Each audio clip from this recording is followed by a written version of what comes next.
Alright, welcome back to Final Fantasy X, the Platinum Trophy Roadmap walkthrough. So, off-screen, I captured 10 of everything, and I got the Jupiter Sigil. I also got the achievement for earning all of the overdrive reels for Waka, but that's not really important. I did that just for the Jupiter Sigil, and nothing else. Also, I crafted some armor. I have Stone Proof, Auto Phoenix, Confused Proof, and Berserk Proof on all 4 party members that I plan to use for a while. And let's do some side questing.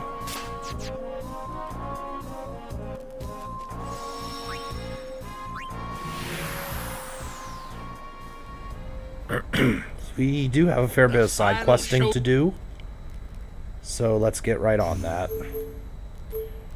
First off, let's go back to Zanarkand, because there is a cloister I could do now that I have the airship. Also, if my voice is really shitty compared to normal, I've been out for over a week with a really terrible infection. I'm taking medicine to get over that.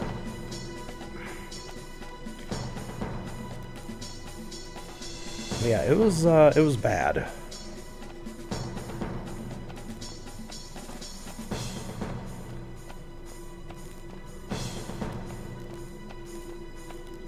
Oh, and also here's how far I've progressed on the sphere grid while doing all that crap off screen.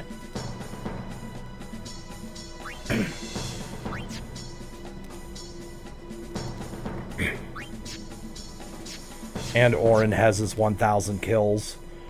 If I wanted to, I could just waltz right up to the final boss and destroy him completely and utterly.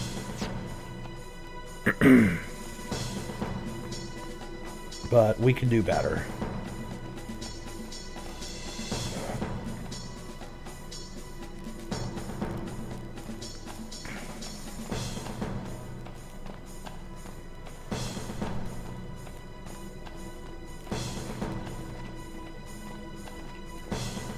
What good is this place?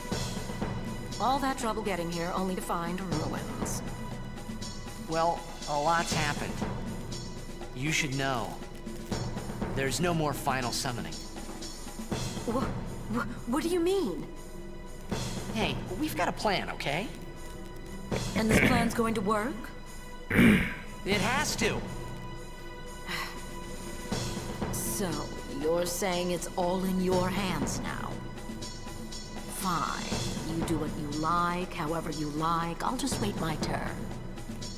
Well, it doesn't matter who does the deed, but are you sure you're up to it? You just watch. We'll get Sin. Oh, I'm sure you will. But hello, shall we?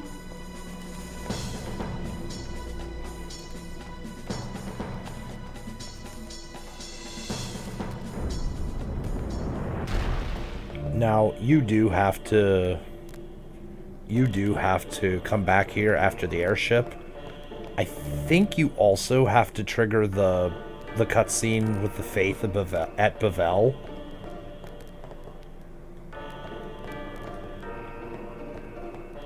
And also, I completely forgot about that cutscene with Donna.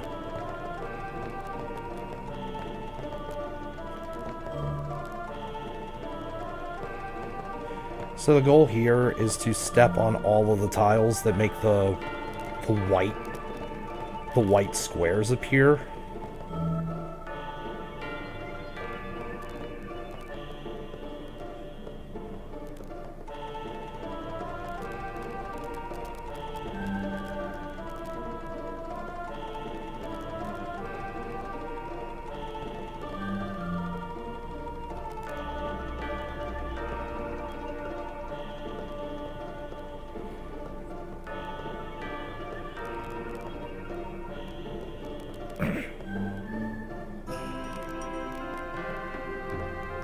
There's one more.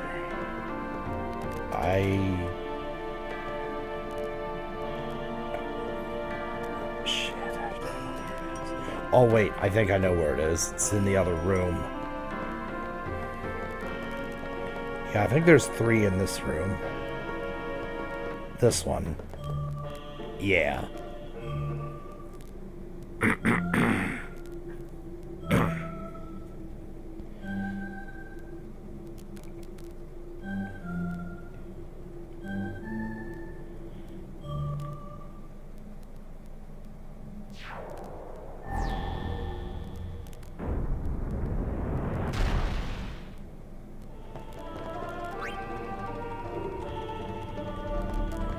Okay.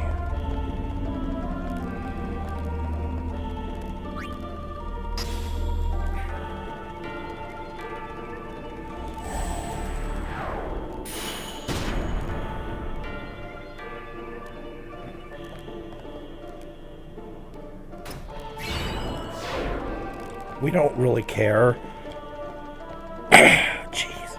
We don't really care about the rod. We only care about getting credit for using the destruction sphere. So now we're gonna go back to the other. Well, maybe not all of them, but we're definitely going back to Kilika and Jose and redoing those trials for some free purple spheres. Those purple spheres are good, and I'll be right back. I need to get some water for this stupid throat of mine. BRB.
All right, let's go.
Now, you do not need to use the destruction sphere for redoing the trials if you want the extra purple spheres. If you don't care about the extra purple spheres, this is completely unnecessary, but I like having free extra purple spheres. Because, seriously, it's free stats. Who doesn't want free stat buffs?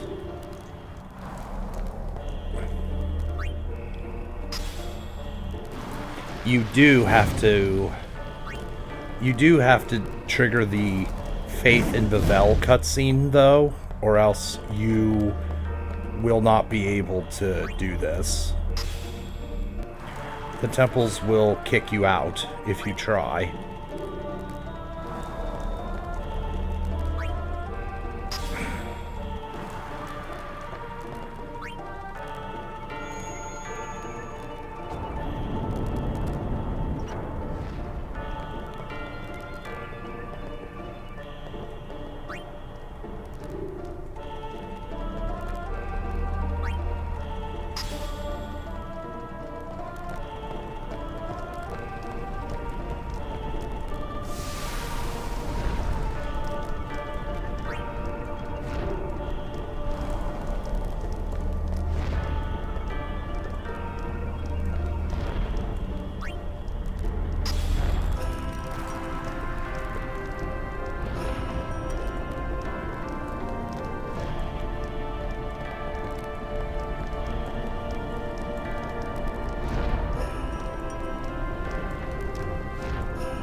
Alright.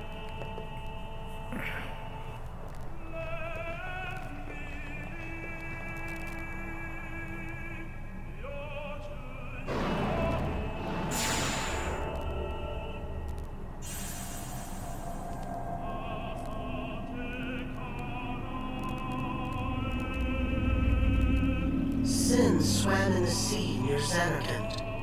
Perhaps the waking dream eased its suffering. Your father touched Sin and became real that night, foundering in the seas of Spira.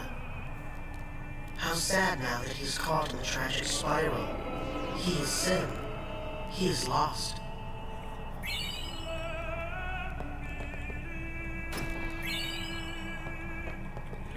Accuracy sphere, which at this point isn't that great. Defense sphere and agility sphere, which are all good to have. And luck is good to have too, as well. Though I don't have the fortune spheres to be using them. But I will get fortune spheres eventually. Just making sure I do have my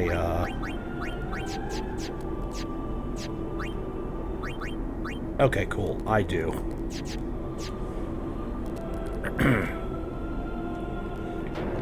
My overdrive to AP weapons.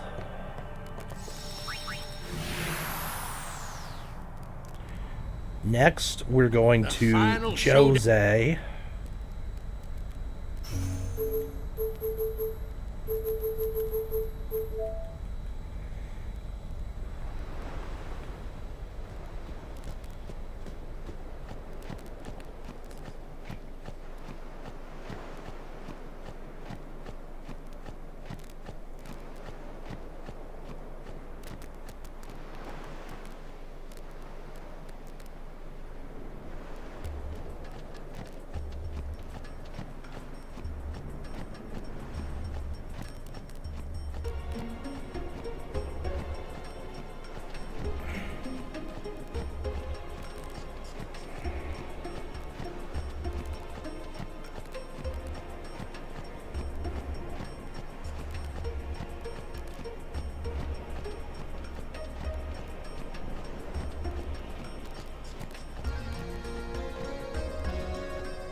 The Cloister of Trial.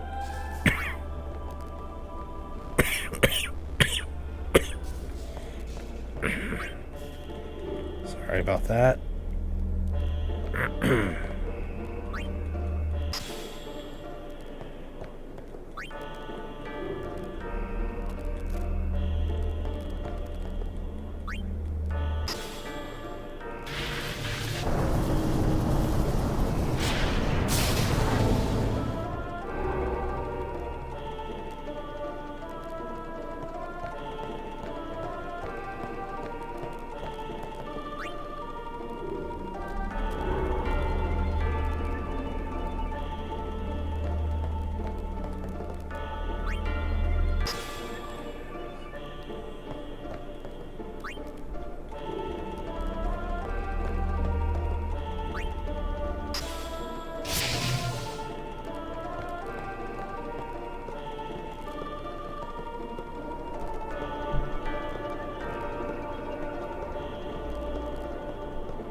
Like I said, you do not need to trigger the destruction sphere on the second time around, unless you missed it the first time.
You reminded us we must go forward.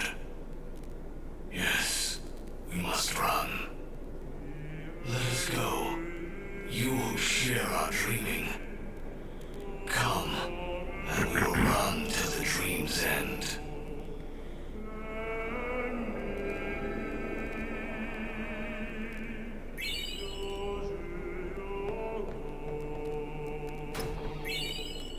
Magic defense, which is always nice, and agility, which is always nice. I don't think... Oh, Waka does have a thing I can activate.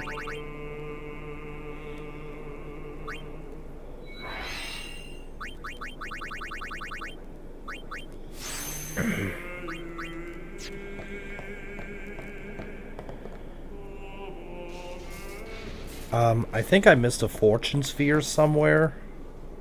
I could be mistaken. Also, right here, Faith has retired for the evening. The Cloister of Trials has been sealed. If you don't get the Destruction Sphere reward on the second time, I don't know if this is perma-locked.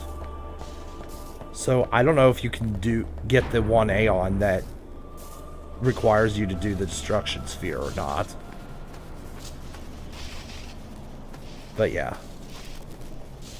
Now, before we revisit Yojimbo's cavern, we are going to walk back down this road real quick, because there is something I need to do here.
So right here,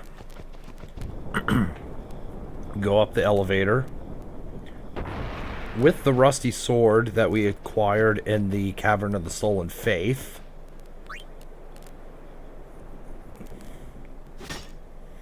we do that.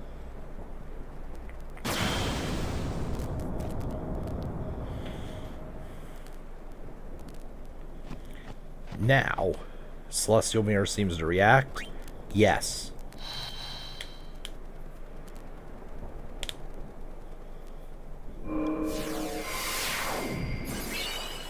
The Masamune. That is Auron's celestial weapon. I actually got this in my Auron only owned Sphere Grid run, which I did about 1.5 years ago.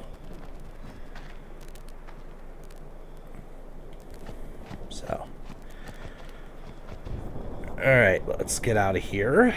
Let's go to the Cavern of the Stolen Faith and get Yojimbo, or revisit Yojimbo. All he gives is 1 strength sphere, but strength is one of the best attributes to have in this game. The damage you do through strength scales so much higher and so much faster than any sort of damage you can do with magic. And on top of that, the celestial weapons normal attacks ignore the target's defense stat. So The final Yeah. show. Let's go to the Calm Lands.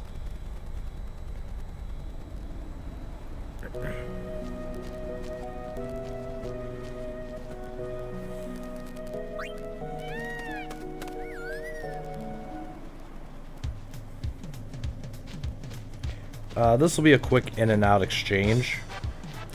Something I think I may have forgotten to mention last time. Apparently, if you pay Yojimbo 750,000 gil to get him, he'll give you 2 teleport spheres. Actually, I think I did mention that last time. But yeah, if you grind that much gil, at this point in the game, you're going to be so absurdly strong that you're not going to fucking need them. Like, you'll just blow through everything. It would actually be faster to play Blitzball leagues and get teleport spheres that way.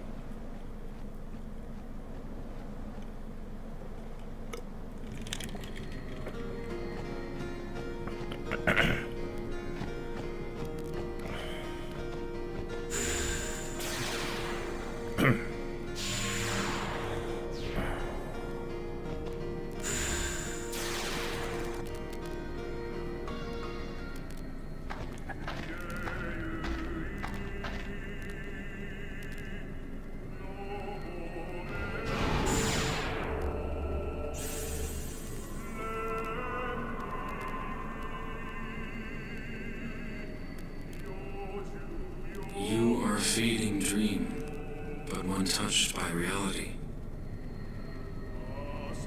Spira will not forget its reality, nor the one who saved it. Run, dream, run on. Pass beyond the waking, and walk into the daylight.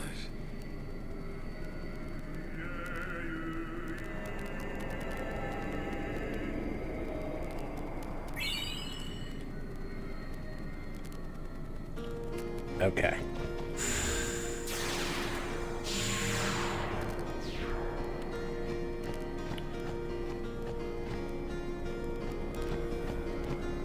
So now that we're done with that, we're gonna go to Beaconell next. The final show. I did not capture 10 zoos and 10 sandworms, and that's because they are more frequent in the area we are about to go to. And let's see if we can get into a random encounter, because I want to explain Yojimbo's compatibility mechanic.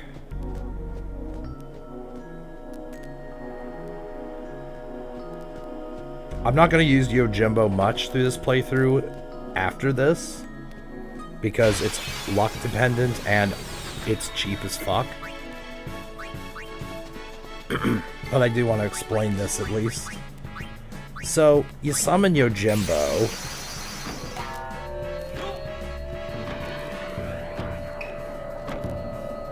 I know I explained this Please clear us slightly a path. last time. Oh, Wakizashi, free move. So I don't know if free moves count towards compatibility. But if he does Wakizashi, that only targets one target, his compatibility goes up by 1. Again, I don't know if free moves count for that. I feel like they do, but I'm not 100% sure. Oh no, I got ambushed. Oh well, these mobs can't do anything to me.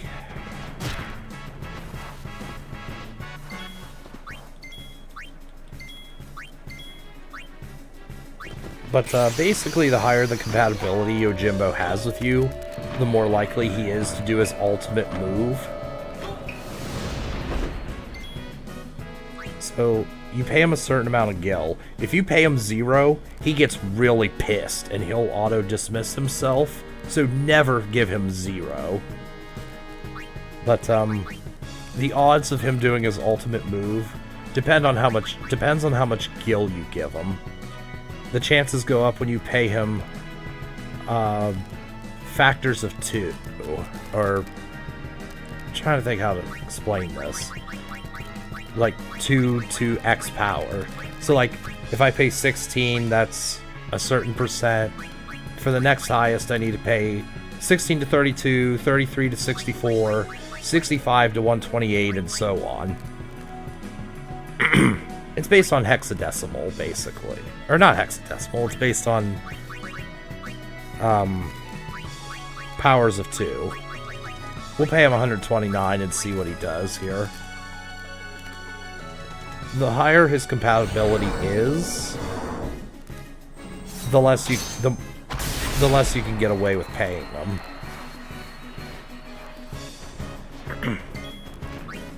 Now, if I pay him, let's say 1100 for this, which is stupid, but if you... Okay, that head nod. Did you see that head nod? When he does the head nod, that means he's gonna do this move. Zanmato. This is the move you want to see when you summon Yojimbo.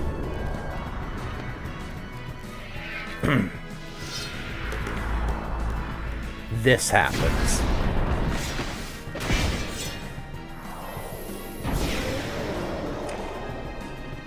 Not only is that a cool visual, but more importantly, that instantly ends every single fight in the game that he uses it on.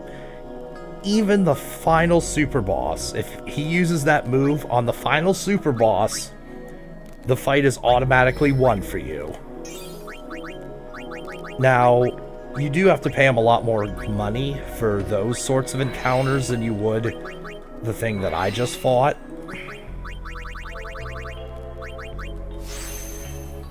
And he will never do Zanmato for free against bosses. He might do it for free against random encounters, but never against bosses. So... Now, he can also use his dog to attack the enemy, and if he does, that means you've angered him by not paying him enough, and his compatibility goes down by 1. If he uses the Wakizashi move and hits multiple targets at once, his compatibility goes up by 3.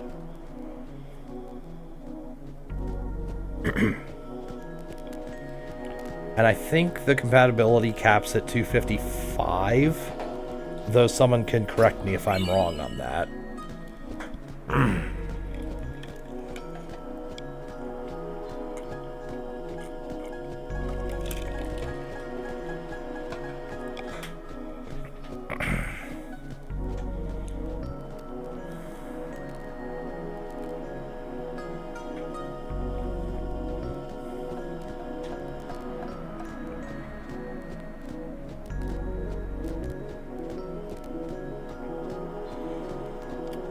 Right here.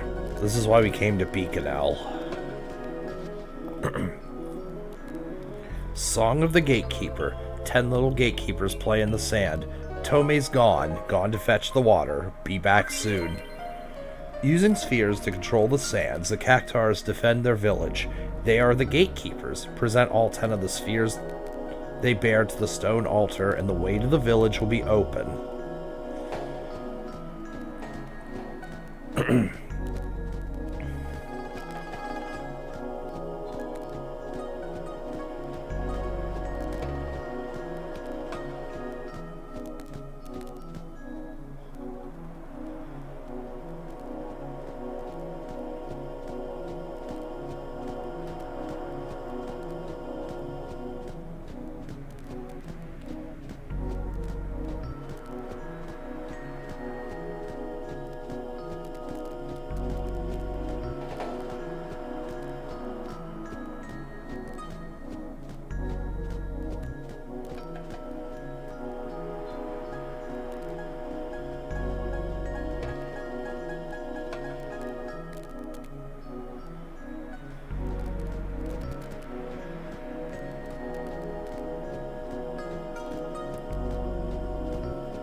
Alright. It may look like fun and games, but the Gatekeepers are a proud race of warriors. While they dislike combat, they turn face any enemy that takes their back.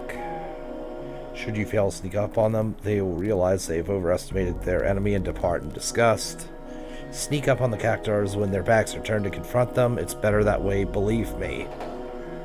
So, this is red light, green light.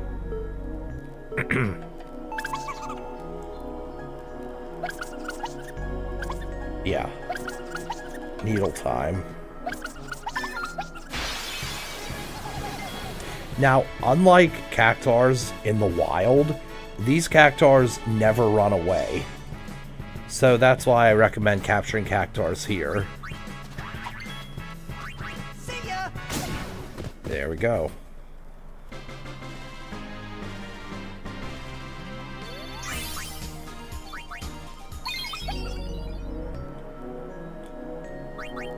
I accidentally skipped through that, but basically, yeah, you do that.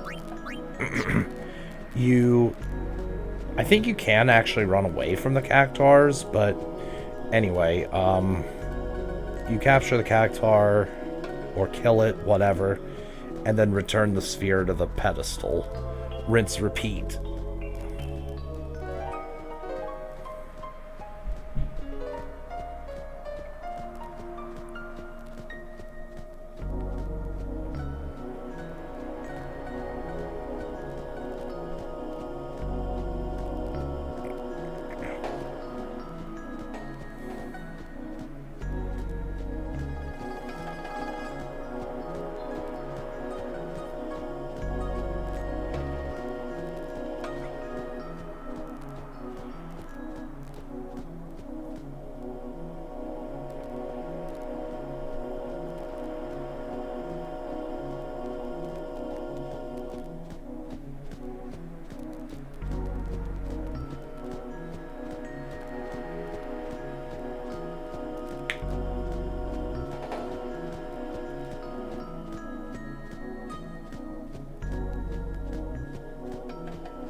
Alright.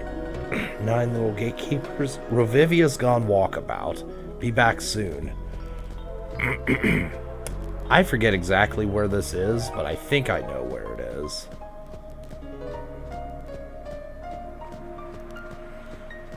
I think... I think that's off to the west in this area. Not in the Ruins of Man. Not over here. I think it's over here.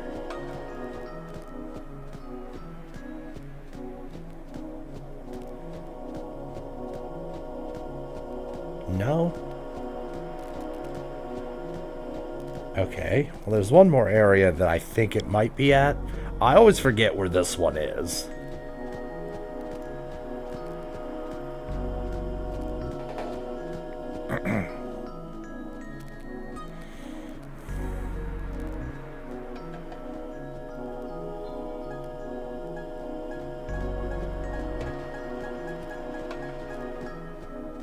Ah, there he is.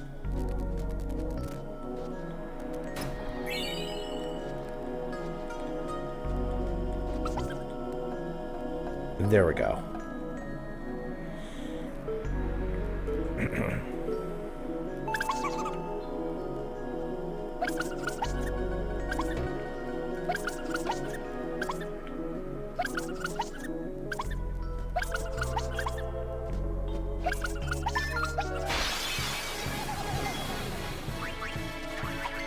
Oh, yeah.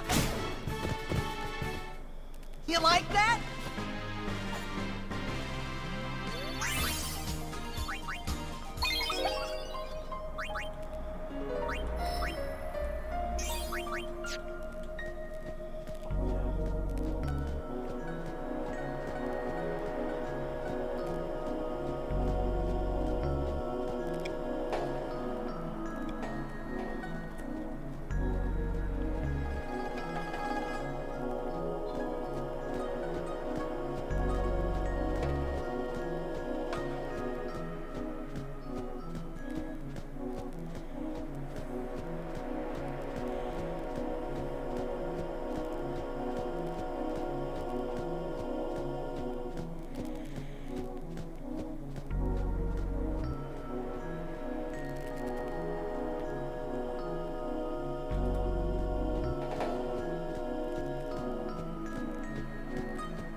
Little Chava likes big numbers. Be back soon.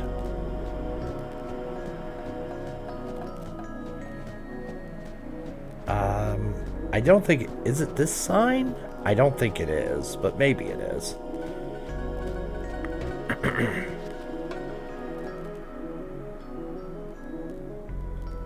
Ah, there it is. Okay, that is the one. 20. Recently learned to count to 50. A little needy. Attention deficit.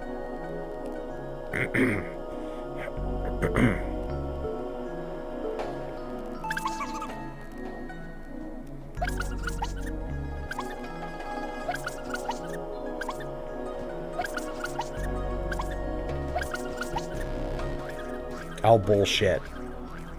Game, you should have just given me that one.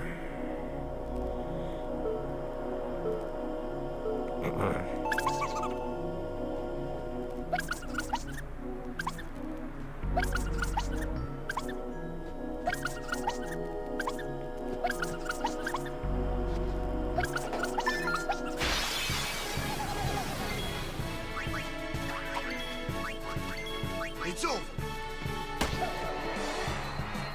Alright. What is the prize for winning this game?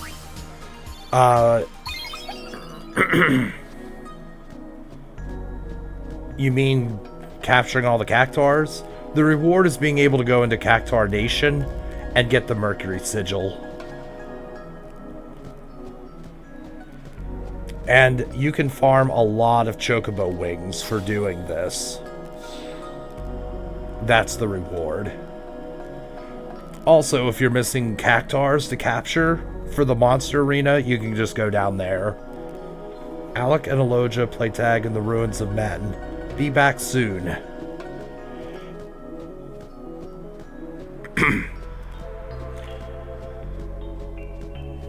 Yeah, it is actually a very worthwhile thing to do, because getting enough Chocobo wings for auto haste is pretty expensive if you choose to bribe the one monster. And also, you get a shitload of experience from Cactuar Nation, from mobs that you can one-shot and get 12,000 experience per monster.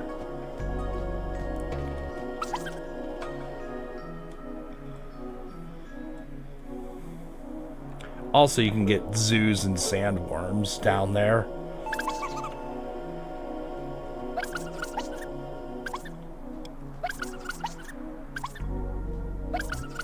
Well, the experience is more of a... Damn it. The experience is more of a side effect as well. It's not the main method of experience farming in this game, but it is a pretty good one.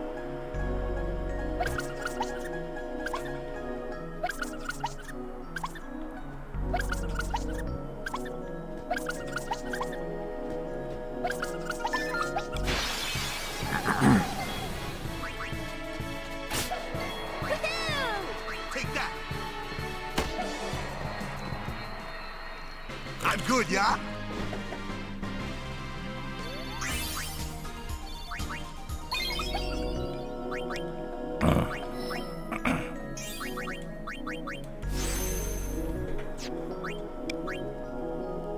Difficulties for solving the shrine puzzles. Feels so bored. Feels so bored back then. Yeah.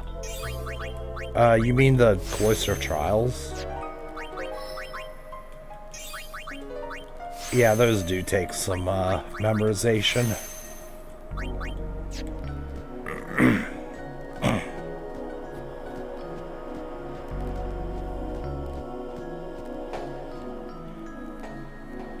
I'll be honest, like outside of this playthrough, I would love if there was an option to skip the cloisters.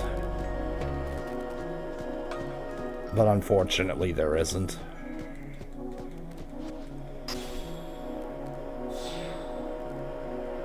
Five Little Gatekeepers, Valcella seeks the Shining Blue.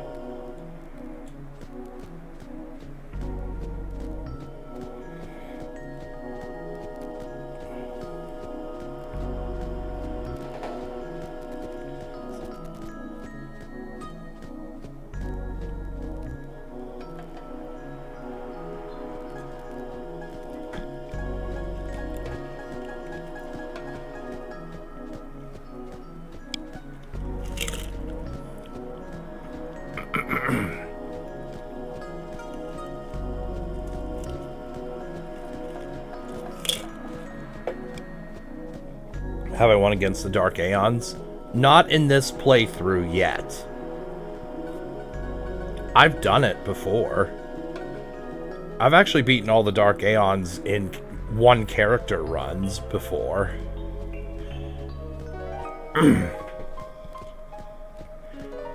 Yeah, I have a Lulu solo on my channel, and in that playlist I have soloed every single Dark Aeon with just Lulu. And here's the Shining Blue.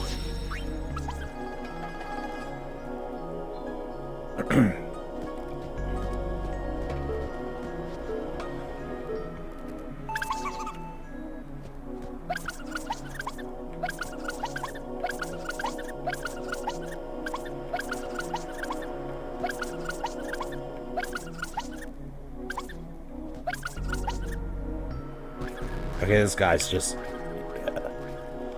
Don't expect Lulu is OP. When you max stats with everybody, everybody just becomes the same character, but with different overdrives.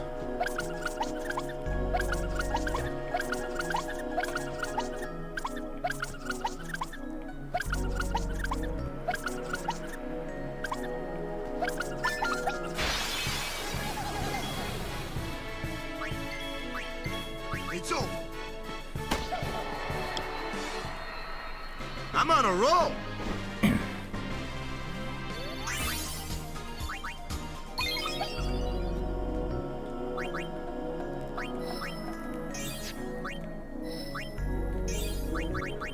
Okay, let's see.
Four little gatekeepers. Robea stuck inside.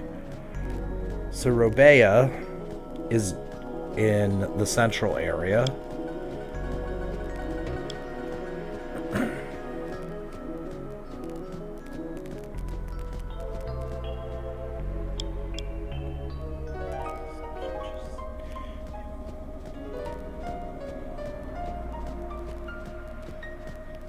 How long to complete all nodes in one character? You mean when I actually start properly EXP grinding? It doesn't take too long because of the Don Tonberry method of farming. And there are ways to really, really over-level a character.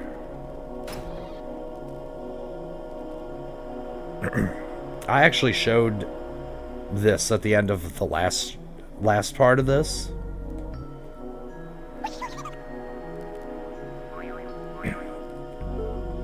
But yeah, you can do some overpowered level grinding methods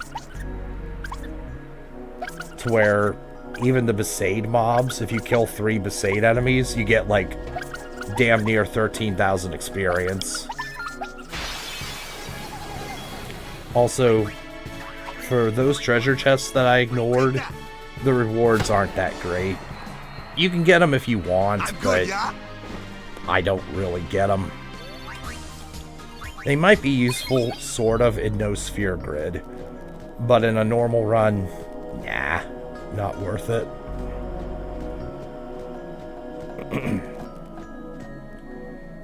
Okay, no levels for anybody.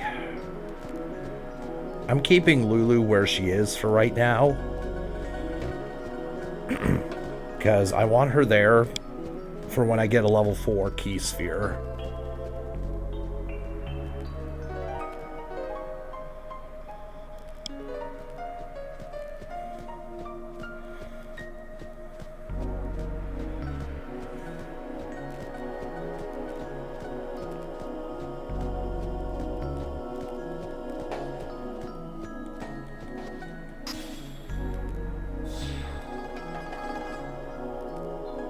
Fire inscription, the Lord of the Hole is gone. Be back soon. I think for this one, you have to actually leave the area and come back.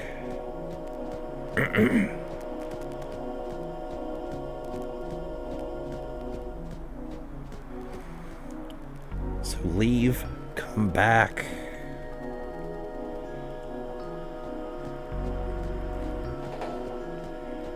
And it's in one of these holes. The next guy is in one of these holes. Not the one close to home, where that one character is standing. We don't want to talk to her. If I talk to her now, I'll get killed.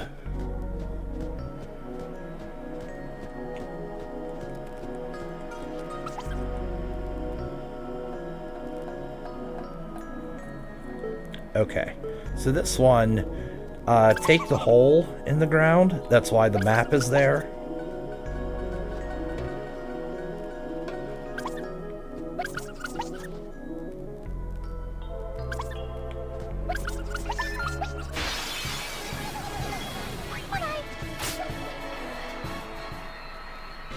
See ya.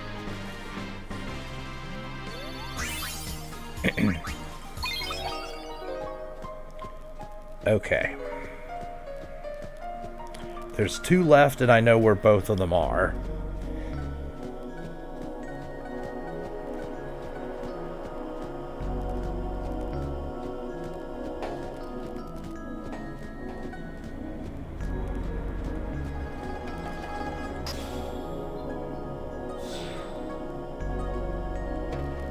Much curious, Elio is left on a journey. Be back soon.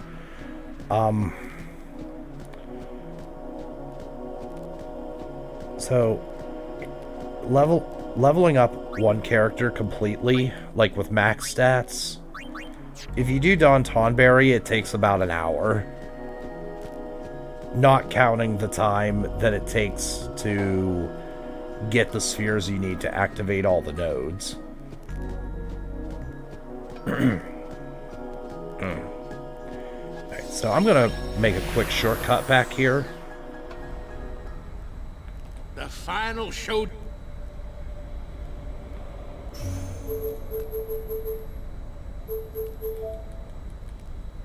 You can walk back to the ship. You can walk or to the oasis if you want.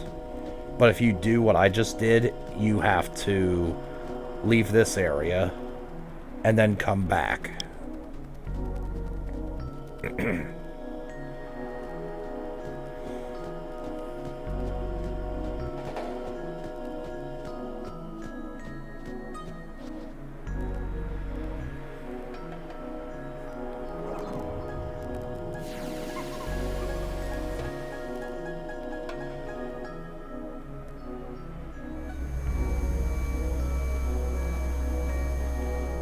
There you are.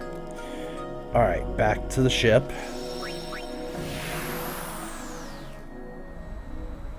This isn't actually explained, but you go back to the ship, and you go to the deck of the ship.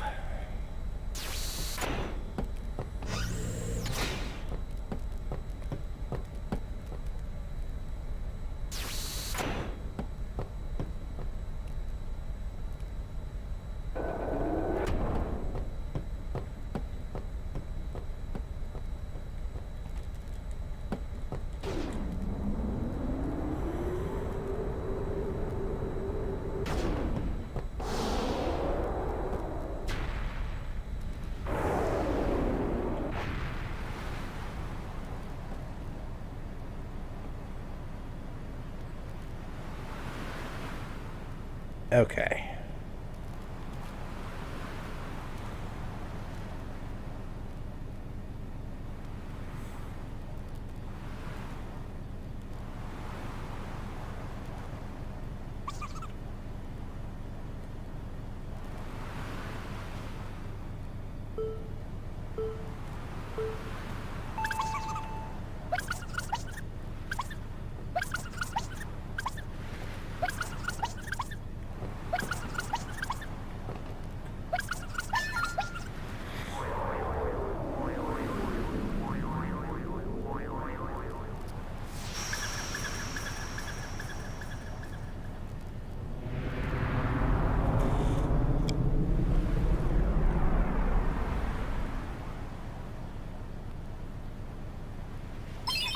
Okay.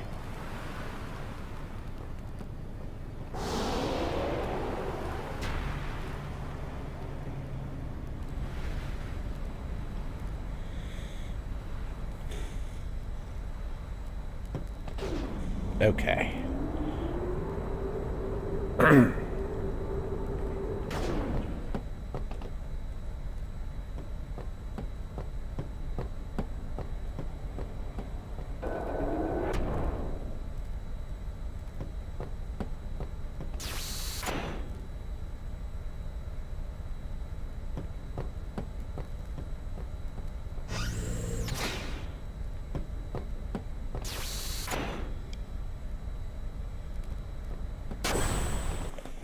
Hang on.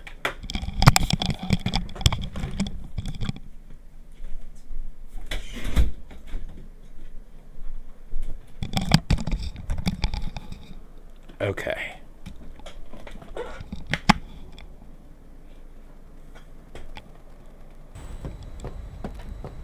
The final showdown. Yo, thank you, Hank.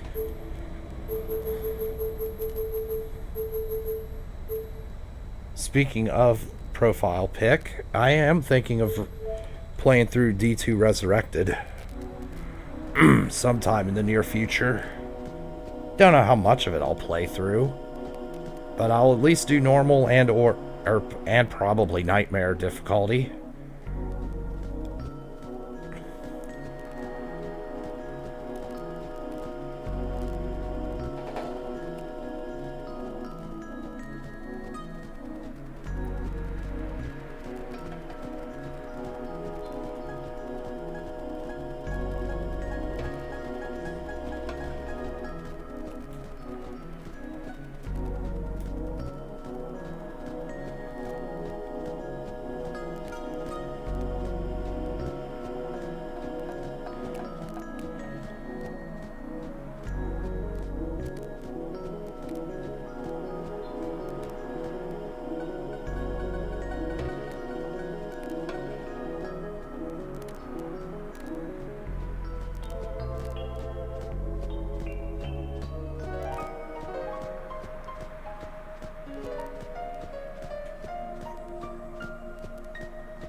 You were thinking of doing Beelzebub mod for D1.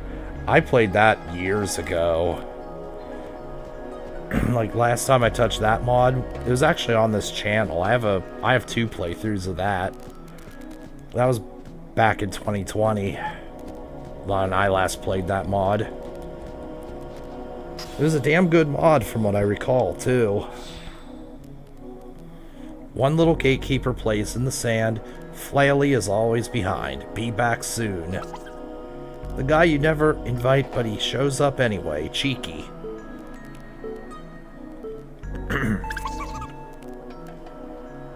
This guy just turns around randomly. And...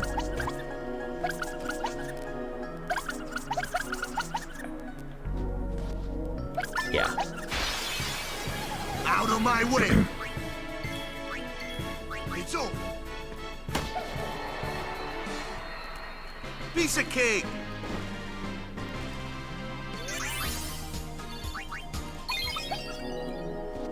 Okay. Now we have Cactuar Nation unlocked. Gone for good. It just repeats all the dialogue here and then says gone for good.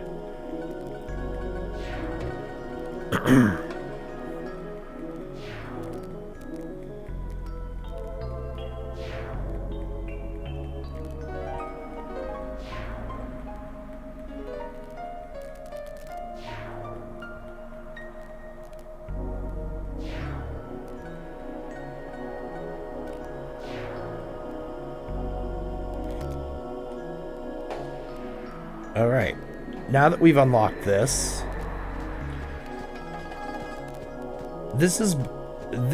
farming method is better with the Master Thief accessory or property.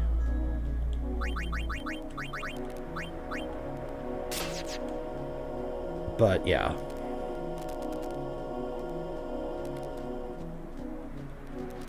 This is the Mercury sigil. And actually I'm gonna do this just to show something. Overdrives to Victor. Yep.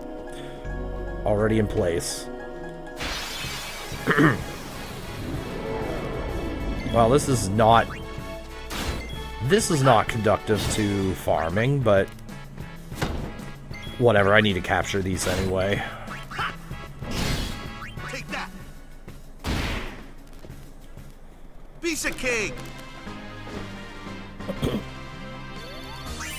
Now that mob would have normally only given me like 3,000 experience. But I got 7,500 because of the overdrive to AP property. It's such a good modifier.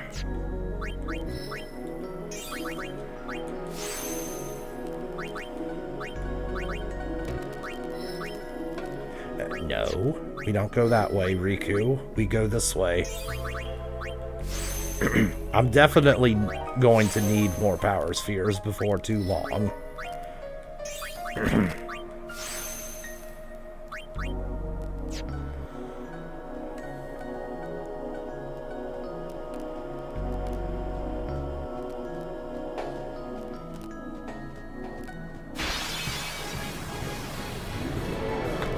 Oh my god.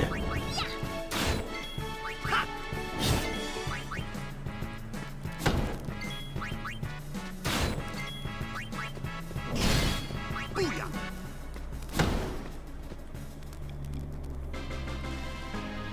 Come on, give me the 3 Cactuar encounter, please.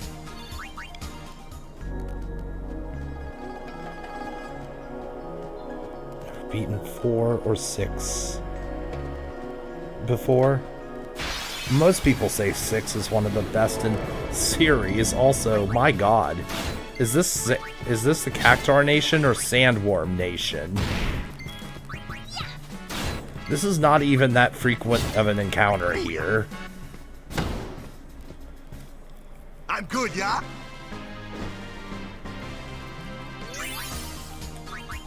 And in regards to Legend of Dragoon, that is one I need to play.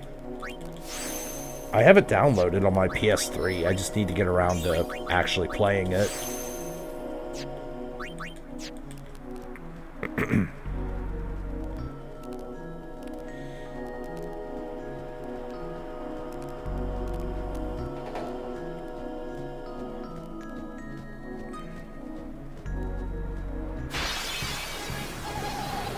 Oh, this is fine.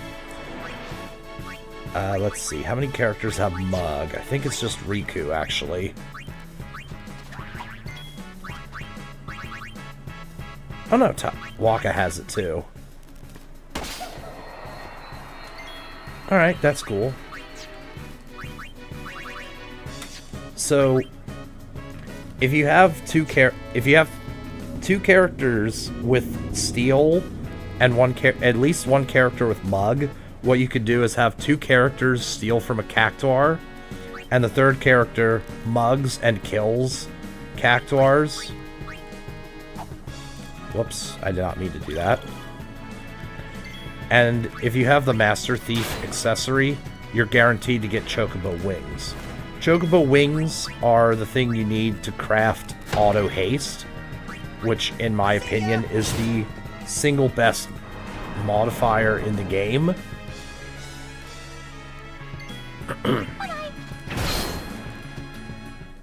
But yeah, you do this and you get a shitload of experience. And a shitload of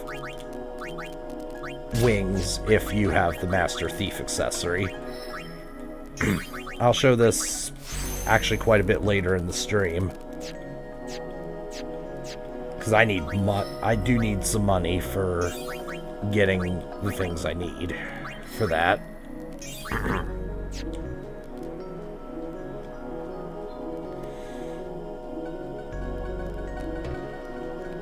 Also, Titus, where are you at?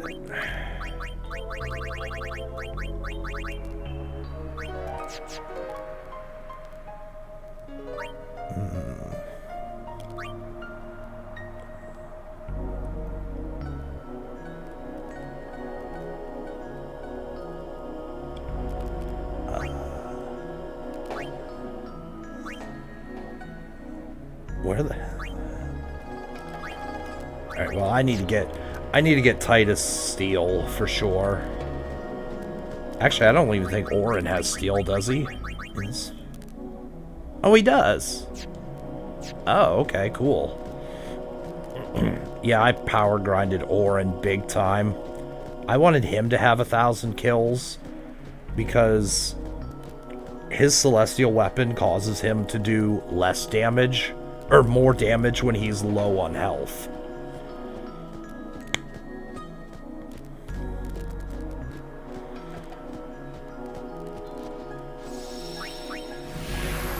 So I can finish capturing things off screen. The final showdown.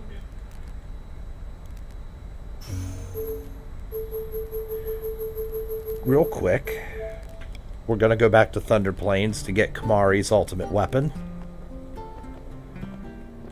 And I just want to show this off.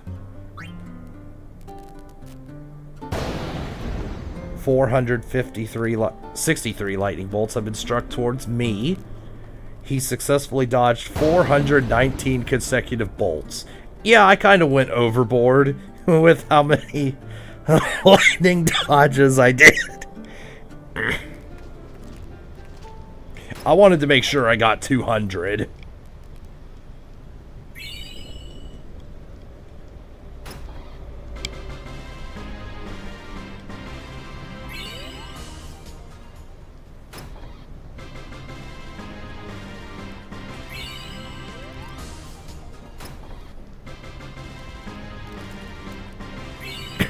So 20,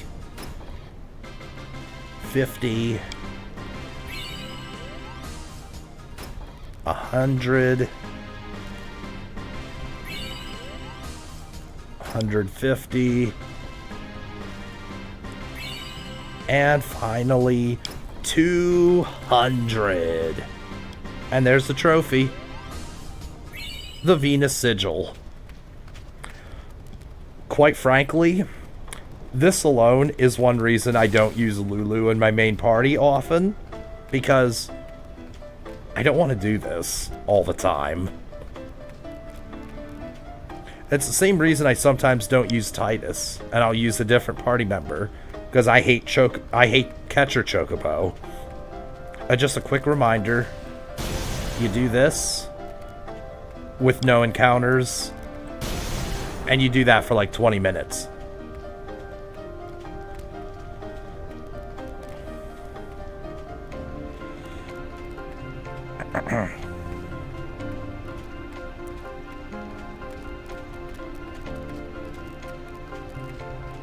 I think I already prayed to this statue. Yeah, I did. I'm going back to Guadosalam just to show a cutscene. If you return to Guadosalam after you get the airship,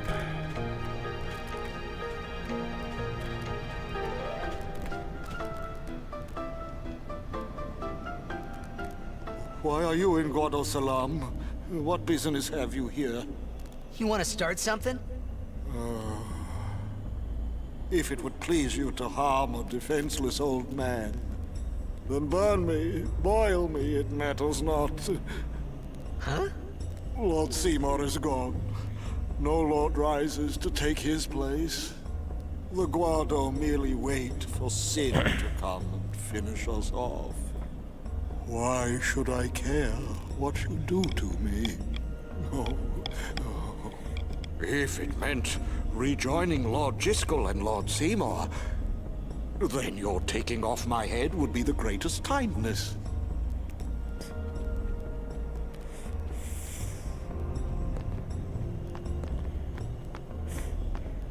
You can't enter Lord Seymour's mansion because the guard is there.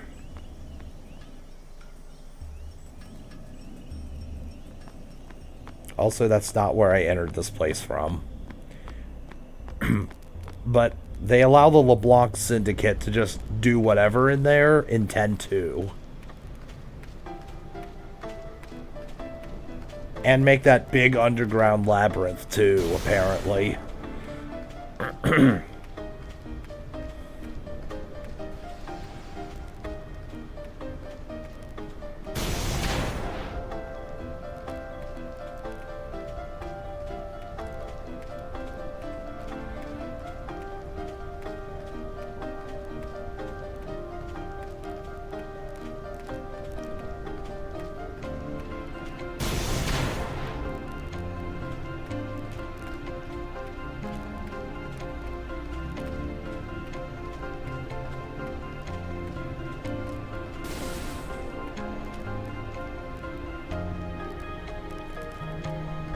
Don't talk to that guard yet. You'll get destroyed if you do.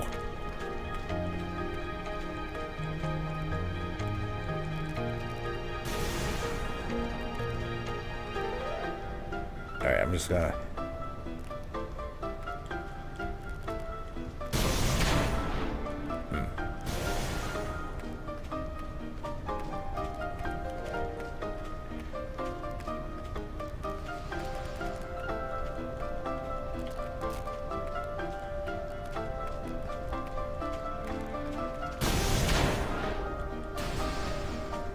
Oh.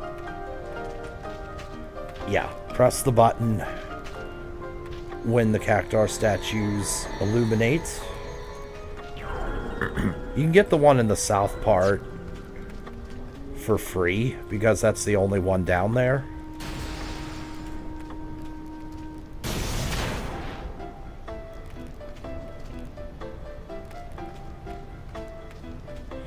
And I do advise you to have no encounters for this as well.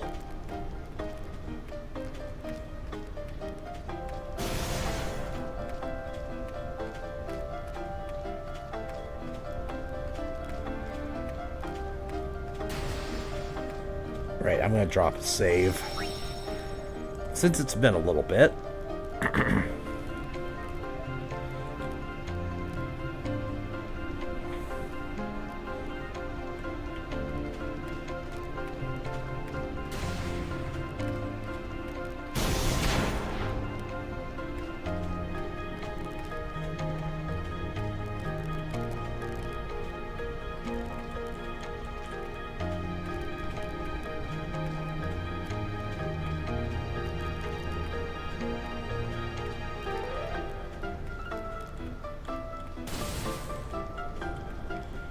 What's my favorite summon in this game? Anima. Because it's such a cool design and it's so super strong. And useful. Which I will definitely be showing that thing off.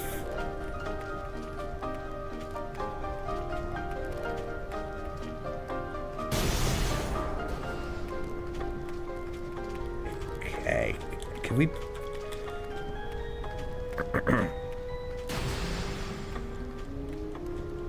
Yeah, I sure would like to get one of these, I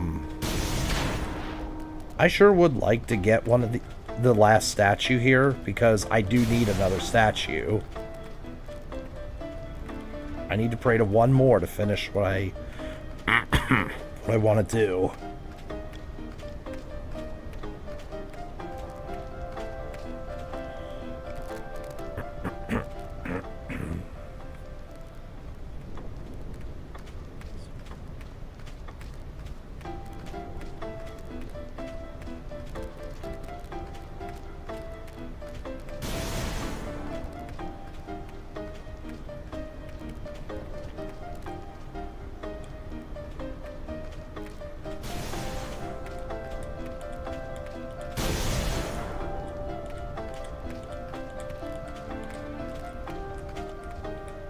Just make... Actually, wait, I think there is a Cactuar statue down here.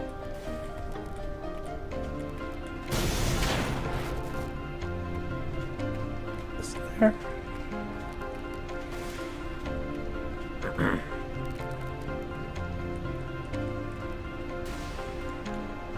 Oh yeah, there is. Yeah, I forgot about this one. Alright, there we go.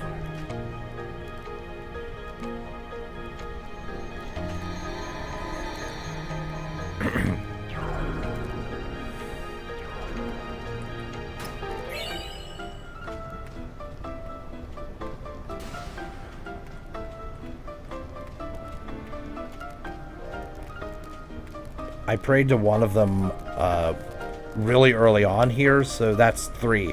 Okay, so what that did was it made this Cactuar ghost appear. You follow the ghost to the lightning tower. This one. And then you pray to the tower.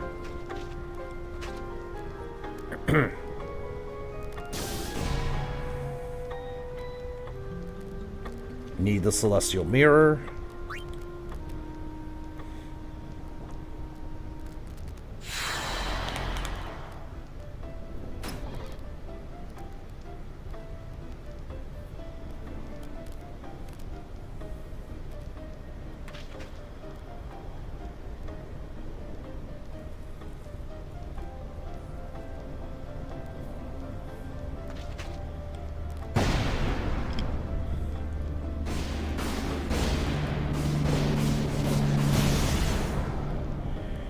And there we have the Spirit Lance.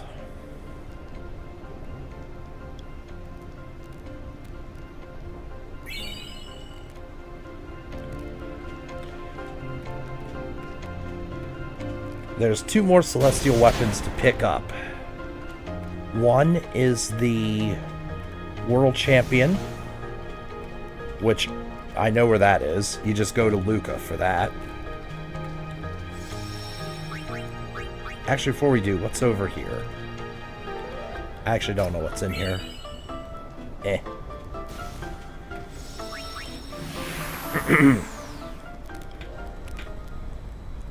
final showdown. Wakka, because he's the best character, just from raw damage output and nothing else, thanks to attack reels, is the one you absolutely want to have a celestial weapon for. Because attack reels can delete almost every enemy in the game. I'm pretty sure attack reels can actually 2-shot Dark. It can definitely 1-shot Dark Veil 4, and I think it can 2-shot Dark Ifrit.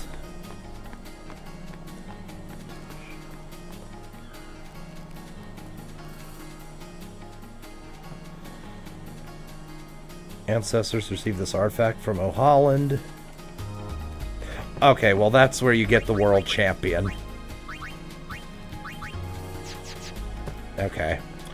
I guess I got that off screen, but yeah, that's where you go to get the World Champion. Did I get the Jupiter Crest off screen too? I did not. Okay.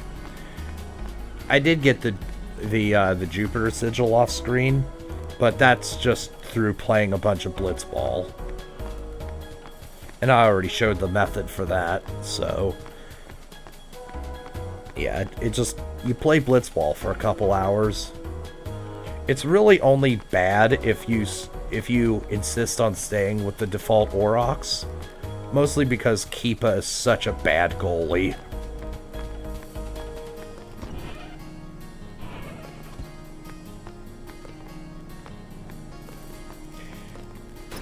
And in this locker, the Jupiter Crest is here.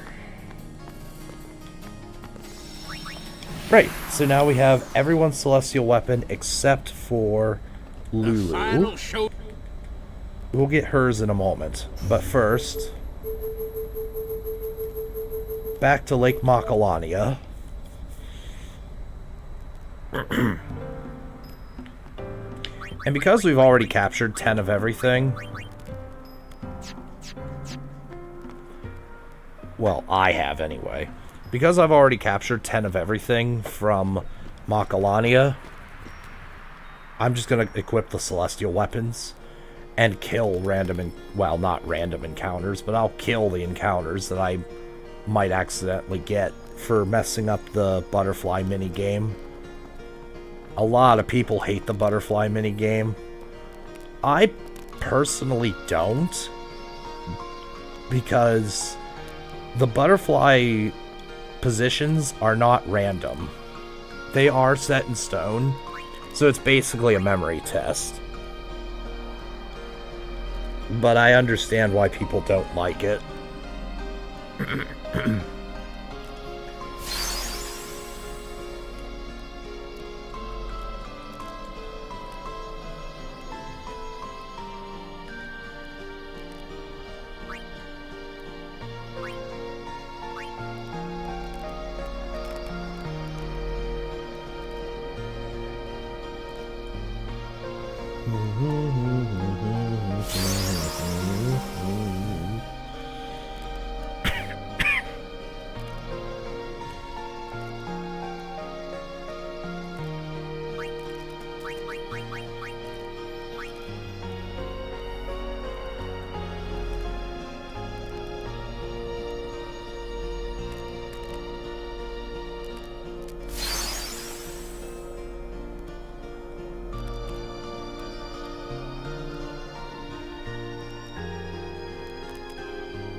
So Riku's Celestial Weapon has Gillionaire, which gives double Gil after battle, which I will be showing off in the stream as an early Gil farming method.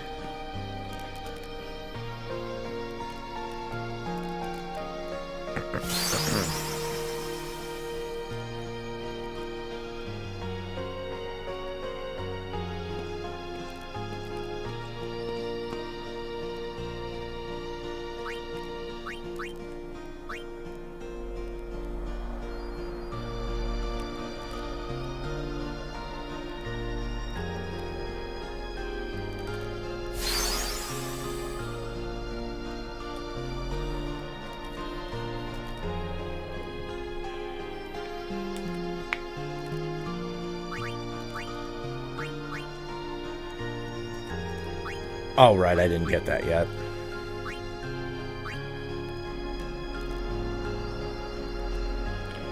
So, I got the Mars sigil off screen by capturing a whole bunch of different things. So yeah, if you capture a bunch of things, you will get the Mars sigil.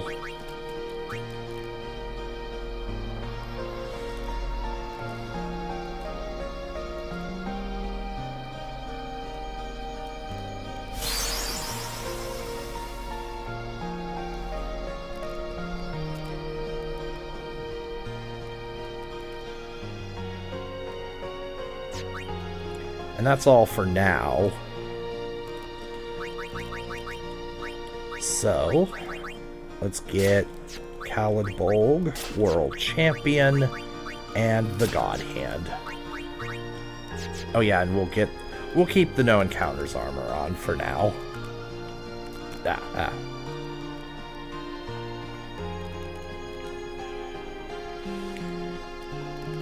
Now this butterfly minigame. I'm going to be getting the Saturn sigil. You must wait until after you get the airship to try this. If you do the butterfly minigame successfully before that, you're not getting the Saturn sigil.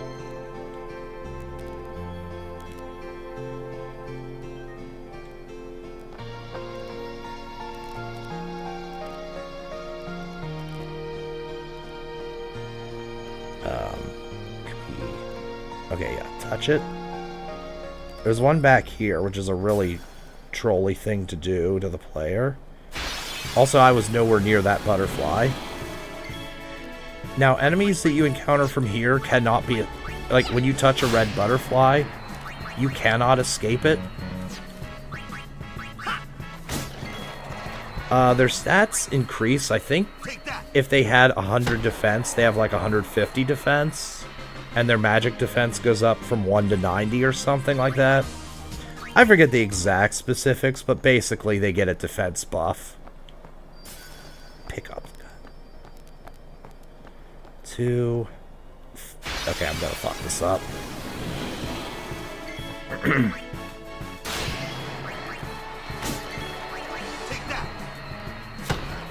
And you could definitely use this to capture things here if you haven't captured 10 of everything. 3.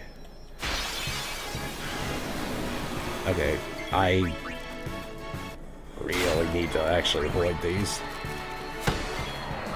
See ya.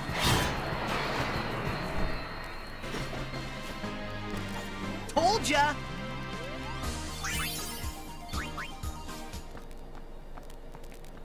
Jesus Christ. I cannot avoid these.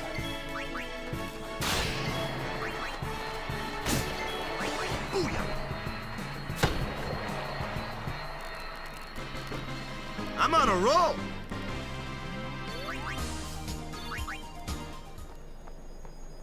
Okay, you know what? Let's not even... I'm not even giving this attempt the courtesy of finishing it. Or trying anymore.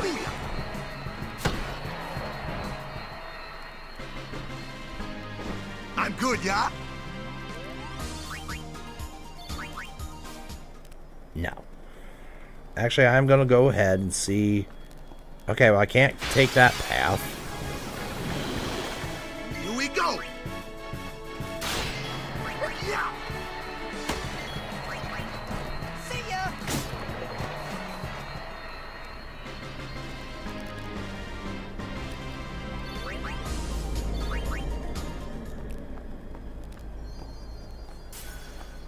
Okay, I only got 3. At least if you fail, it does warp you right back to the start. So you can just exit and re-enter and try again.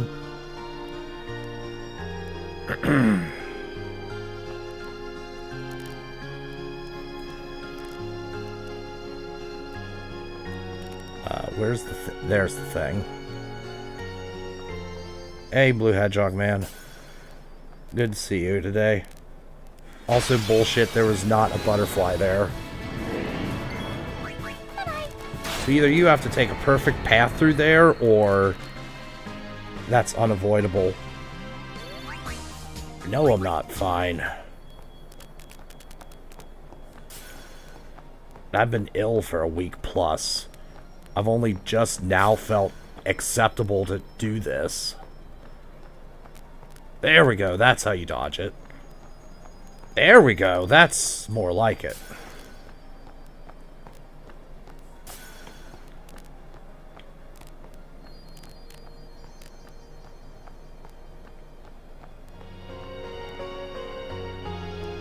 I still... Wait, how did I still fuck up?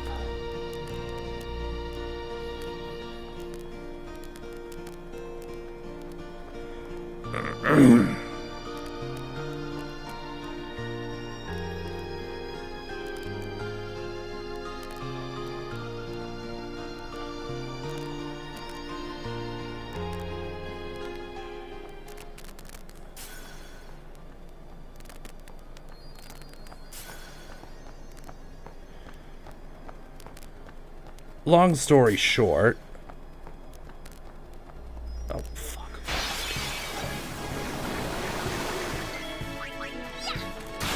I have a really bullshit fungal infection that I'm taking medicine for. I just started that yesterday.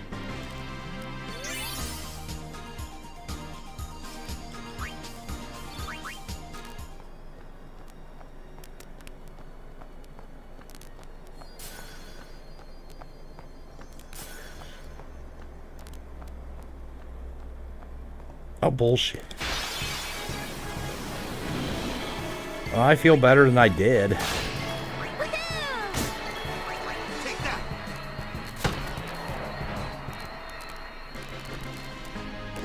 Piece of cake.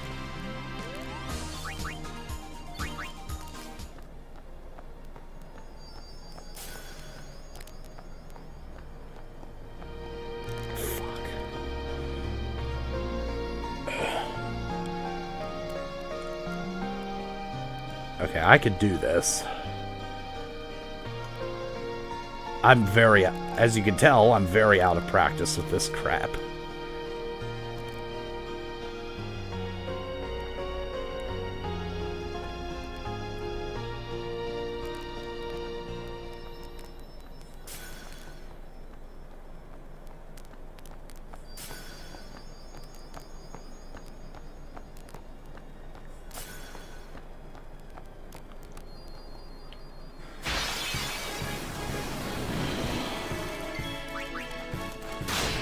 Yeah, you definitely don't want to touch the red butterflies because they waste your time. But they love getting right in your damn road. You can afford like 1 or 2, I think, and still get the reward. But if you hit 3, then you're dead.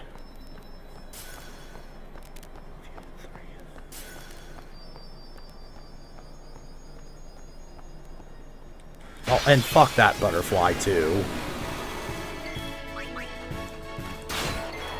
But the path you have to take is exactly the same every time, at least, so, again, it's just, it's trial and error, you need to practice. And that applies to me as well. Got him. You know you did it right if you don't teleport back to the start. Teleport sphere. We don't really care about the teleport sphere. We care. But we have to do this one and the next one. It doesn't matter which order you do it in. We also have to do this one. This one's way harder in my opinion.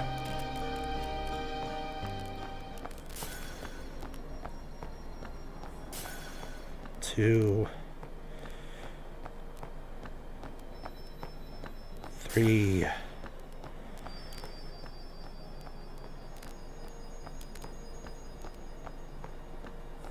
4, 5.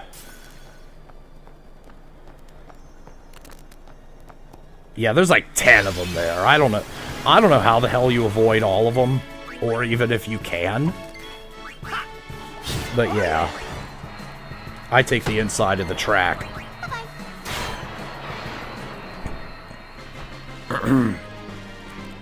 See ya. Like, at the start of this week, I had no voice whatsoever. See. Yeah, this blockade of red butterflies sucks. See ya.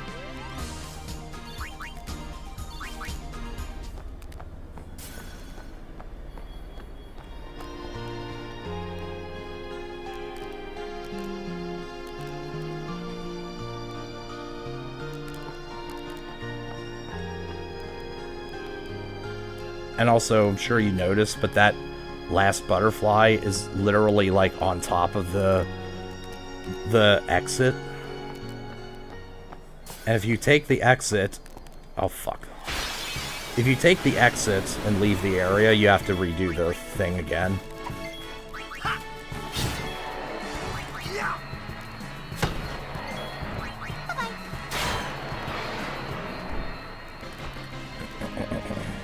Too easy.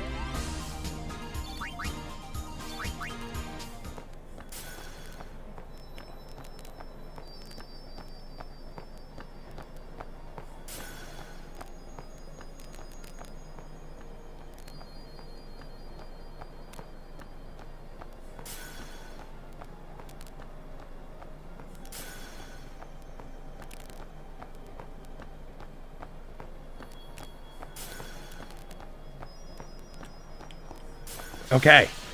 Booyah, second try.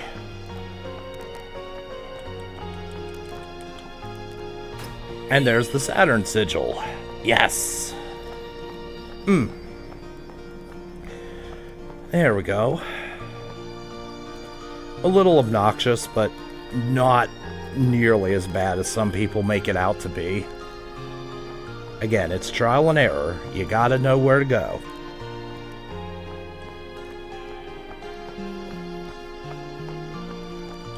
And now for the last celestial weapon. And that is at Bodge Temple.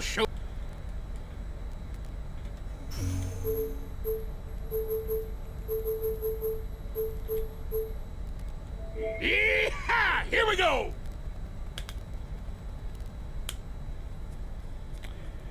So remember this place? Yeah, this is right at the start of the game. This time, the big fish that nearly killed us will not stand a chance against our fury. Normally, when I come here, I am so strong that I'm one-shotting this thing with 100% consistency. Normally, I end up doing at least 50 to 70,000 damage every hit. Sometimes even doing 99,999 against this thing, which has 32,000 health. So yeah, this thing just doesn't stand a chance.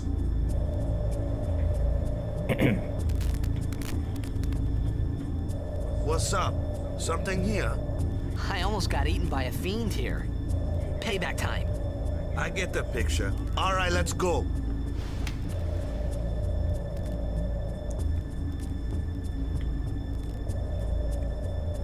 Head towards the door.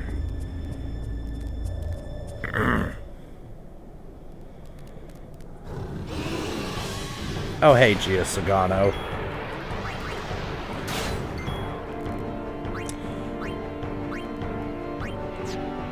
You know what?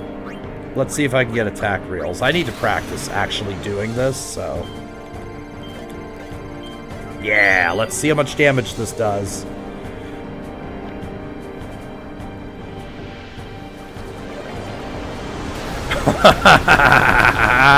Get the fuck out, Gia Sagano. You are nothing. If Wakka was actually strong, he would have done 1.2 million damage right there.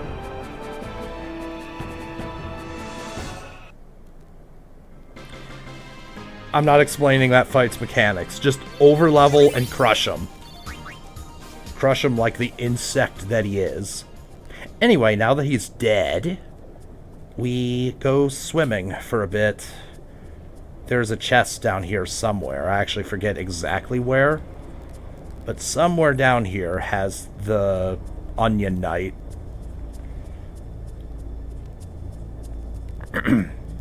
It's in a really stupidly specific location, from what I remember.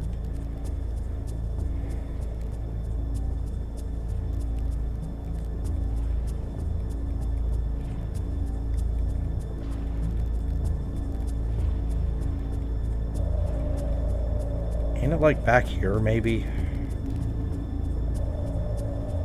There it is.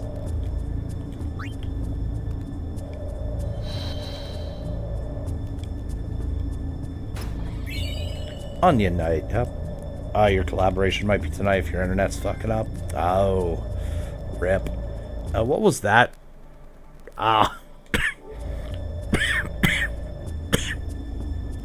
Obtain all celestial weapons. You don't have to fully upgrade them all, but you do have to obtain them.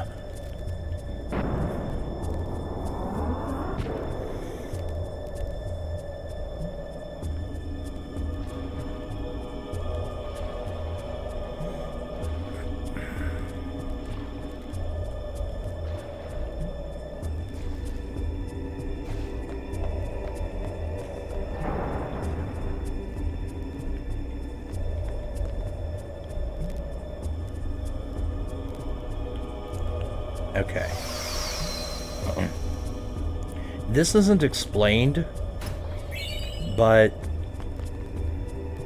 these activate when you touch them after you clear the corresponding temple after using the destruction sphere.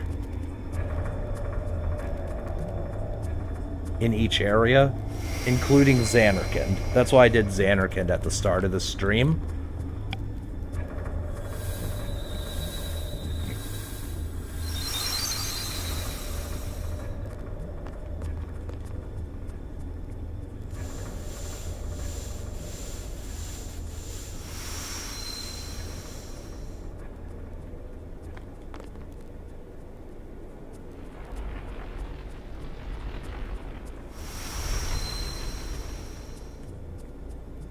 And the barrier's broken.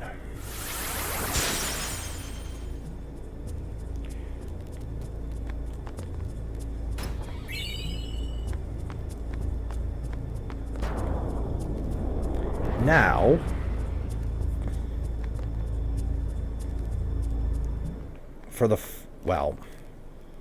now for the best summon in the game, Anima. Yeah. The big monster that Seymour summoned, we get to summon that now.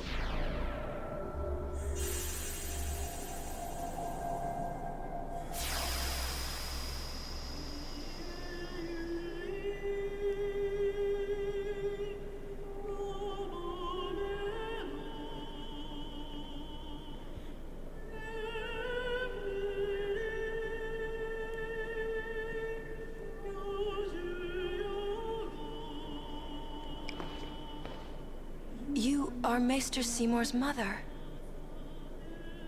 So you know, yet still you seek my aid. My son, do you not hate him? It is all right. He is the one who sowed the seeds of hatred. He is to blame.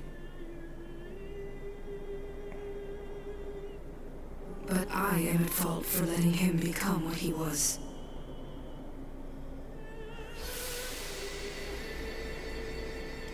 He was always alone, half guardo, half man.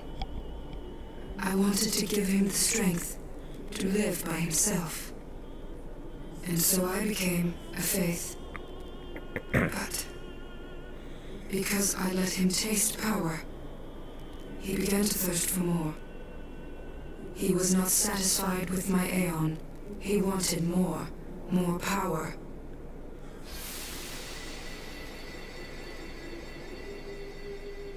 And he found Sin. Yes. Come, Summoner. I will bestow you with my power. The Dark Aeon, Anima. Destroy Sin, and my son's obsession with it. Though it is small recompense for what I did to him.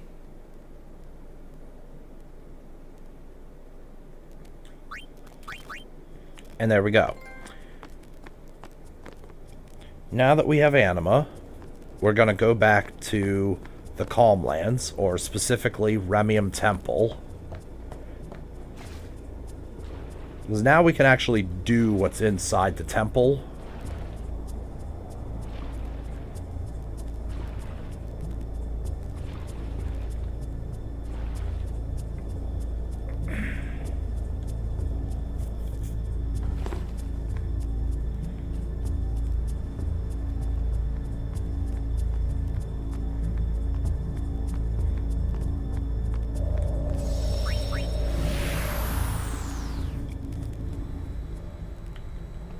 Final showdown. We're not finding Sin yet, dude. You need to be patient.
Now, I could have started this earlier if I wanted to, but I know I can't finish it until I have Anima and the summon you get for this area, or, well, from this area.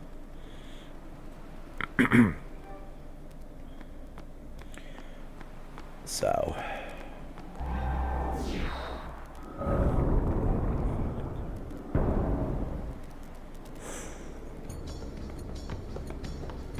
Welcome, Yuna. What is this place? Rimium Temple. Once a great religious center in the Calm Lands, lost after the battle with Sin. And this is your home? What? You got something against company? It's a long story. Easier perhaps to show you. You're dead too. Don't send me just yet. There is still one thing left for me to do here. With the help I can give, a young summoner might just be able to defeat Sin. Well, Yuna, I challenge you. If you cannot beat me, you'll never beat Sin.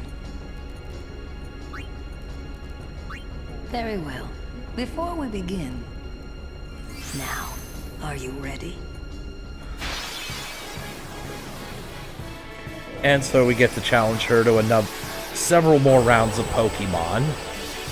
She'll summon something to battle my something.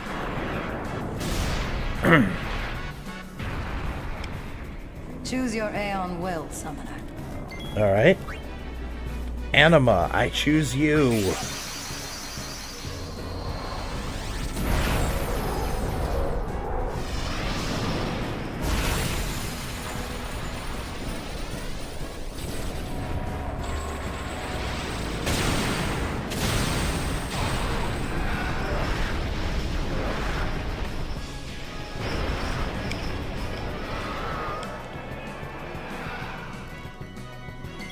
Now, the main skill worth noting here is Pain. Pain is a rank 5 move, meaning it attacks a lot slower than normal attacks.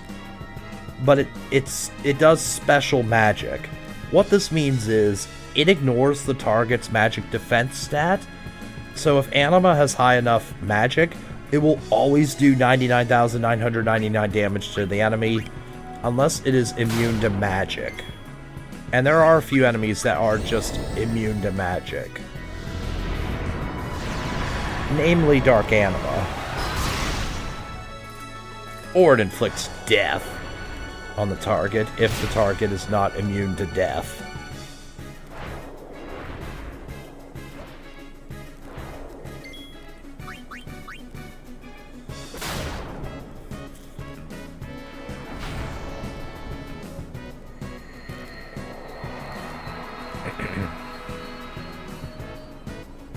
Stop. That is enough.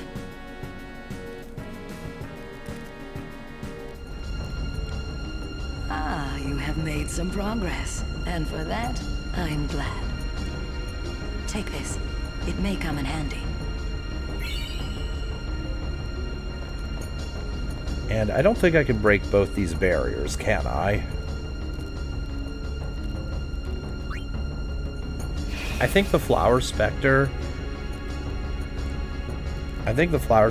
is from, yeah, it's from Belgamini herself. Well, Yuna, she'll... Very well. Now. Okay.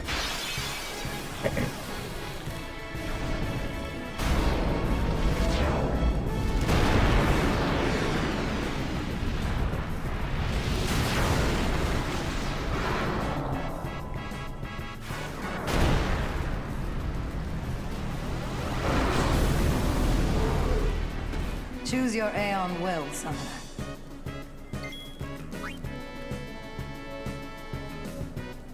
Of course, I choose Anima again. Why wouldn't I?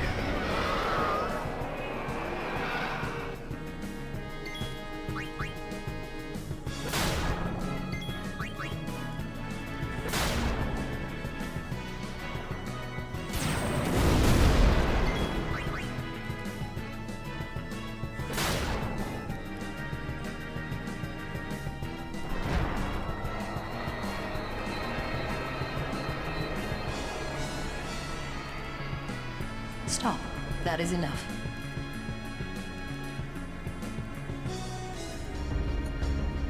Ah, you have made some progress. And for...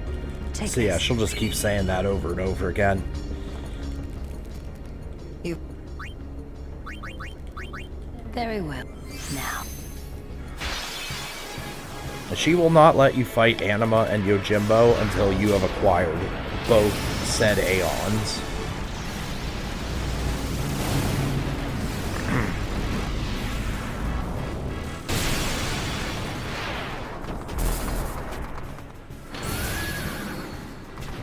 Choose your aim.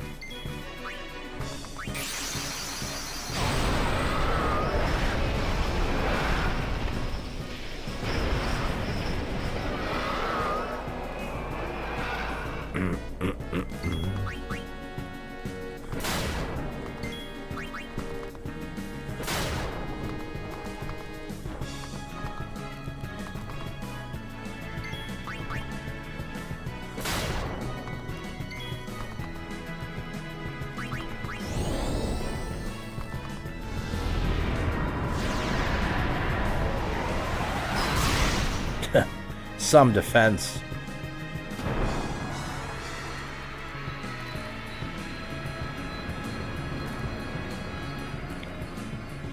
Stop. That is enough. Someone tells me that when Ixion defends, its defenses go to 255. Ah, you have made but, some progress. Eh? And for that, take this. Eh? It ignores If you- defense. And get wrecked. well. Indeed. Now.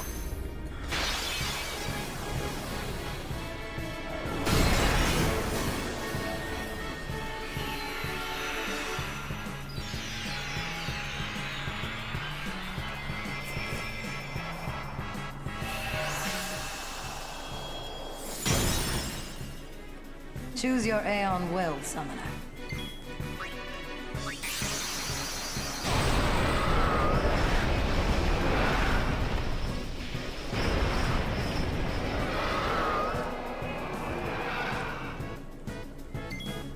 Oof. Wow, one shot.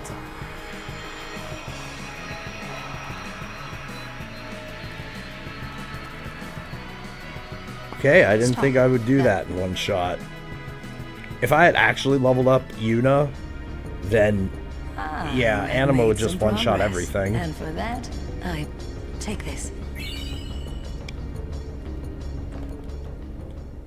You Bahamut. very well. Now.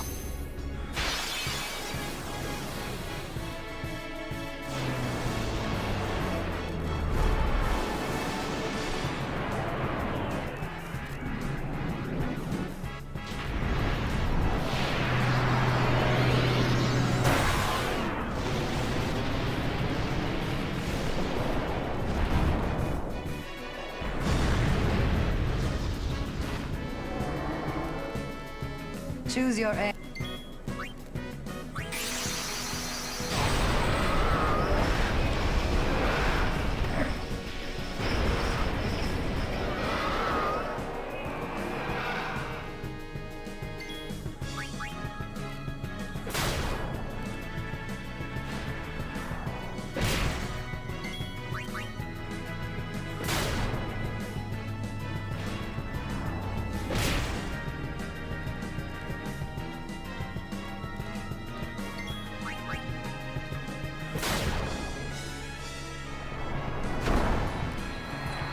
I'll be honest, I have no idea what Belgamini says in this area if you fail any of the Aeon fights. Stop.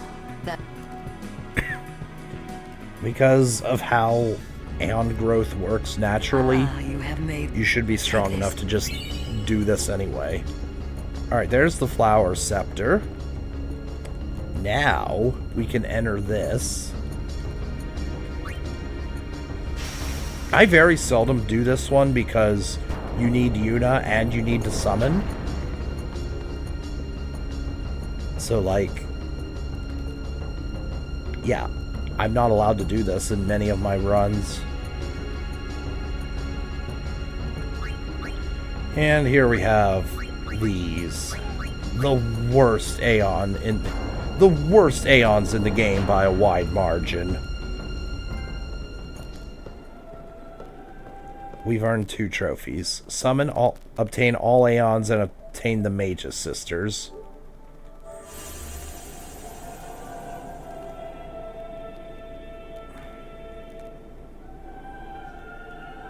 Why couldn't we see to stop the dreaming?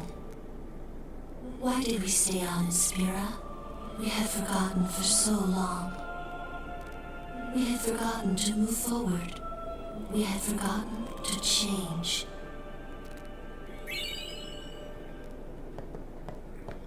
Okay.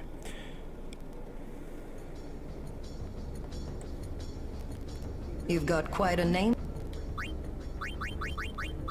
Very well. Now.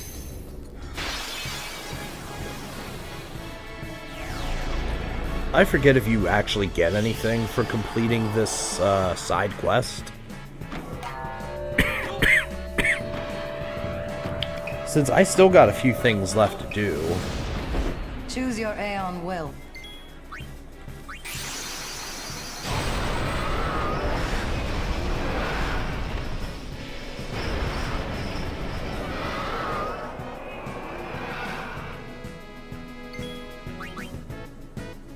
Oh, one thing I will mention is if you upgrade celestial weapons, that causes some of Yuna's Aeons to break damage limits. I mean, not Anima, not Bahamut or the Mage's Sisters, since they already have break damage limit on them. But the other 5 can be gifted break damage limit if you upgrade celestial weapons for the other characters.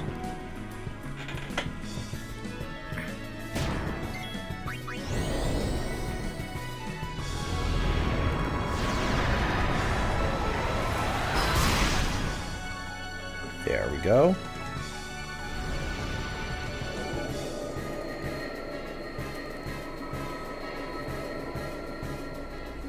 Stop. That is enough.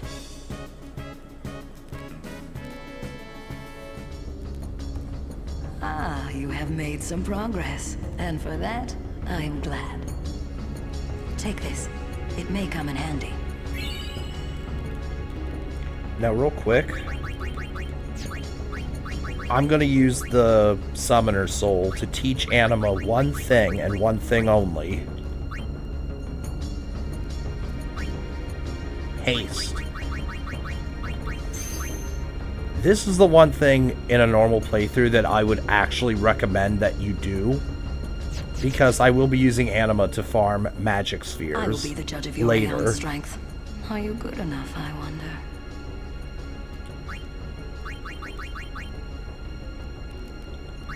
Very well. Before we begin, now, are you ready?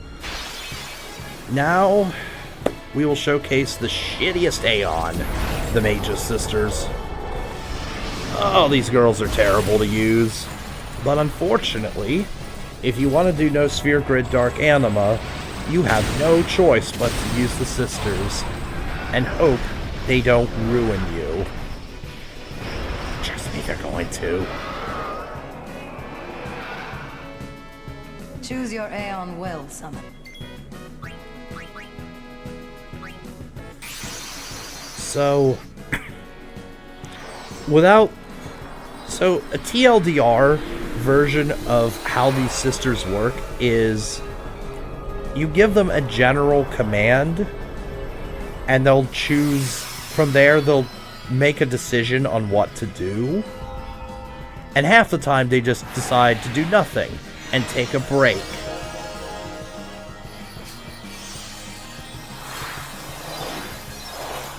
I mean, there is more mechanics behind these girls than that, but that's basically the general gist of it.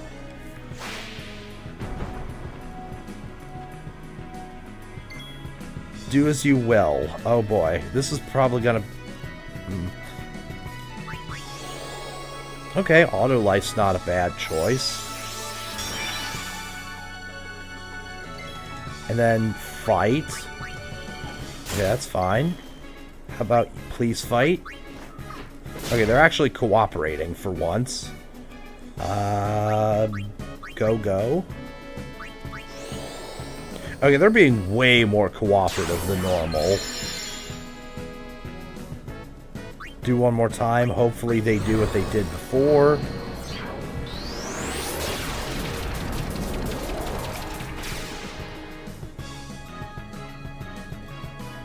Filling all those empty sphere nodes is a pain in the ass. Farming for all these stat max is also kind of a pain.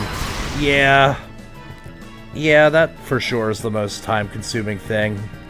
I'll be doing most of that off screen, but yeah, I will agree.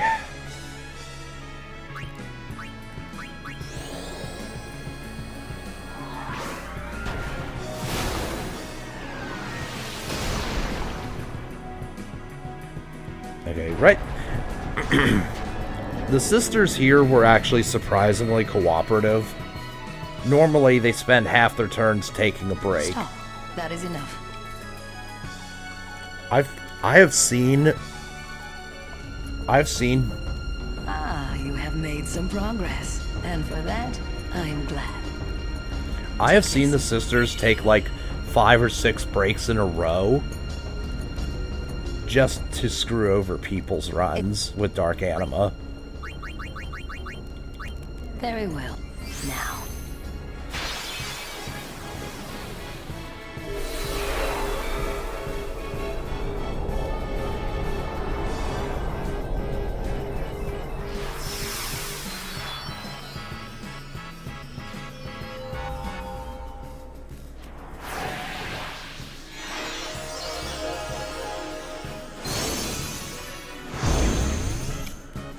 Well worth the grind for max stats. Oh yeah, I agree. But I mean, like, Choose your AI. For activating every single node with every single character, that takes forever.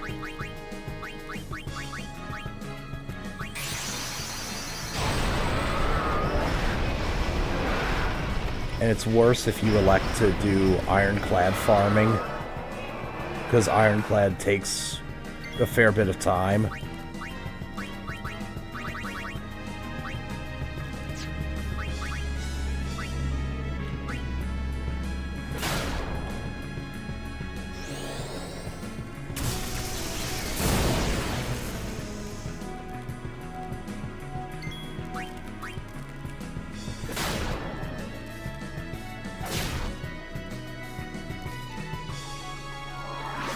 Okay, we might actually be seeing what happens if you... Oh, Jesus.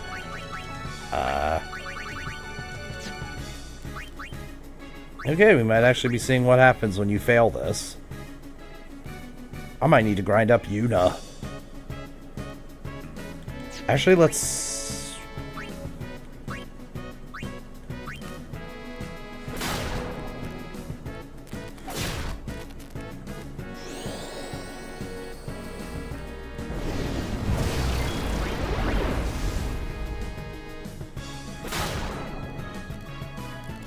rep. Alright, let's see what happens. Normally, I have strengthened Yuna so much that this never happens. Oh, never mind. I can just summon more. Alright. Cool. Okay, so there's no punishment then.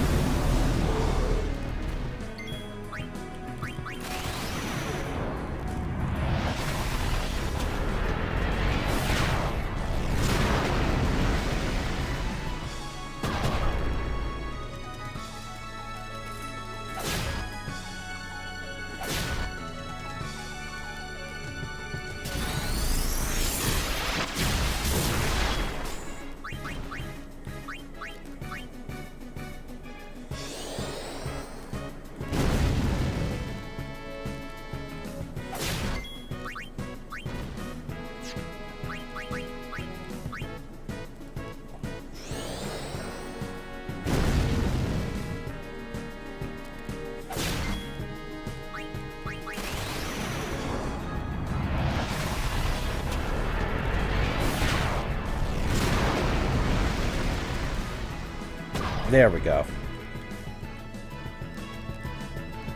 Honestly, I should have summoned Valefor and used Energy Blast.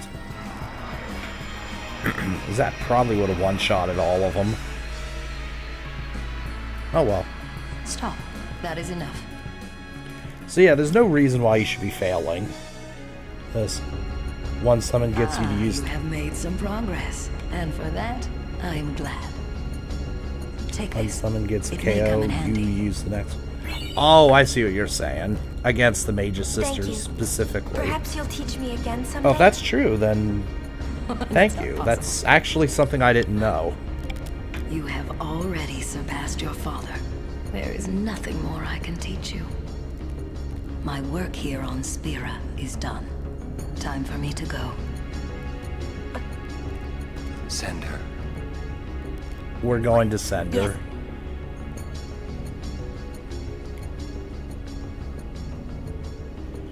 It is in your hands. Destroy Sin and save Spira.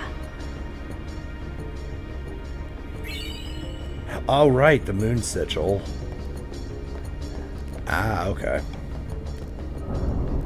Even though Yuna does have the worst celestial weapon in the game.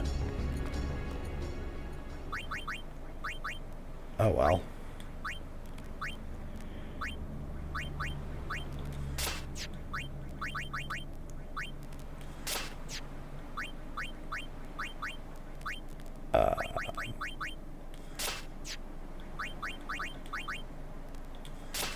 Okay. So I don't think there's anything else really to do, except go to the Omega Dungeon.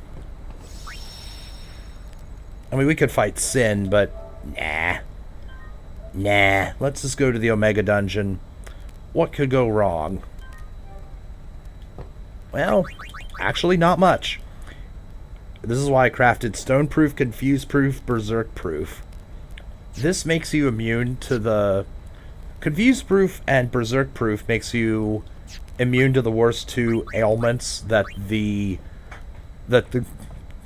Great Marlborough can do to you. The final Which is the most dangerous thing in the dungeon. Because that is a guaranteed ambush.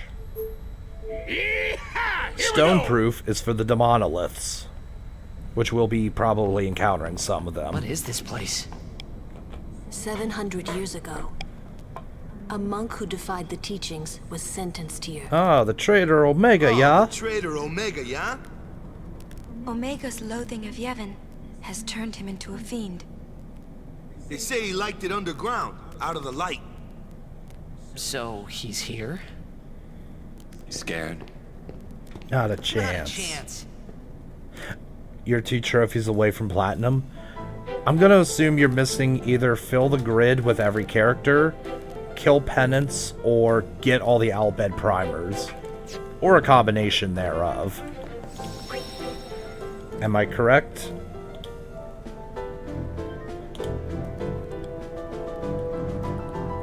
It would suck if you missed the Al Bhed primers from home to Bavel. Okay, so the Wraith. Because we're plenty strong, we'll just hit this. You can also throw Shadow Gems if you want, and if you have them. This thing, like the Ghost, will start with Doom on its first turn, no matter what. And you could definitely use that to your advantage. Kill Penance and watch the Eternal Calm. Oh. Well, if you want, you can just Zanmato. You can just Zanmato Penance if you want. And then Eternal Calm, yeah, that's just watch the cutscene. Okay, right here. If you steal from this... Ah, okay. Nothing to steal. When that happens, a Mimic will pop out. And it will always be with a Zarus. Let's switch to the World Champion.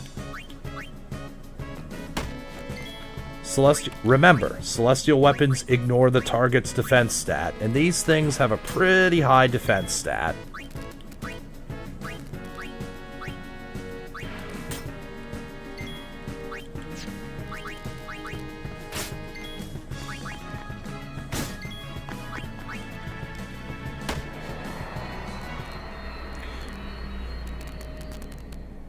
Now, killing mimics with Riku in the party will give you 100,000 gil.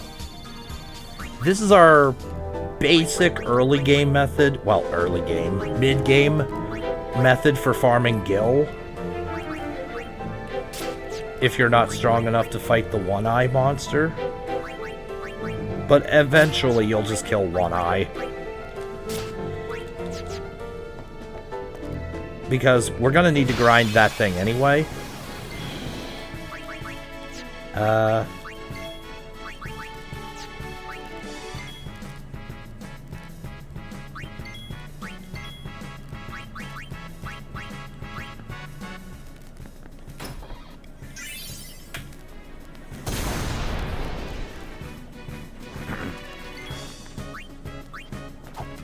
Oh, and if you kill the Zerus first, then you will not be able to get the mimic kill. They're treated just the same as a normal they're treated just the same as a normal chest encounter.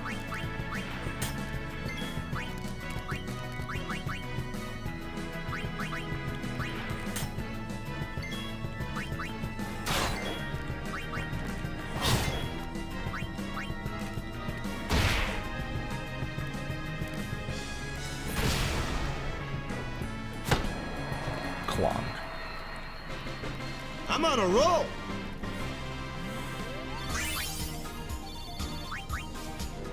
Last trophy was overcoming Nemesis. Ah.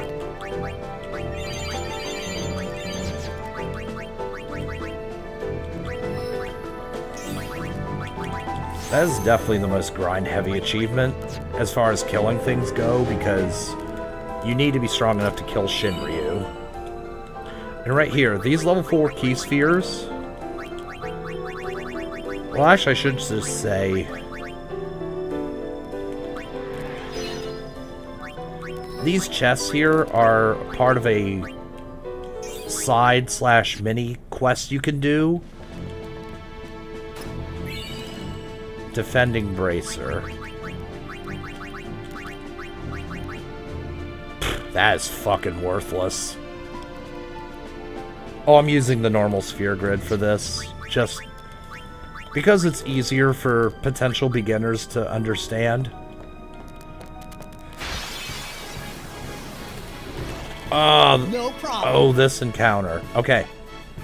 So, that spirit there, the thing in the middle, when you hit it, it has a 1 in 3 chance of retaliating with a move called Poison Mist, which inflicts confusion and poison.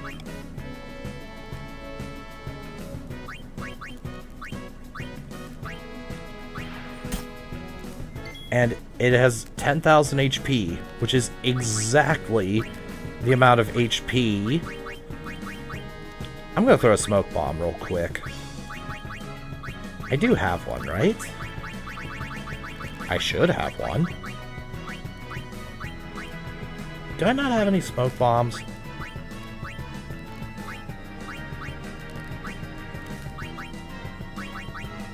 Oh. Alright, whatever. Sleep powder then.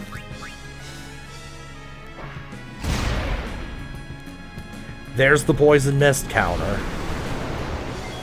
This is one of the reasons we crafted that, or that I crafted Confuse Proof. Confuse Ward works fine too.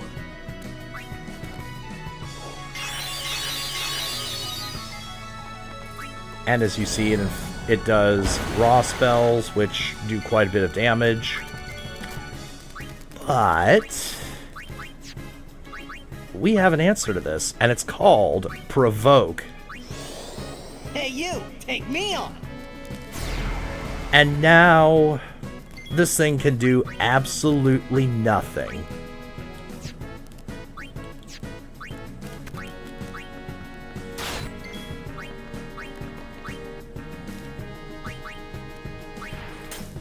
So, when it's provoked like this, the counterattacks never happen. And on top of counterattacks never happening, it can never do anything other than White Wind to you. Yeah. So we turned one of the biggest threats in this dungeon into something that actively helps you, thanks to Provoke. That's pretty damn OP, I must say. And it cures any negative statuses you might have, too. Nice seeing all stats 255. Oh, yeah. Oh, yeah, it definitely is. Yeah!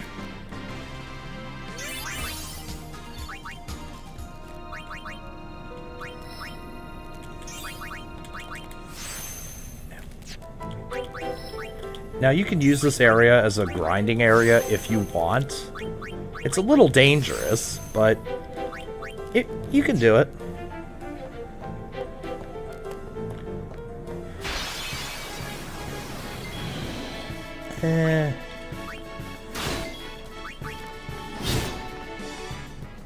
You like that?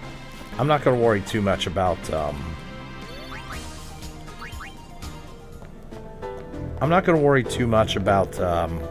gill grinding right this second. I'm more worried about exploring the rest of the dungeon and seeing what encounters I might come across.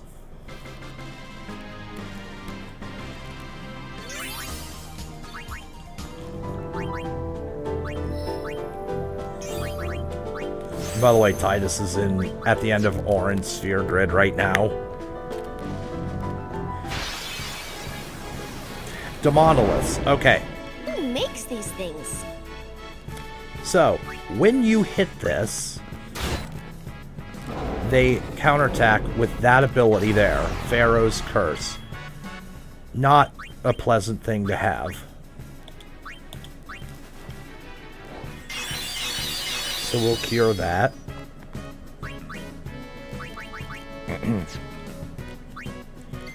Now, we can slow these down with slow, like that.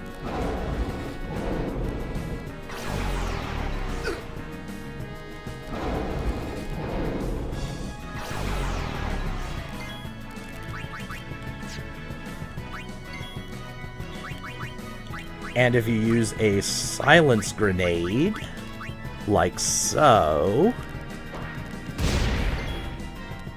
they will now no longer counterattack with Pharaoh's Curse.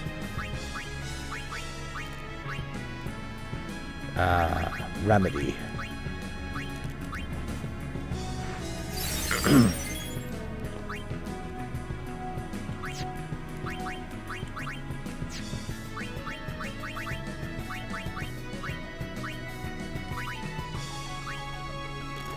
And if you really want to trivialize them further, oh, I don't have a smoke bomb, but you can inflict darkness on them too.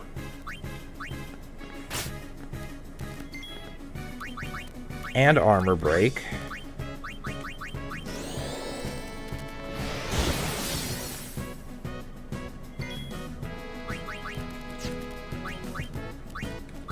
Now, yes, I got all the celestial weapons.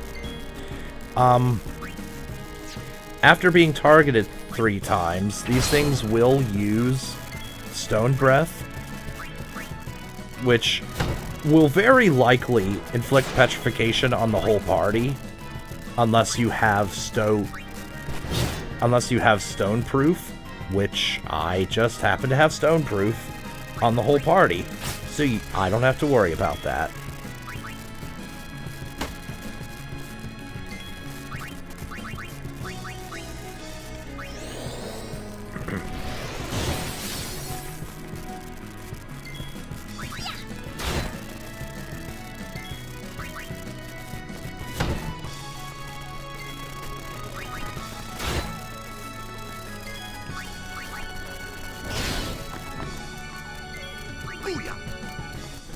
Yeah, I have all celestial weapons and all sigils.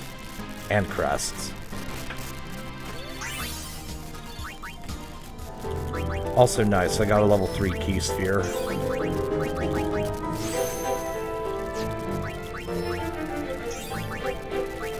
I forget if using Provoke actually does anything to them.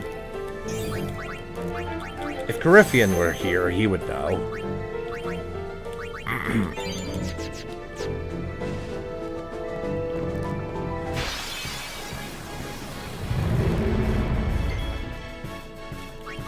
You know what? If you encounter these, just don't even waste your time. Just get out of there. Those things are just useless. Not worth the effort.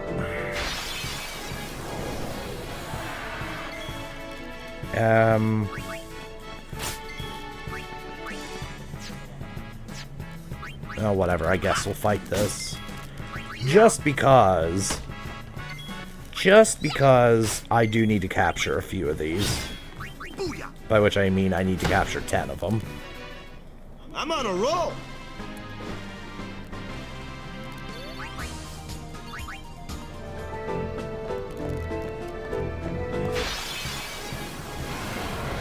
Ah, Adamantoise, huh? Alright, well, if you have sleeping powders, you can put these boys to sleep. If you have poison fangs, you can inflict poison on them.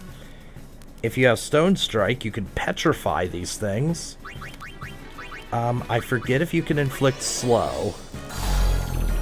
Nope, you cannot. Well...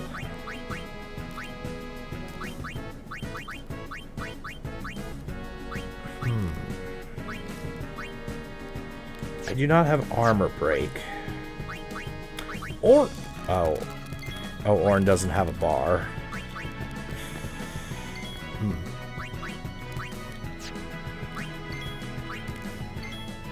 Alright, well, that's fine.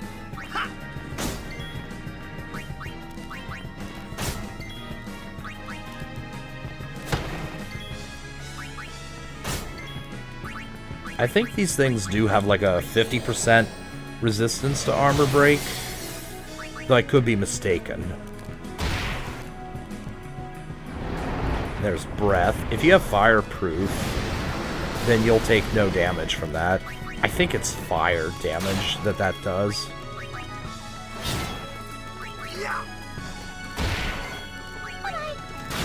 Once you get strength high enough, the armored property will cease to matter.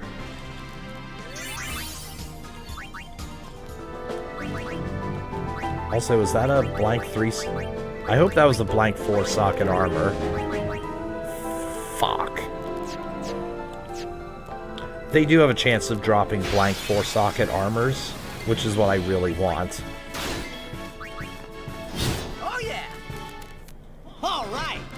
Because blank 4 socket armors are not cheap.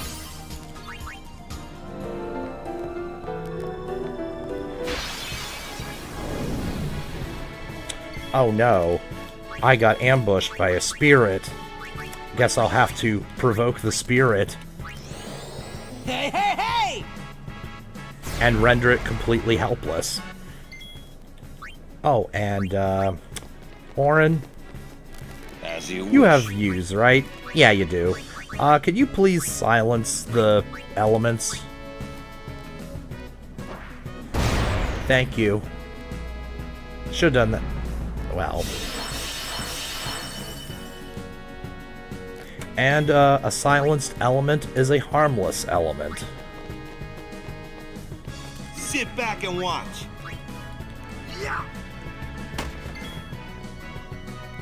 Right. Armor break.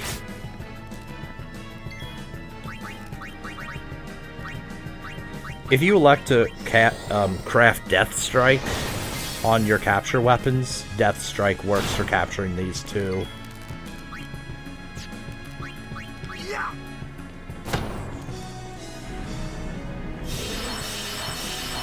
Unfortunately, the element is immune to all statuses, so... Well, aside from Doom.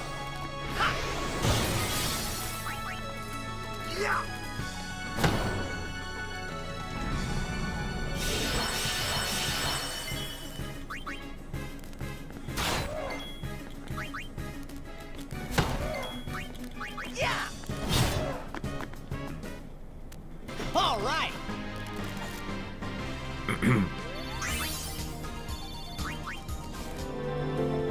Alright, I forgot you could get return spheres from the black elements.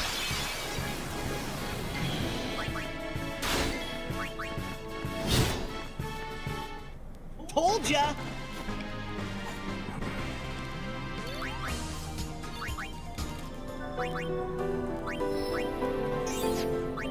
Oh, let's use defense, HP,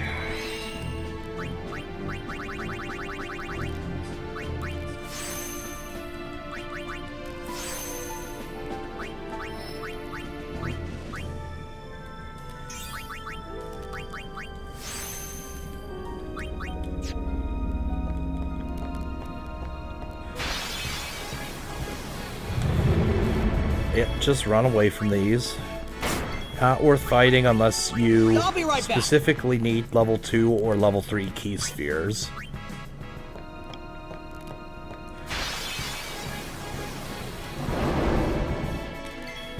Oh no. Silence grenade time. Armor break.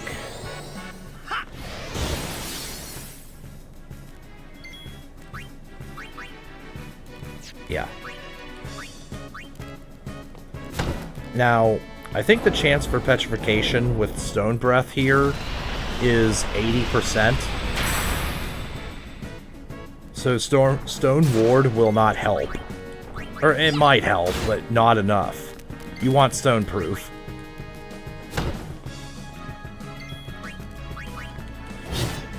These things are the exact, or one of the big reasons I crafted Stone Proof on all my armors.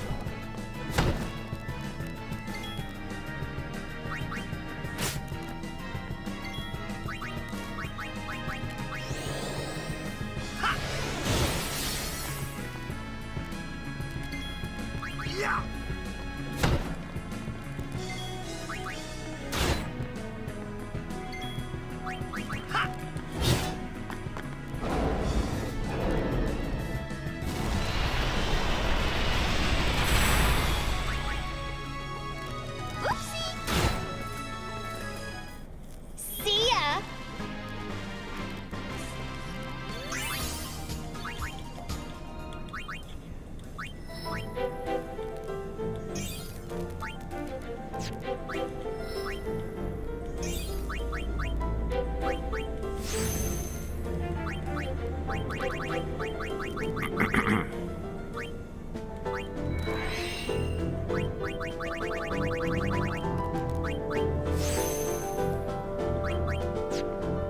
Oh yeah, Riku.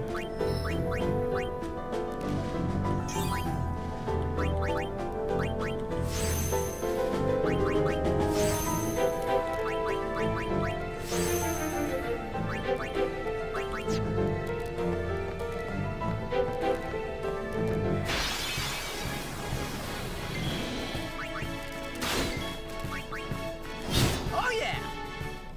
Yeah.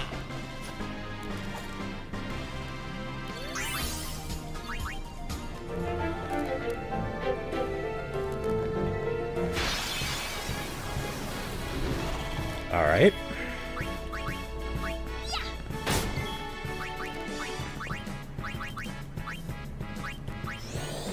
Hey you, over here.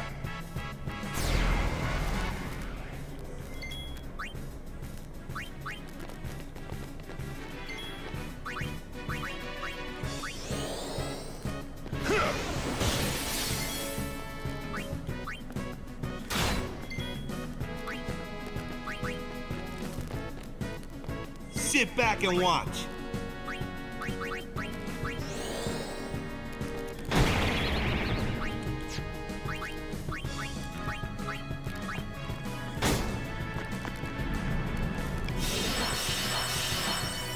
Thanks for the free heals, Spirit.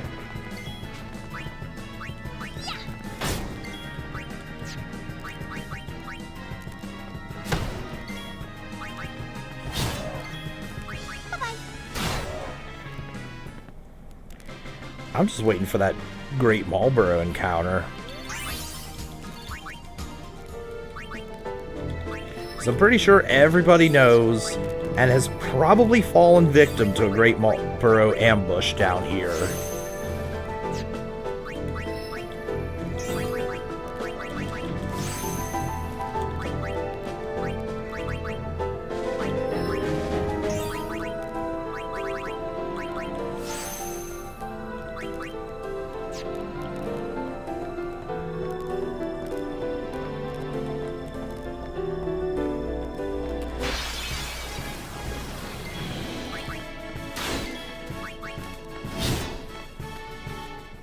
All right.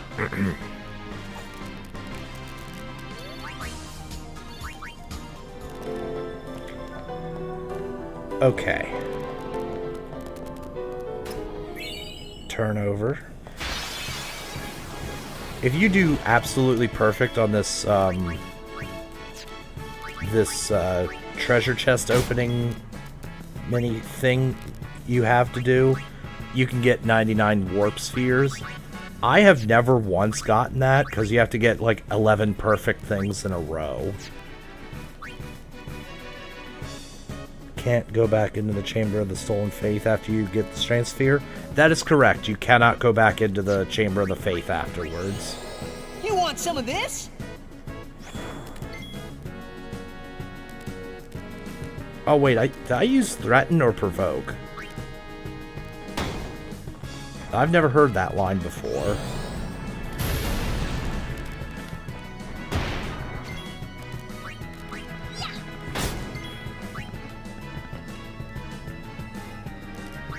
I did use Provoke. You want some of this? There we go. I didn't know that could actually fail.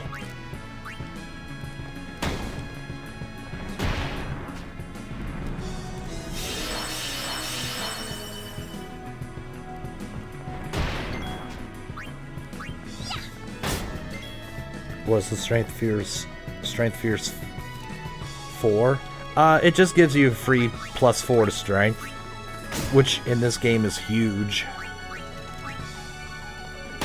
And you can get it off of Juggernaut in the Monster Arena.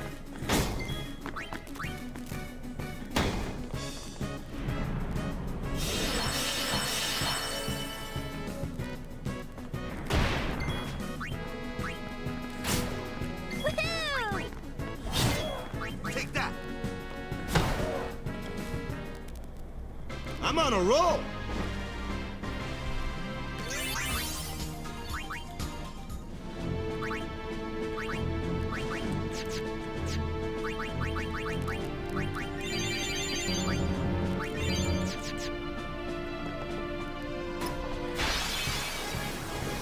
Here we go.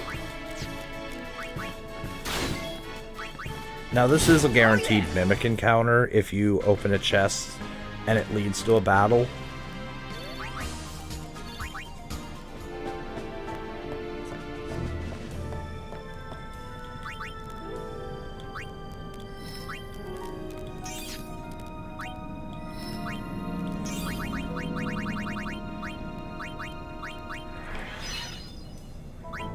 That had something to do with Yojimbo.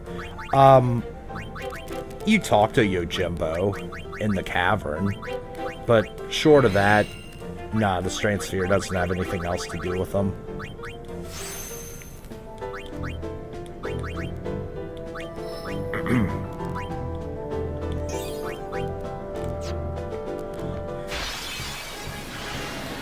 Oh, I forgot about these things. If you have enough gil, you can bribe these for Chocobo wings to craft auto haste.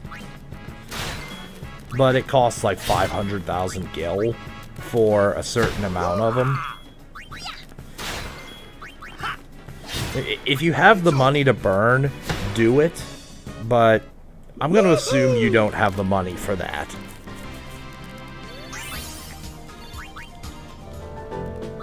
Yeah, it's right. It's just regular stat boosting. It's like, well, I mean, it's free. You can't argue with free.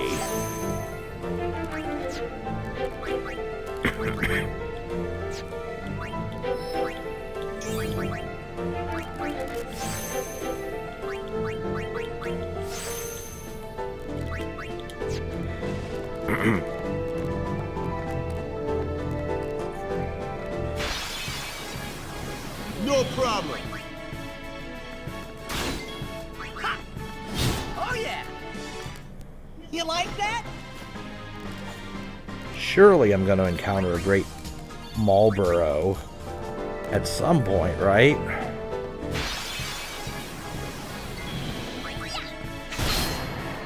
Okay, I've captured enough Xerases.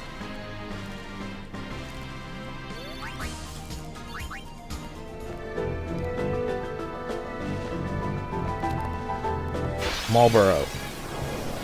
Nah. This'll be easy!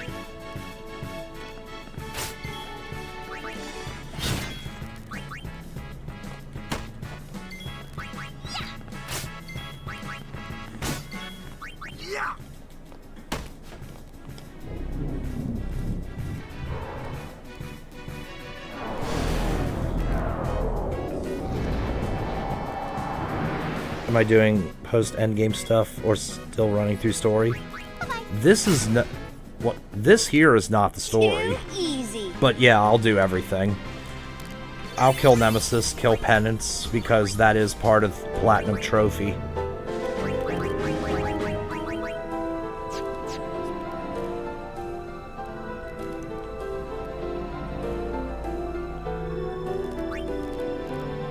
Okay.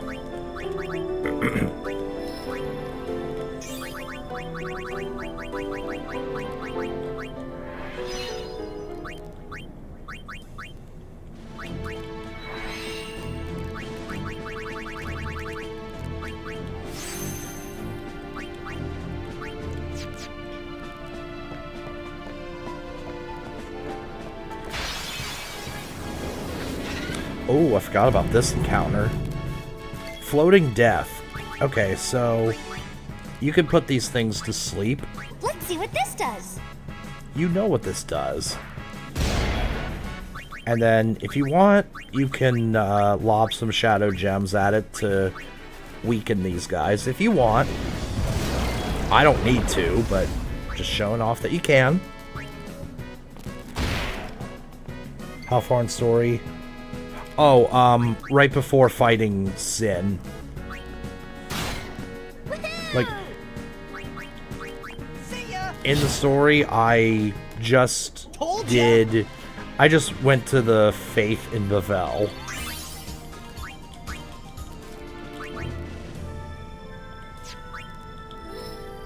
And, Rough Play. That is Death Touch for Wakka, I think.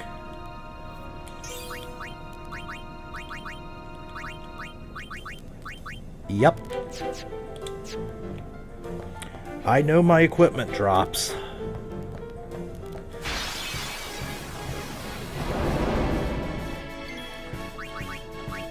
Silence Grenade.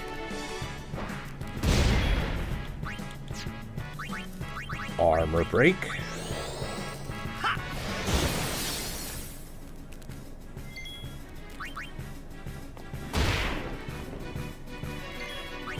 See the little delay there when you hit an enemy? They want to retaliate with Pharaoh's Curse, but they can't because they're silenced. Oh yeah!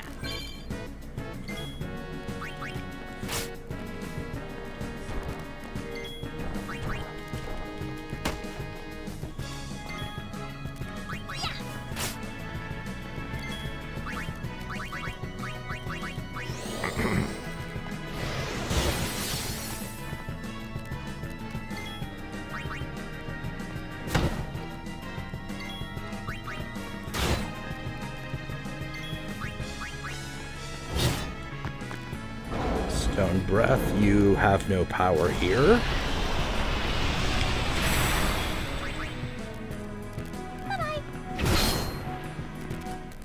All right. That is Stone Touch or Stone Strike for Auron, and either Stone Proof or Stone Ward for Riku. Stone Touch.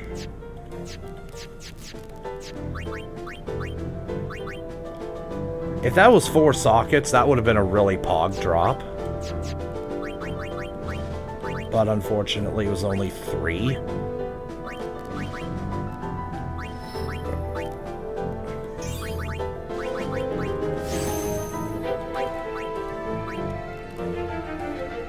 Let me just make sure.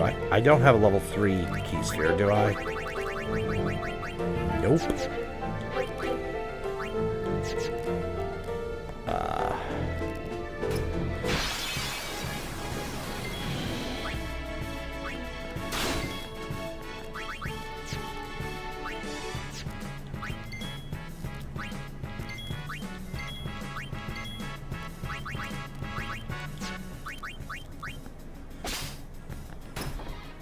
The hell? I thought those were always mimic encounters. Huh. Alright. Evidently I was wrong.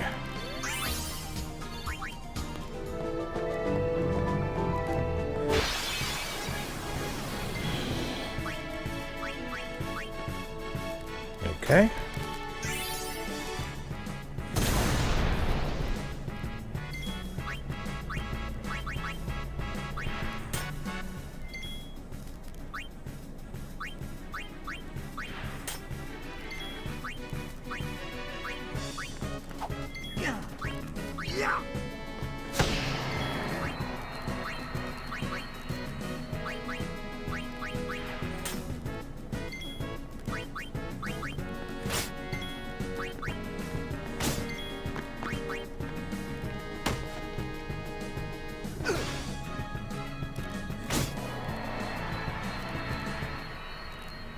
All right.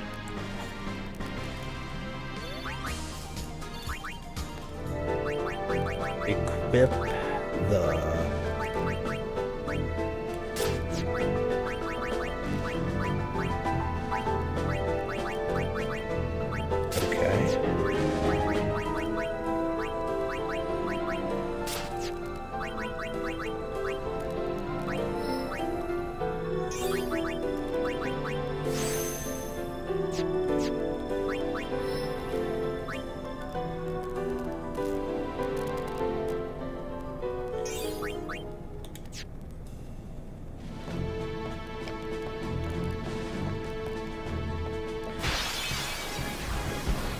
Oh, hello.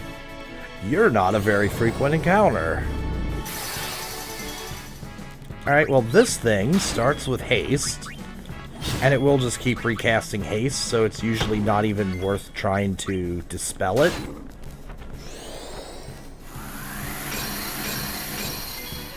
If Auron is in the party, this thing normally tries to prioritize giving Auron slow.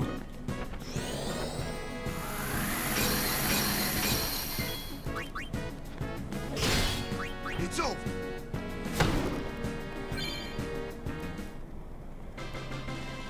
But yeah, with enough power, you can just kill it. Also, if you have Stone Strike...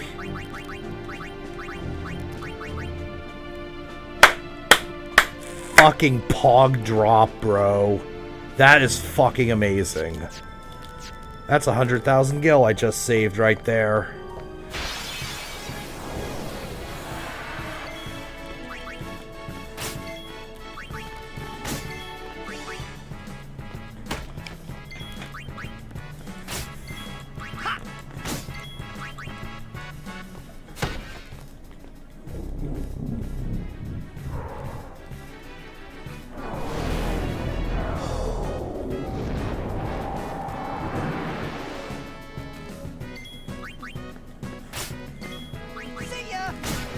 Alright, I'm going back and I'm saving the game, because that was, that's very pleasant to get.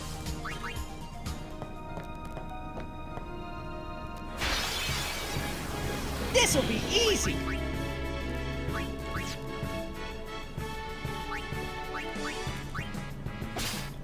Turbo Ether. Those, I think, if you have enough of them, I think if you have enough of those, you get, you can get Magic Booster, which can be a very helpful modifier if you want to go that route.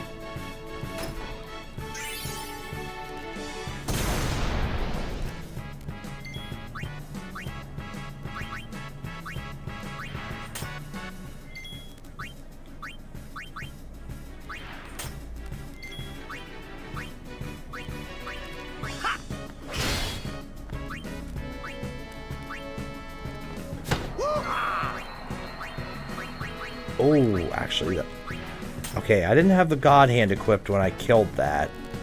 Oh, yeah. Will I still get double Gil?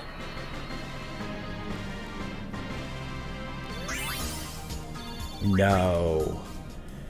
Rip. I didn't even think of that. Oh well.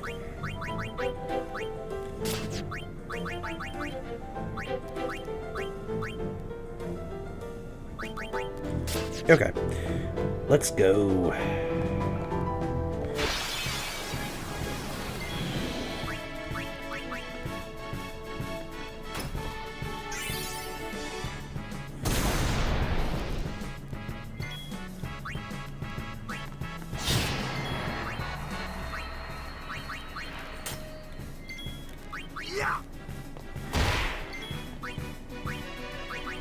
Well, you need to have the God Hand equipped before you kill those, obviously.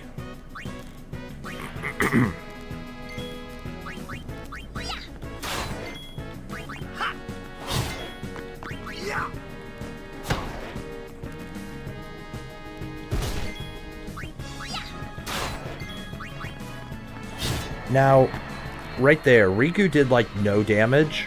And the reason for this is celestial weapons will often do, like, Titus Walker, Riku, and Kamari, all of their celestial weapons do less damage when they're low on health.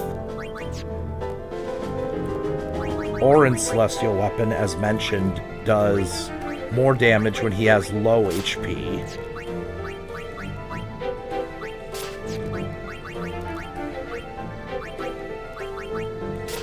Lulu and Yuna's celestial weapons do more damage when they have high MP.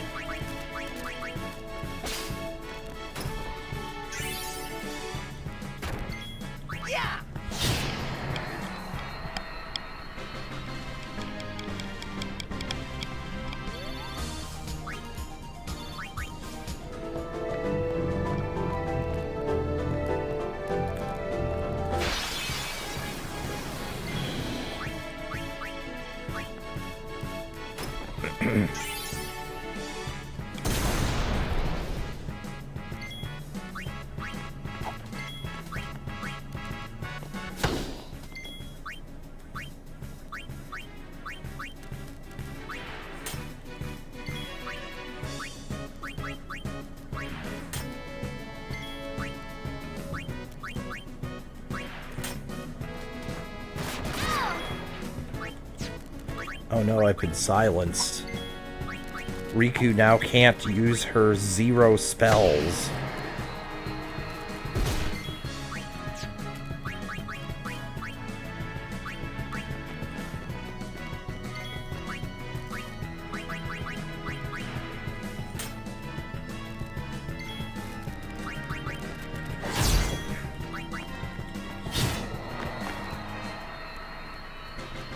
I think that should still count. Fuck off, it doesn't. Okay, so Riku does have to be in the party when the battle's over, too.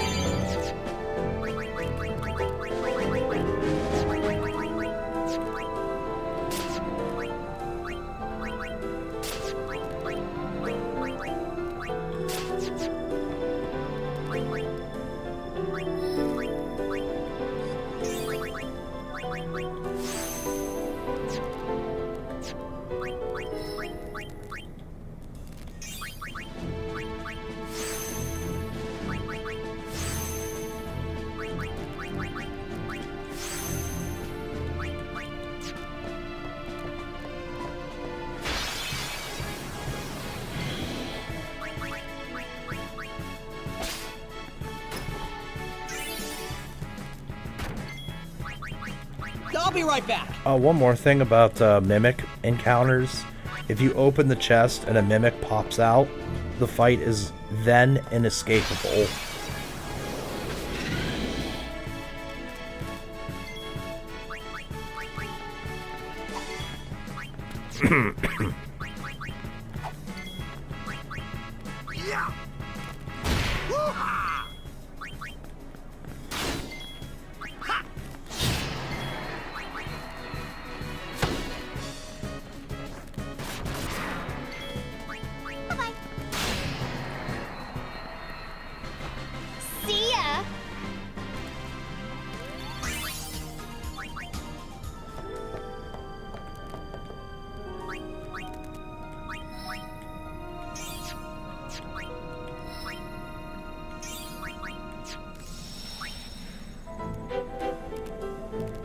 Okay, now that that drop has been saved, let's continue into the dungeon.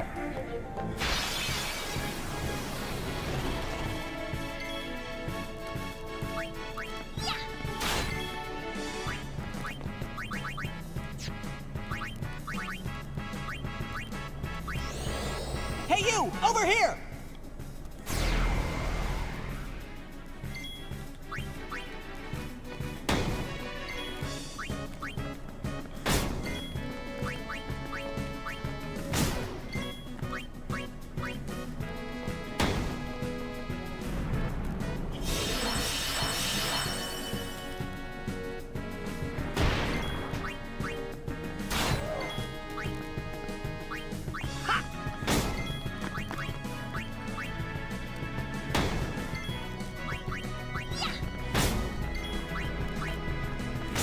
Oh yeah!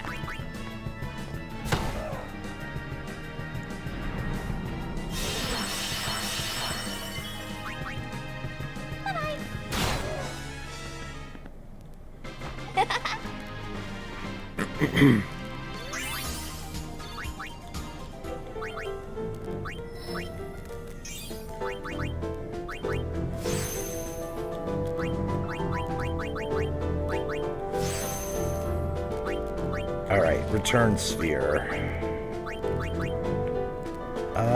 Where's the closest to Riku's grid?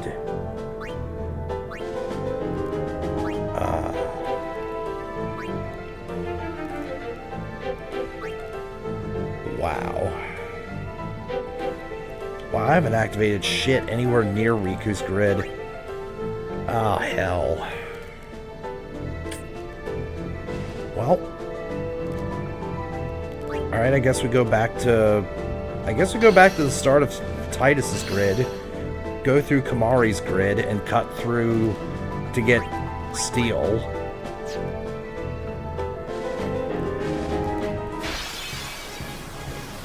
If you're wondering why I didn't get Steel and Use at the same time, it's because I just used a special sphere to get Use for Tidus.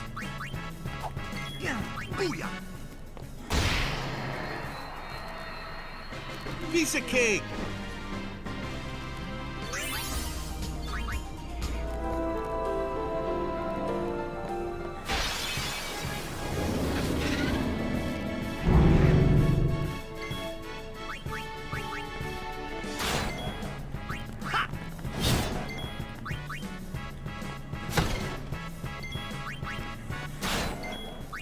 Yeah! You like that?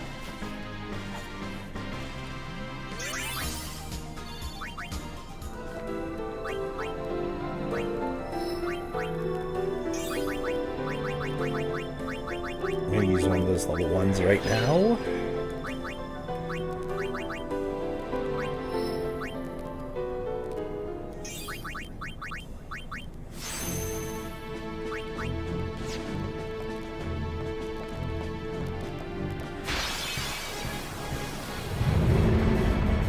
Nope.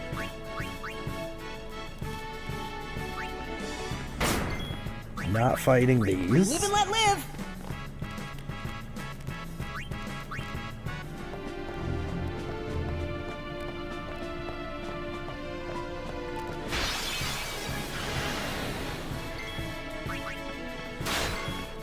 Ooh, oh. So there's definitely two things I've yet to encounter here. One is the 3 bombs. 2 is the Master Tonberry. Well, and the Great Marlborough, but as far as capturing things for the monster arena is concerned,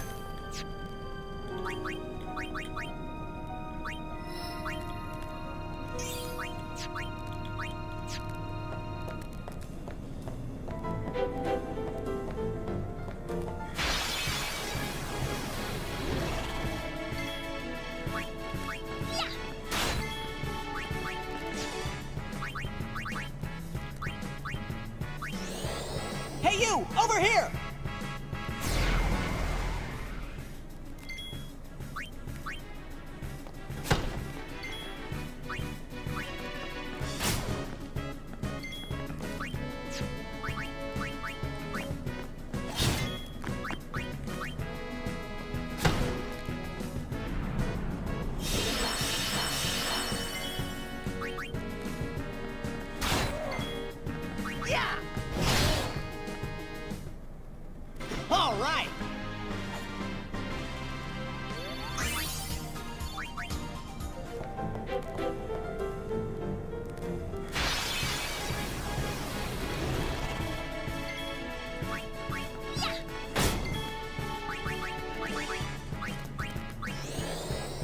Want some of this?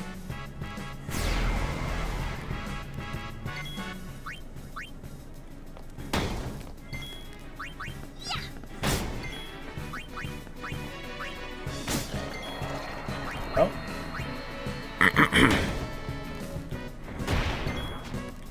Okay, didn't expect to have captured 10 of these already.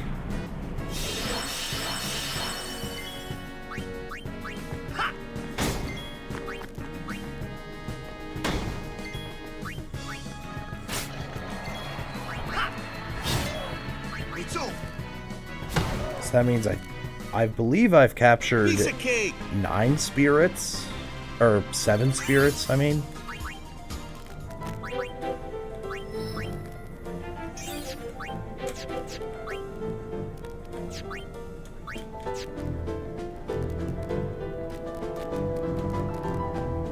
Okay.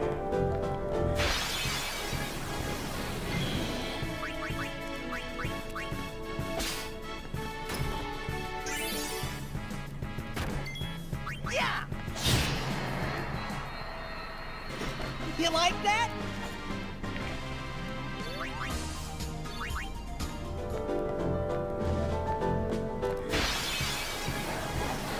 Oh, hello, Master Tonberry.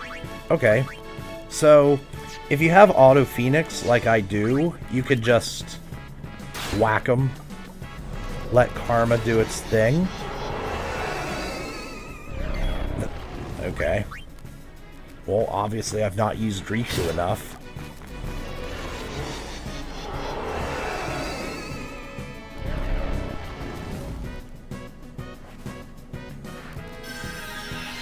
Yeah, you can just let Auto Phoenix do its thing, or put him to sleep.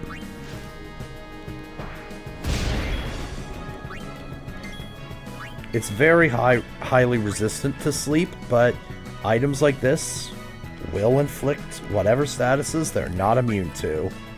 And then you can Shadow Gem until it gets to an acceptable health threshold.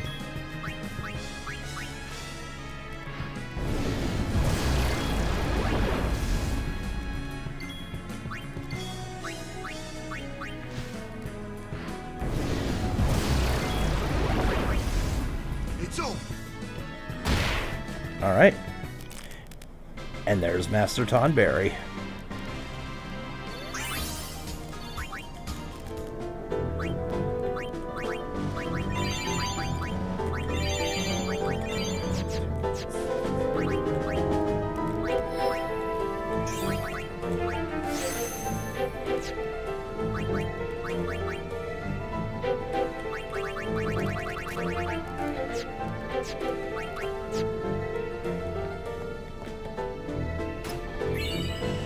Nice.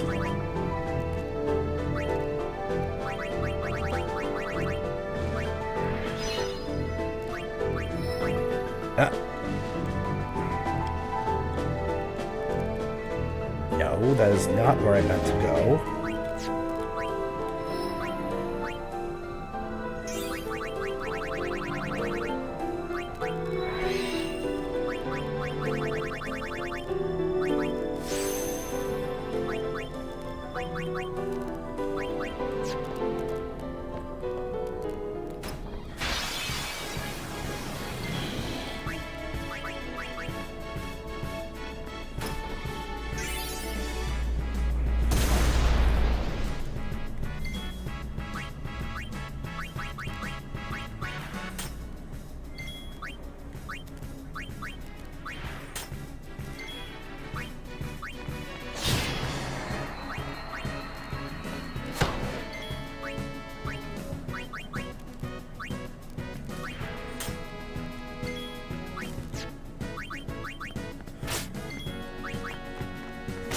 Oh yeah!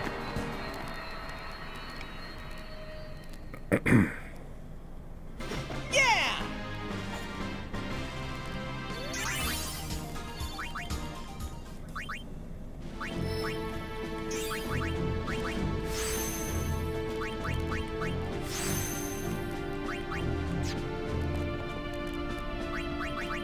Alright.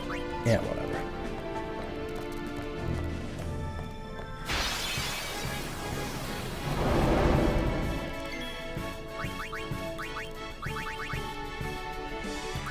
silence grenade.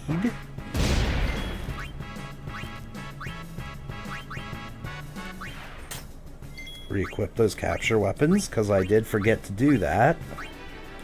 That could have been a bit of a problem if I was against the Great Marlborough.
Okay, so that has to be at least 8 monoliths right there.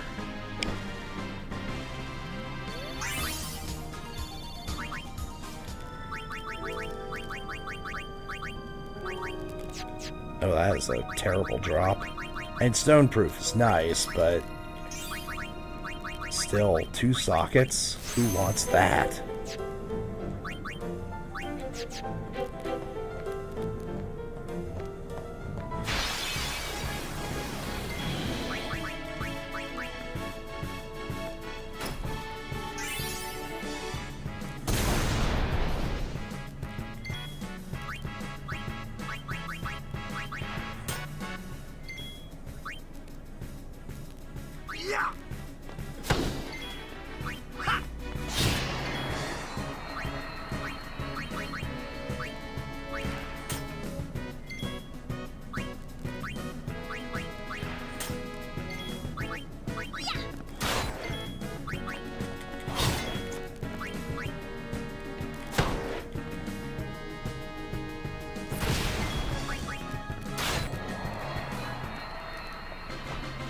Too easy.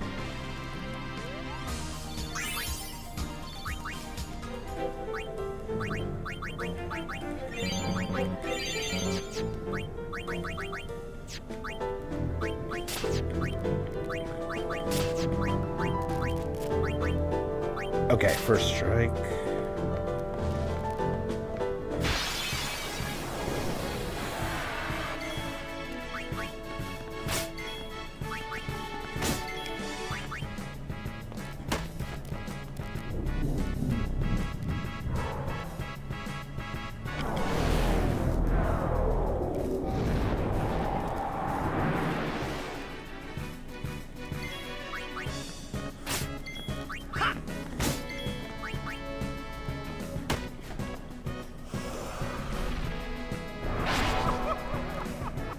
Wow, okay. I guess you can't wait the 5 turns, huh? Well, it's one of the things we have Phoenix or Auto Phoenix for.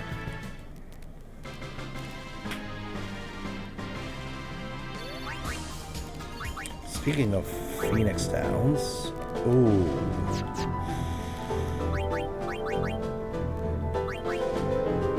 We are kind of low on Phoenix Downs, or Mega Phoenixes.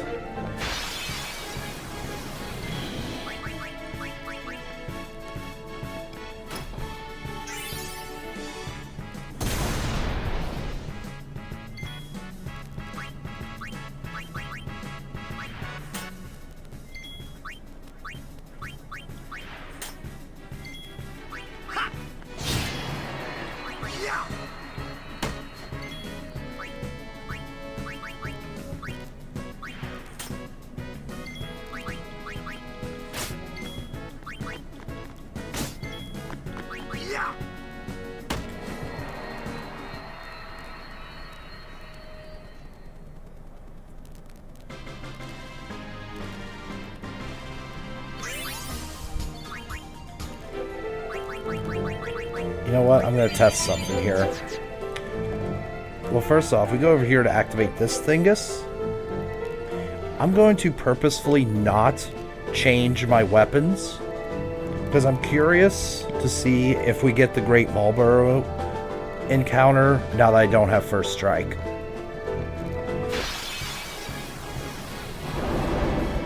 I was honestly expecting that to be the Marlborough. Get out of here!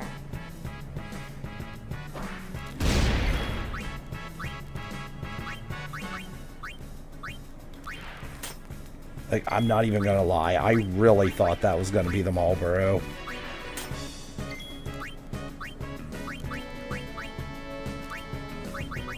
Maybe they're all in the Descent to Hell.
Well, that's 10. That's definitely 10 to monoliths. How do I feel about the game giving you auto life at the end when you fight all your summons possessed by you, Yevon? I kind of like that idea because it's basically a victory lap.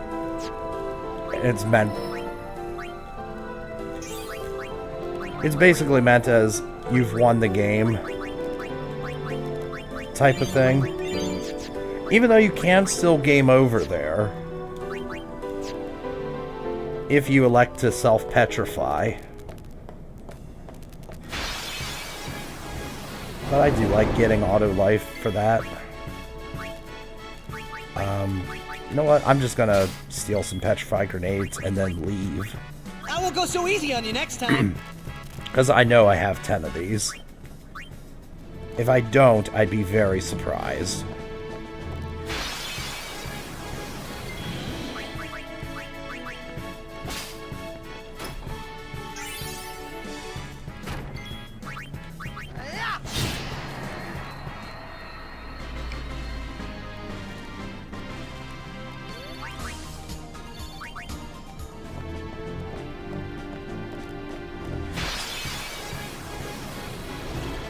Okay, this again.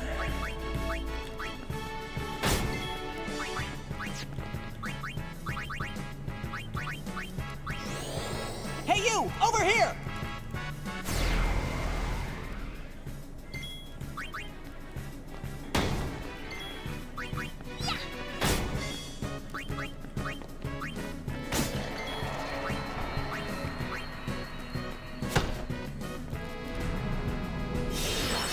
Took away from the fight. I mean, I can kind of see why you'd think that, but at the same time as well, like, you could use other Aeons to fight. You could actually use, like, let's say you summon Baleful first. Yuna can summon Anima and kill the Aeon that way, too. And there's always Trio of 9999 plus Blitz Ace / attack reels.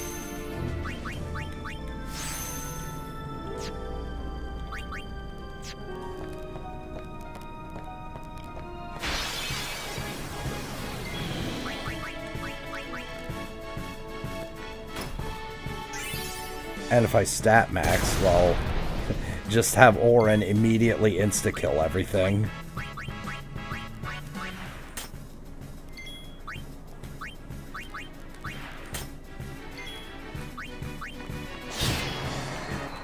The Yu Yevon fight itself, though, I find kind of garbage.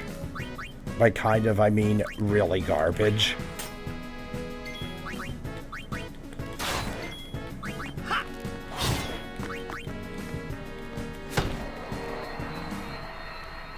I'm on a roll. Because, like, it does all that damage, but you can inflict zombie on it, throw a phoenix down at it, and say, there, I'm done. Or just use Doom. But, like, it is so much easier than BFA, normally. So it's like, why? I feel that fight was just rushed altogether.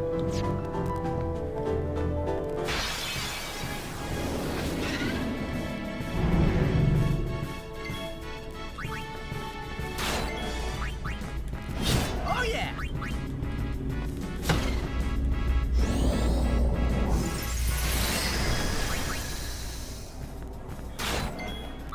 See ya!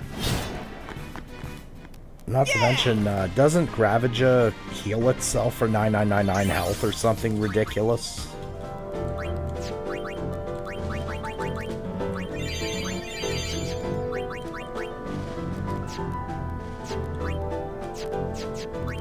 Oops.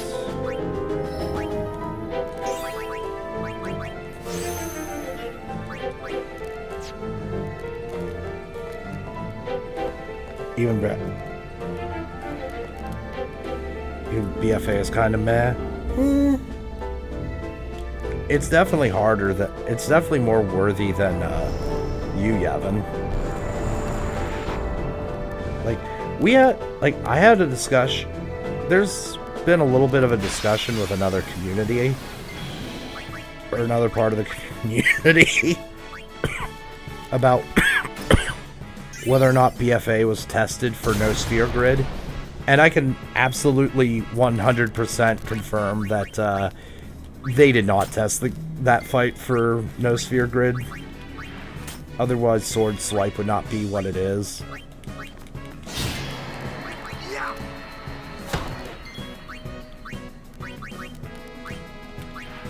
Enjoyed the last two Seymour fights more.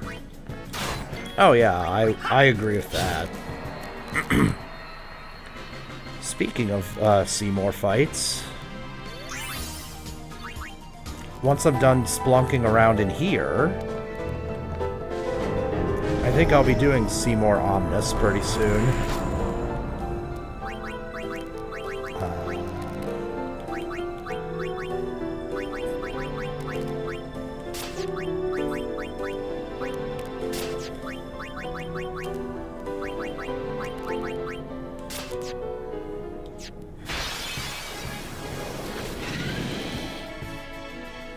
Let's do it!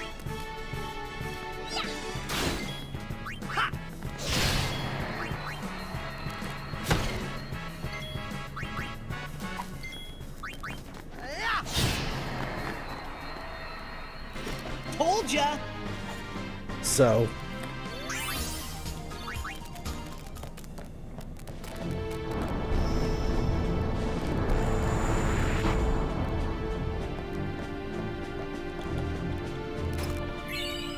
right, so I'm gonna walk back to the save sphere. There you go, you son of a bitch, finally. Okay, so, of course I was about to walk back to the save sphere when this thing popped up. Quite apropos. So, I'm pretty sure we've all seen this happen. Ambush, bad breath, dead. Confuse proof and berserk proof. Even wards, I think, are fine, but proofs guarantee that you don't get killed by bad breath. But more importantly, with first strike and provoke... Hey, hey, hey! What bad breath? It can't use bad breath anymore. Now all it can do is its multi-target attack, which still hits quite hard, so it's not entirely risk-free, but if you're sufficiently leveled, you'll survive this.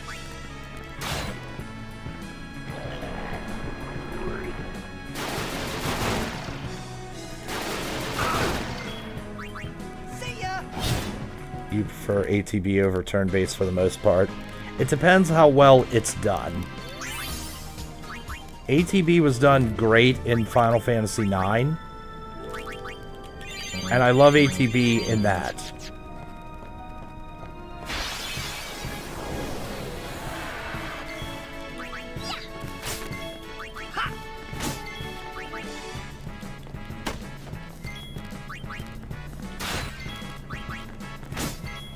It's over. I'm good, yeah?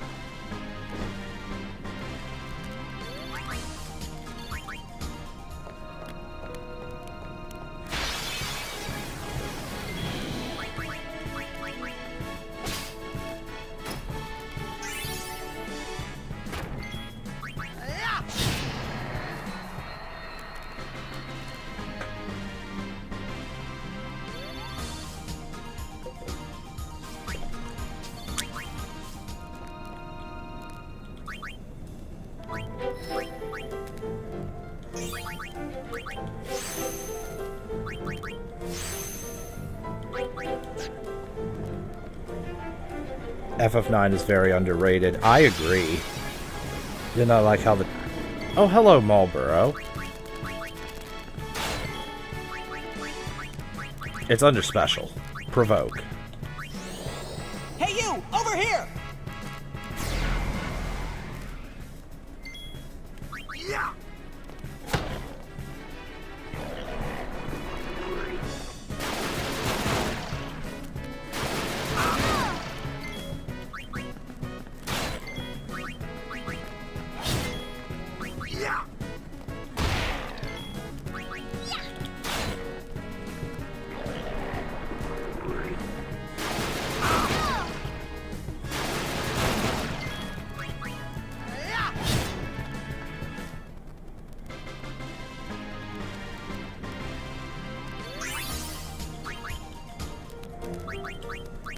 Alright, Yuna.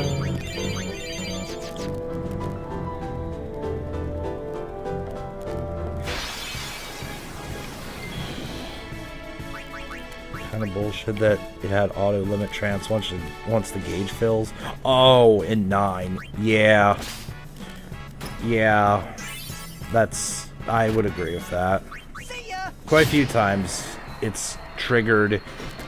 Like in my playthrough, it would trigger at really bad times, and it would just get wasted.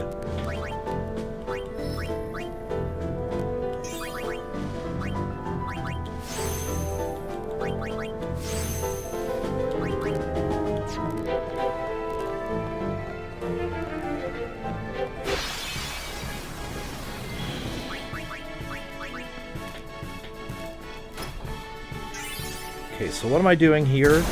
I'm sort of gil farming because I want to bribe Ultima Weapon, but in order to bribe him, I need several million gil for this. Like, a good solid number is 2.5 million.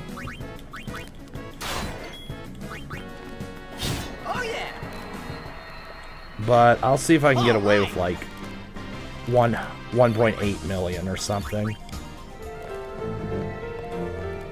When it's least needed. Yep, yeah, it definitely does. Oh, there's the 3-bomb encounter.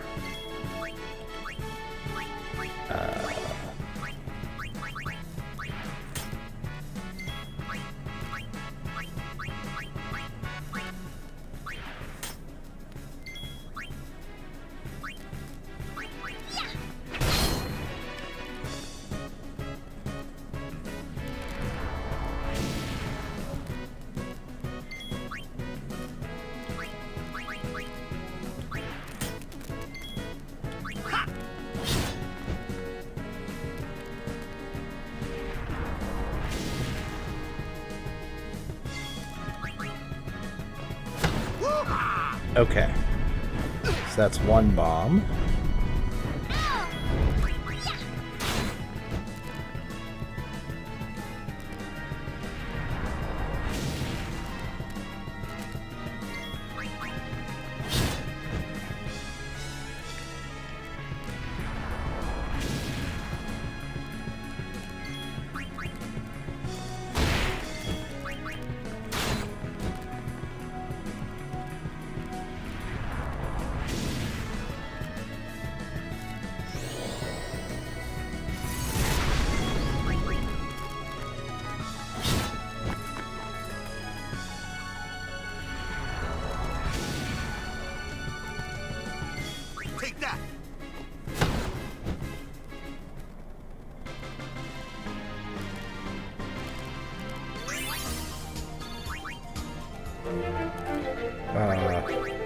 Oh wait, yeah, I do have the right things equipped.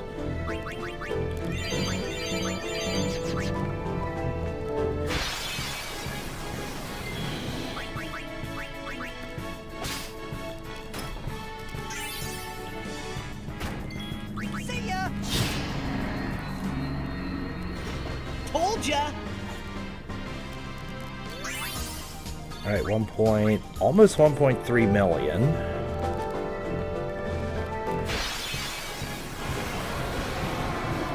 Okay, it's been a little bit since I've seen one of you. Poison you. Get out of here! Poison you.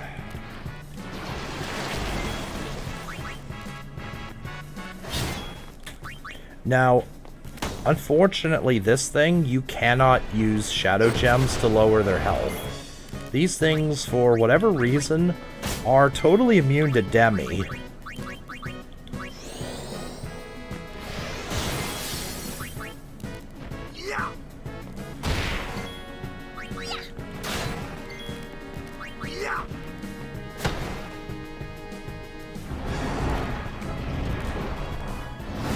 It's like you would need to either throw a bunch of items at it while it's asleep, maybe even shining gems. If you're gonna do it in like no sphere grid or something. Or if you're not restricting customize, actually the better idea would be equip Stone Strike and hope that it gets petrified almost immediately.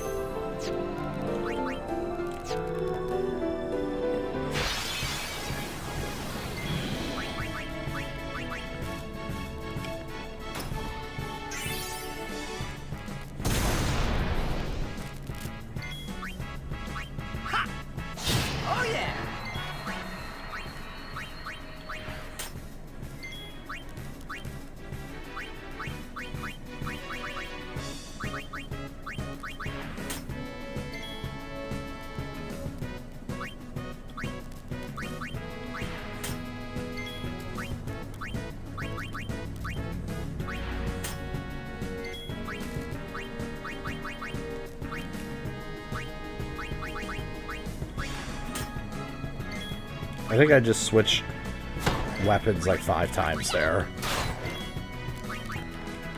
There we go. Alright, so that is what, 1.4 million? One of your playthroughs. Oh yeah. The bright idea to keep both healers and summoners together back in the day. Ah. What, with the anti-magic area? Oh boy.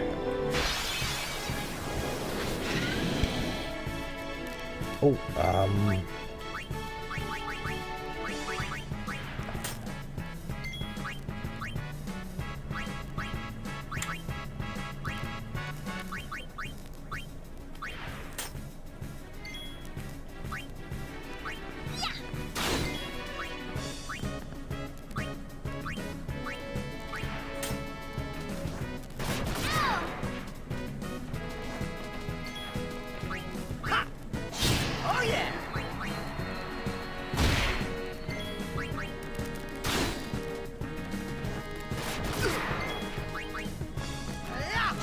okay. Zeros. Now let's see if I can get away with bribing 1.4 million. I probably can't, but I'll try.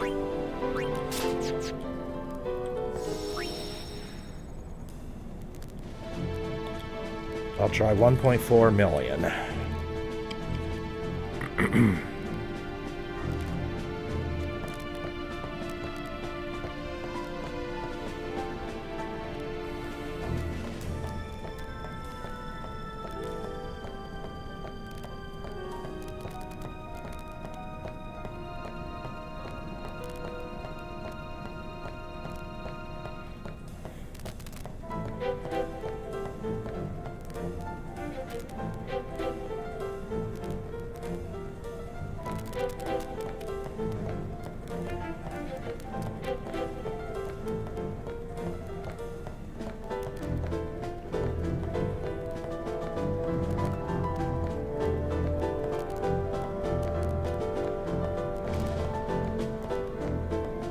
refuse to go back to previous save because it is so far back in the game. Oh, rip.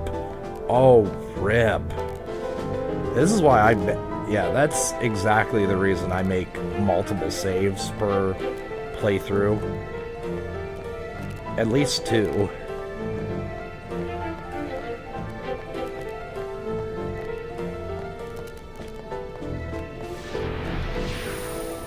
Okay, now right here, this little mini-boss thing, Ultima weapon, I'm not going to explain its mechanics. What I recommend you do is you have bribe on one party member, at least. You're kidding me.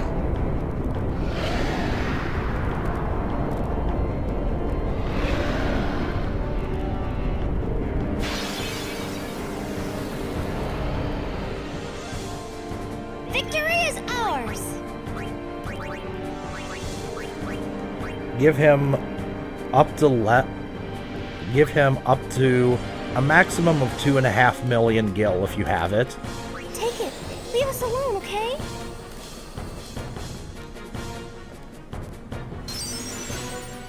Nope, that didn't work.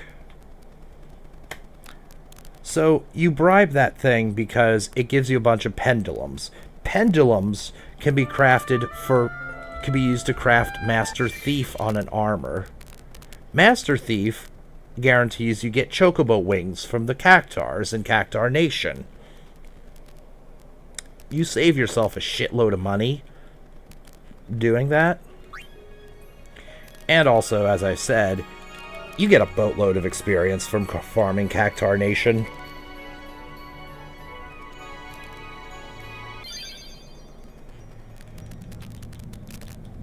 Alright, well...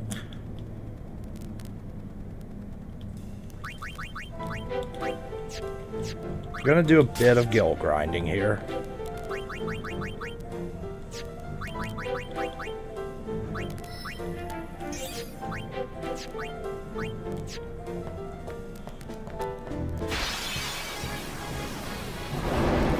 Not fighting you.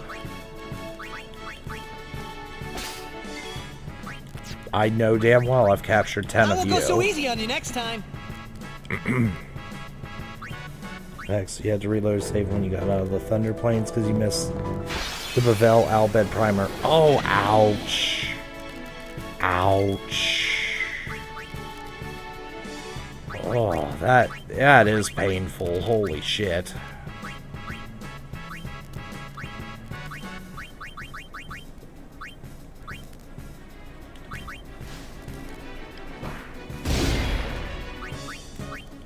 That is definitely an Omega rip.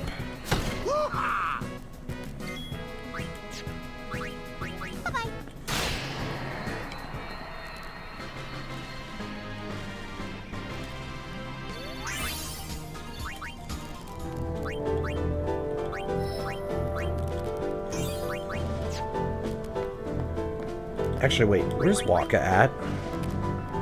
Lulu's grid.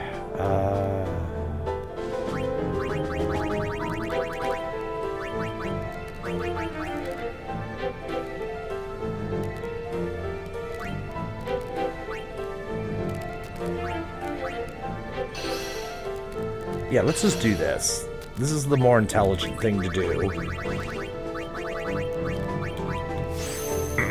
Steal, use, and we're gonna send Waka down Riku's grid.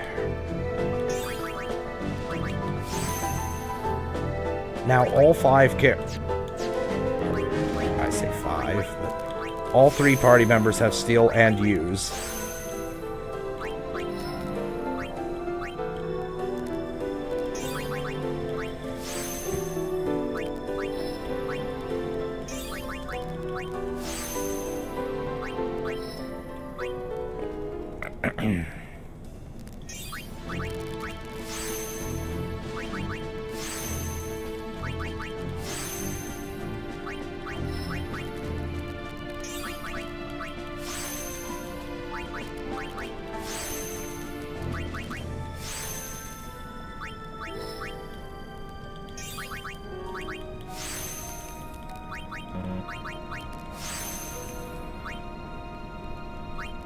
You had to speed through everything you could to get back to Bavel. Oh boy, yeah.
Okay.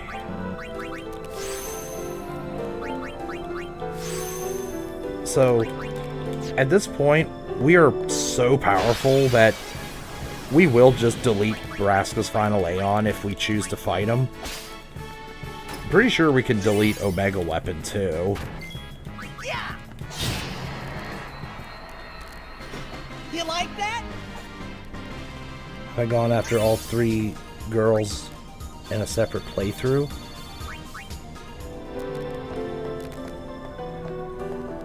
What do you mean? I'm not entirely sure what you're asking. You mean there's Sphere Grid? Or are you asking, have I done solos with all 3 girls? If that's what you're asking, then yes. I saw a Tetra Bracer. Ah.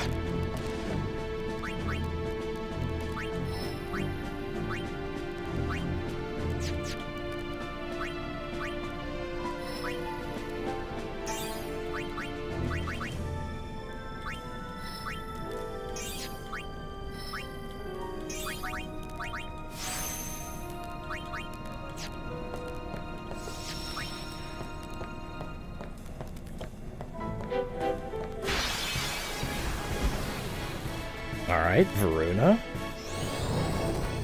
I'll take Varuna.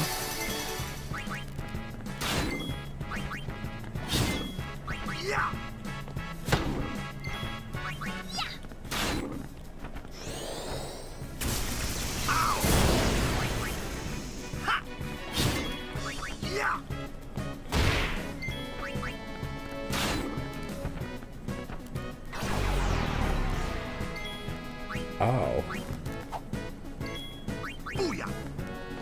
I'm not gonna lie, I didn't know Varuna had that. I'm on a roll. If you choose certain dialogues. Oh, okay, okay. Yeah, I've done that. Yeah, I've done that across different playthroughs. So basically, have I triggered different affection dialogues? Yeah, I've done that across different playthroughs. In the Kimahri solo, I broke the rules on purpose, off-screen. Just because I wanted to show the Kimahri rides with Tidus to Macalania Temple. Because, like, nobody ever shows that scene because, seriously, who uses Kimahri super frequently in a normal run? All right.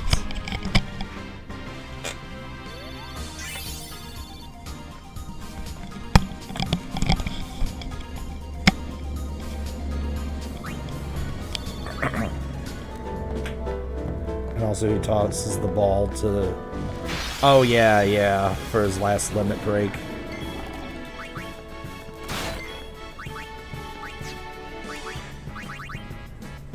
Provoke. You want some of this?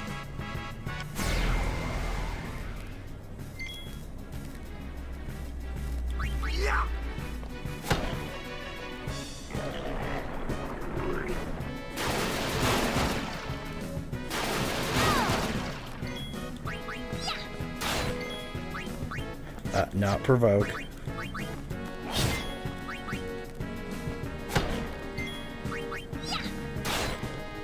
Okay, I might end up fleeing from everything that's not Varuna plus chest.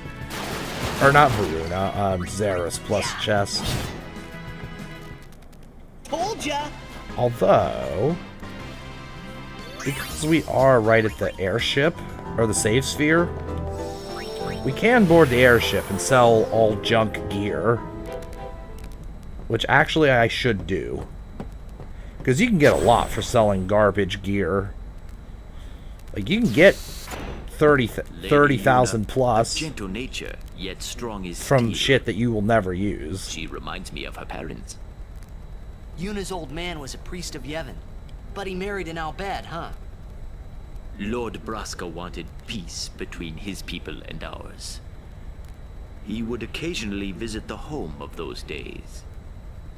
So that's how he met Sid's sister? They ran off together into the night. Sounds like love. Wow, Sid must have been furious. Yes, he wouldn't talk to her after that. But when Yuna was born, they made up again.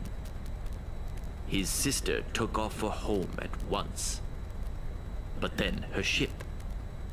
Sin. That incident turned Lord Braska down the summoner's path.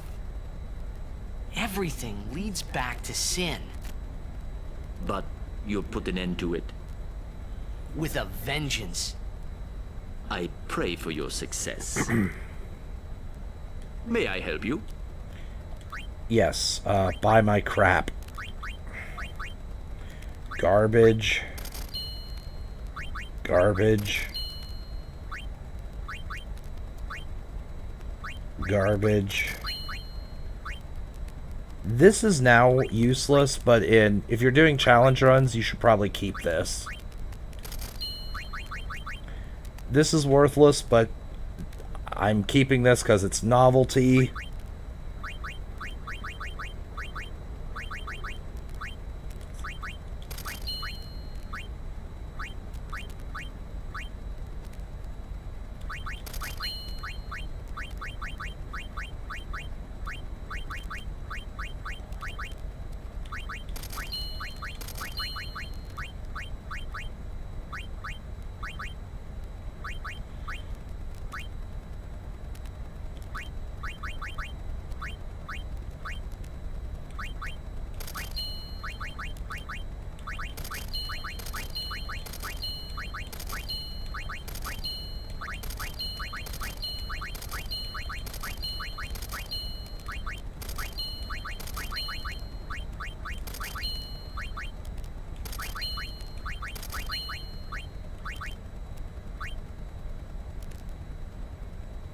What'd I get this from? The hell? I don't even know what I got that from. Oh well.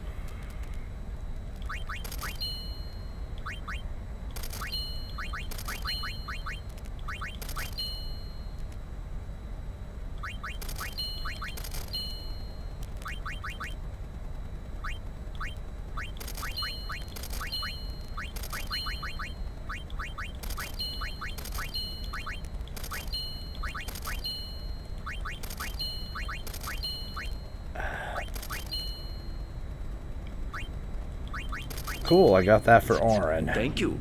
Your patronage is very much appreciated. And I could use Orin instead of Titus or Waka. Like, he does have...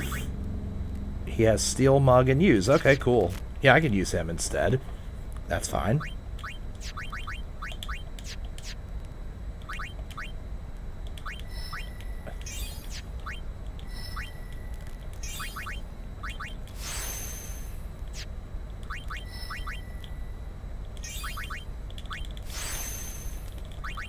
Okay. 1.5 mil. Alright, well, we got... 2... Yeah, let's... The final showdown. Well, let's get up to 1.8 million and see if that'll be enough.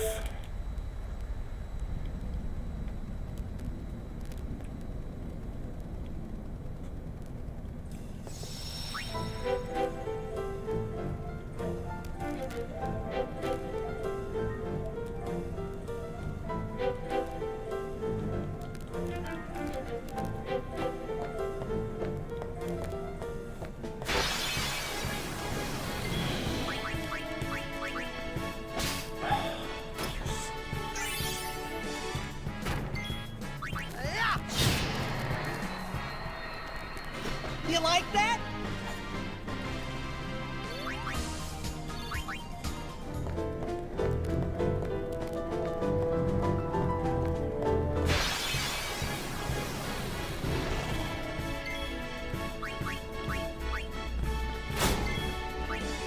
I am still going to try capturing 10 of everything while I do this. You want some of this?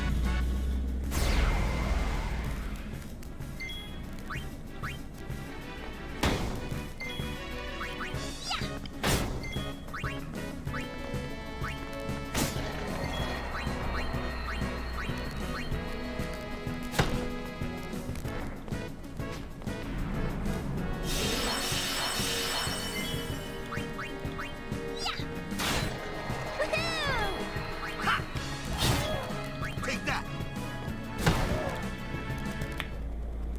I'm good, yeah?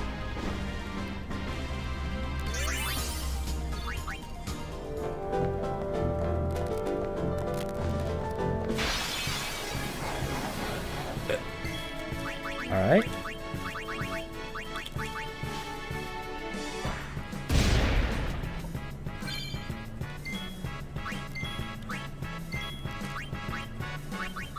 Wait, this isn't Nosphere Grid.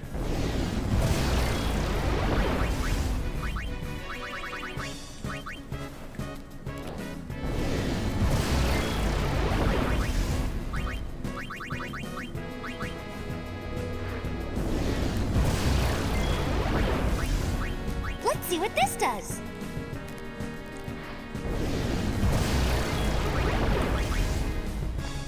See ya! Yeah!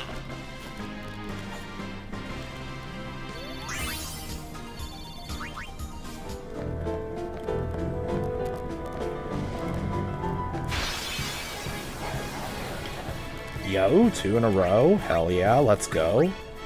Let's see what this does.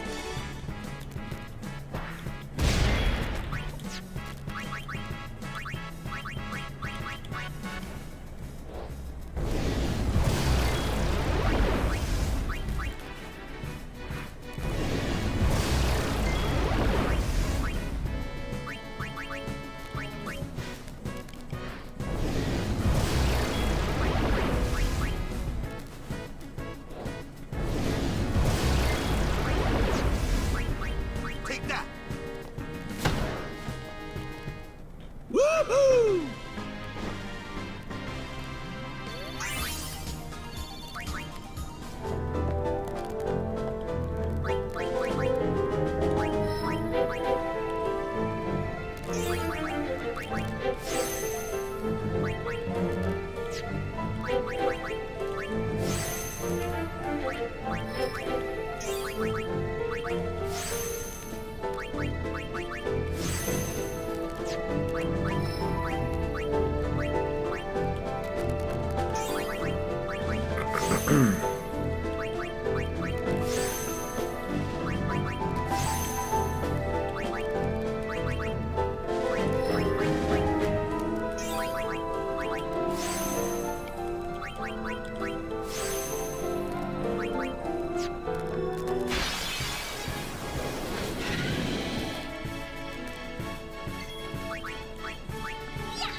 Come on now.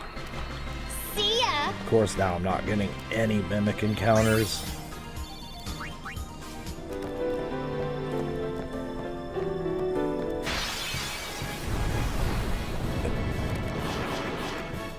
Am I really going to capture 10 of everything down here before I get mimics?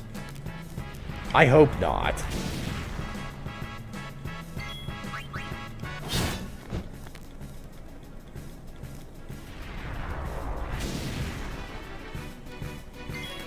Yeah.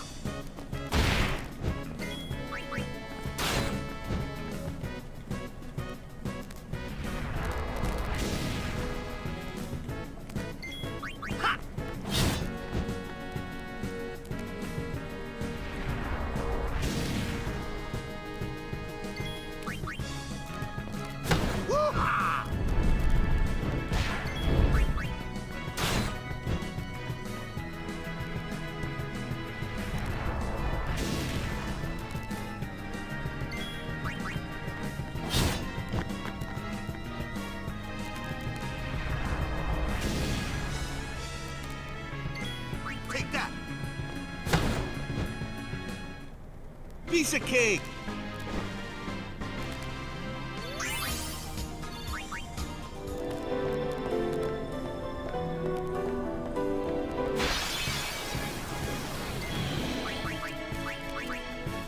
Finally.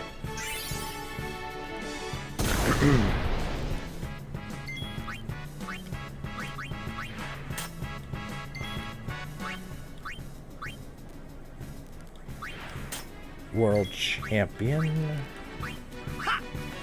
Oh yeah.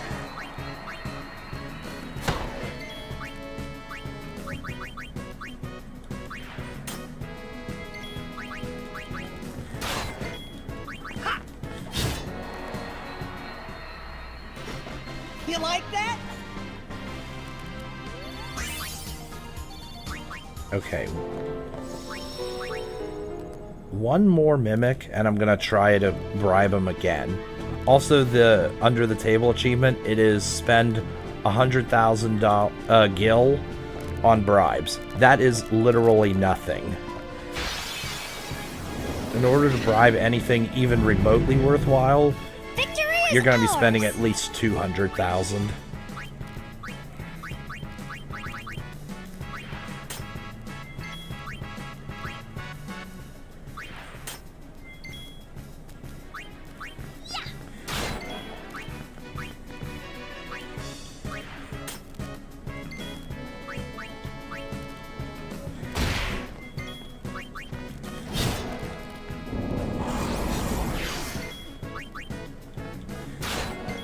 Take that.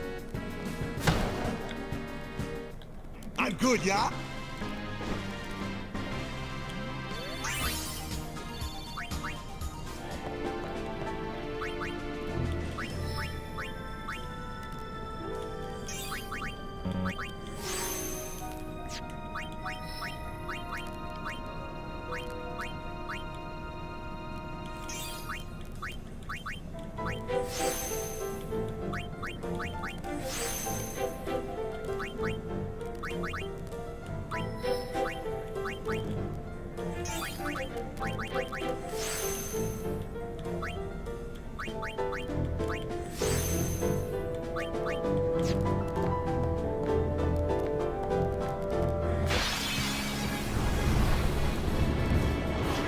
Okay, well, I got 10 of these. 9 of these.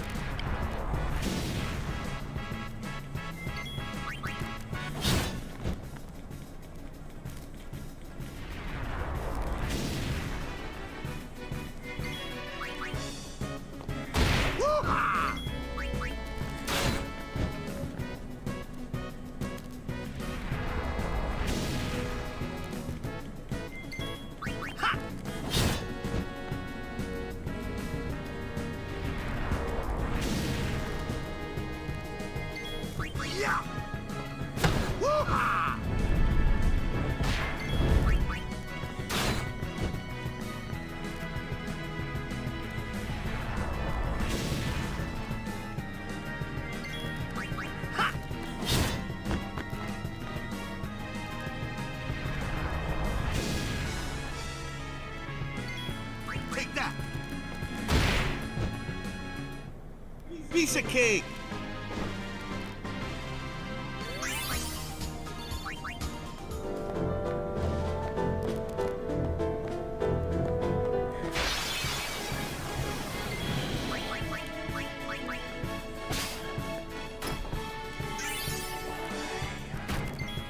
See ya. Told ya.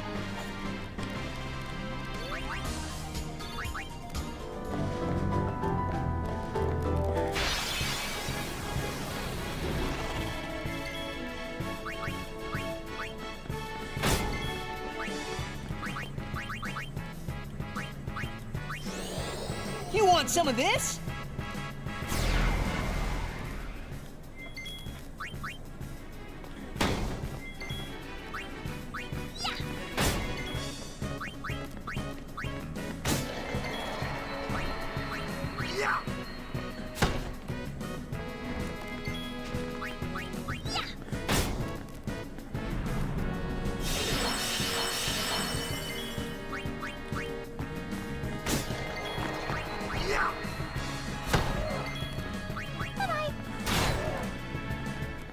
I feel like I've captured 10 spirits.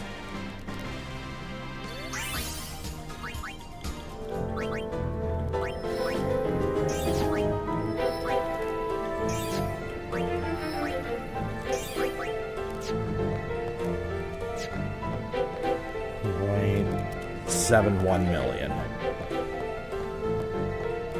Come on, just one mimic. Please be a mimic.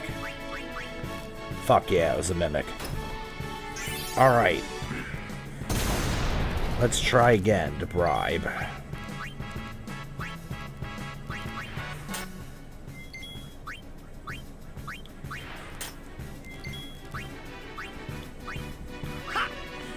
Oh yeah. Oh wait, I equipped the Brotherhood, not the Cowlet. Brotherhood is not his celestial weapon. Oh well. And you cannot sell the Brotherhood. I wish I could sell the Brotherhood, but alas, I can't. Oh well. Alright. Now let's give this a try.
You're kidding me.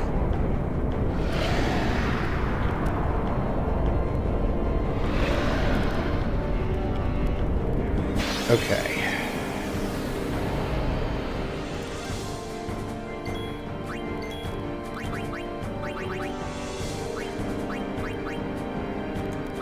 Take it. Leave us alone, okay?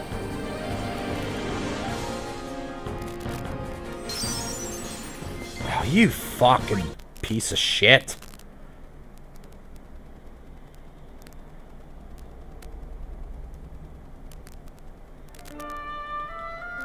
Yeah, you need a fucking ridiculous amount of gil to bribe them.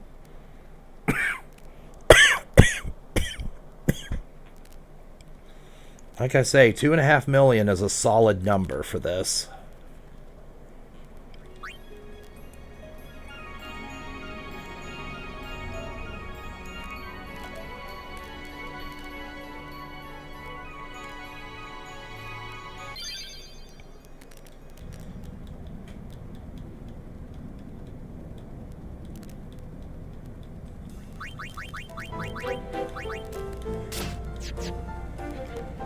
Alright, let's up to 2 million.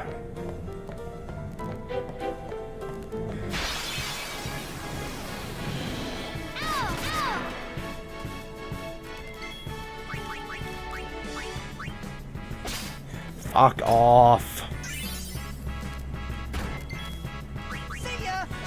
If I was strong enough to farm the one eye, I would try that instead. But I don't think that I am.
Take that.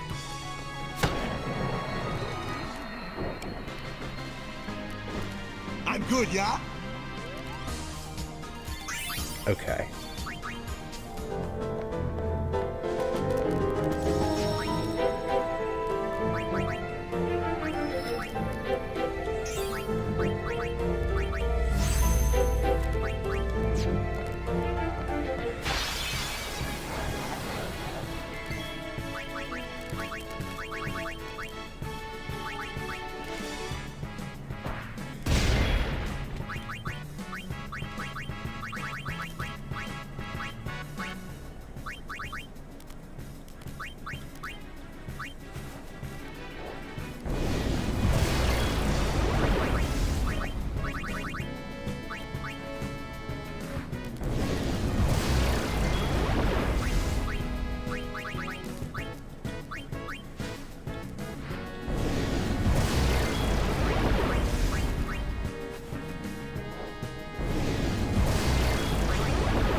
I'm good, yeah?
You want some of this?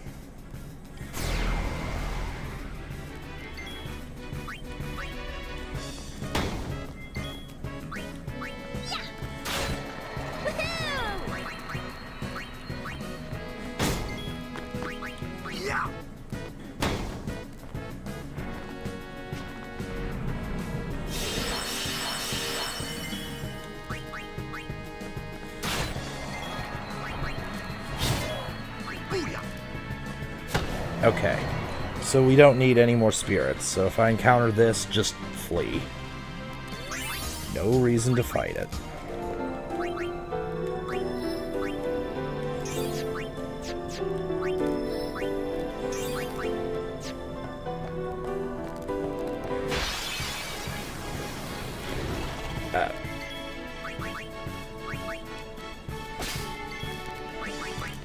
I won't go so easy on you next time. Yep, just flee. Don't bother fighting it.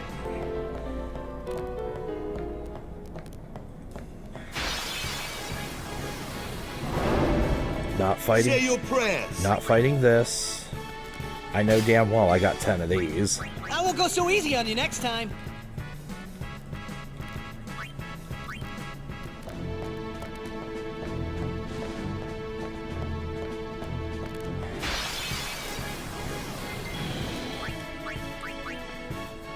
Finally.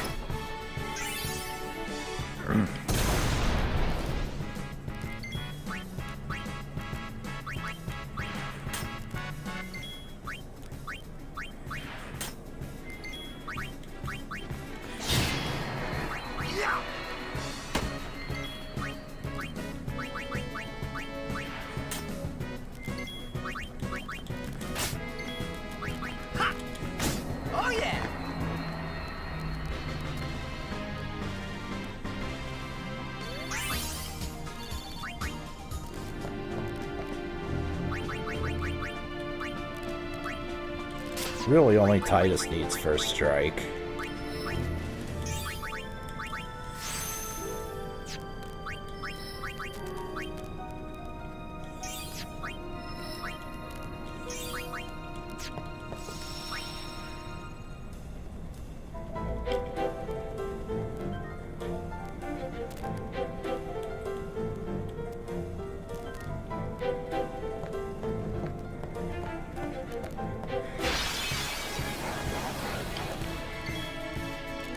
Alright.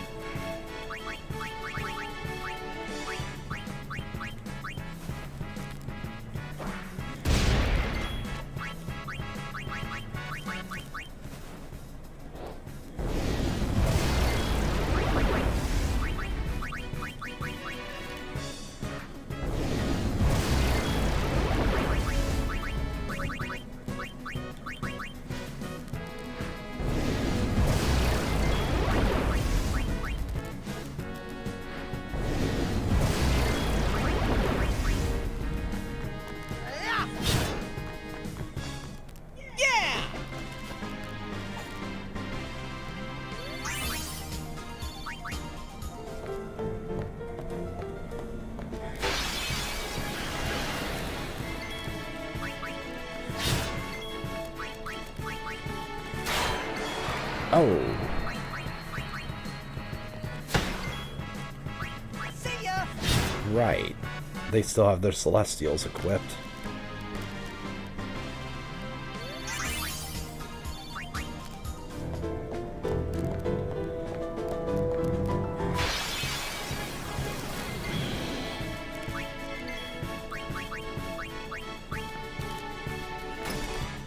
Okay, finally.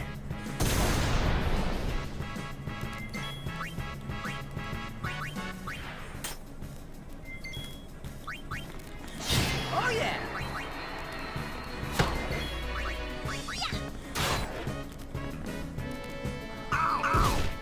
Yeah.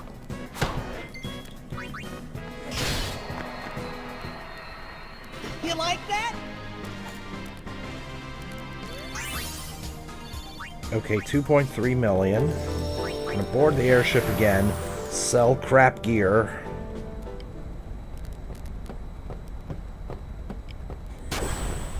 And then maybe see if we could start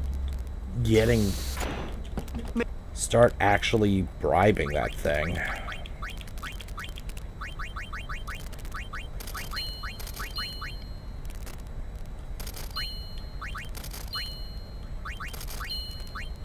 Death strike, nice, but I don't need it.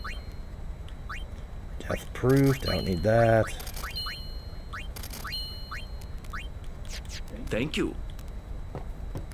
Alright, 2.15 million gil. The final show. Okay, so Omega, let's go.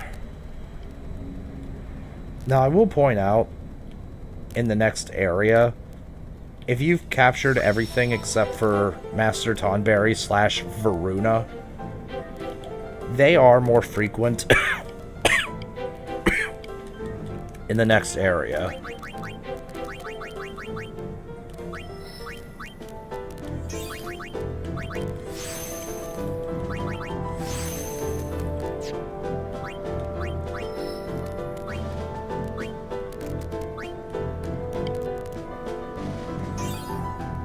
What Monster Arena monster is the one that can drop break HP limit armor 3 empty sockets? I think it's Nemesis. But honestly, you'd be better off farming Dark Yojimbo if you're gonna do that.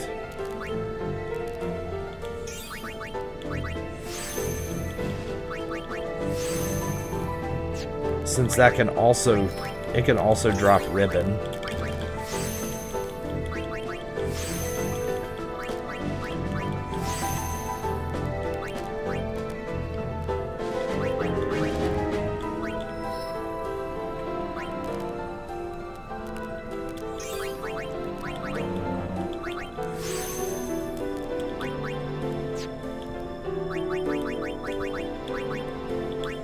Okay. Now let's actually do this. Please tell me you're going to accept 2.1 million gil.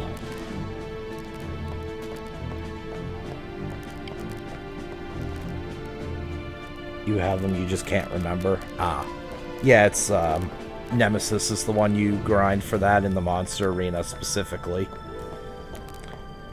Like, you can also farm Shinryu for, Wings to Discovery and craft Break HP Limit that way. But I still say farm Dark Yojimbo instead.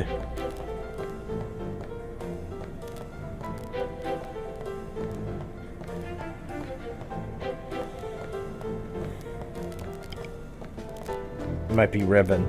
I think Nemesis can drop Ribbon and 3 blank sockets too. I know Dark Yojimbo can do that, because I remember grinding him for that exact reason.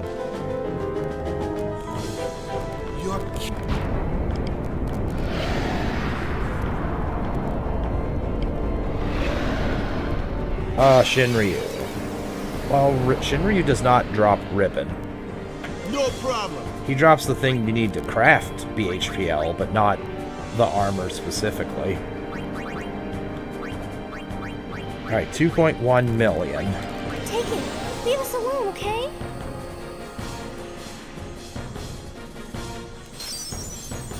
Okay. His frame just... His sprite just goes into the wall partially. 91 pendulums. Let's go, boys. That was not Omega. Just a shadow born from Omega's wrath. What, so the main man's still around? So... Come on out, Omega! When we meet, ideally, I will send it. Like, had I crafted a, had I crafted that for someone else, a, Master Thief for someone else, I could have kept all 91 of those. But it doesn't really matter, because you only need... Ah, okay, the crafting catalyst. Oh, okay, okay. But it doesn't really matter. You only really need Master Thief on 3 characters. Crafting that for anyone else, any more characters, is just a waste. How do you farm Dark Yojimbo? I will show that in a future stream. But you do have to be stat maxed, and you have to know how to survive its ambush.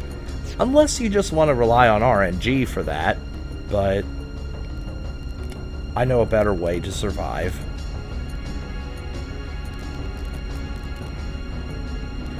But basically, you want to have max stats.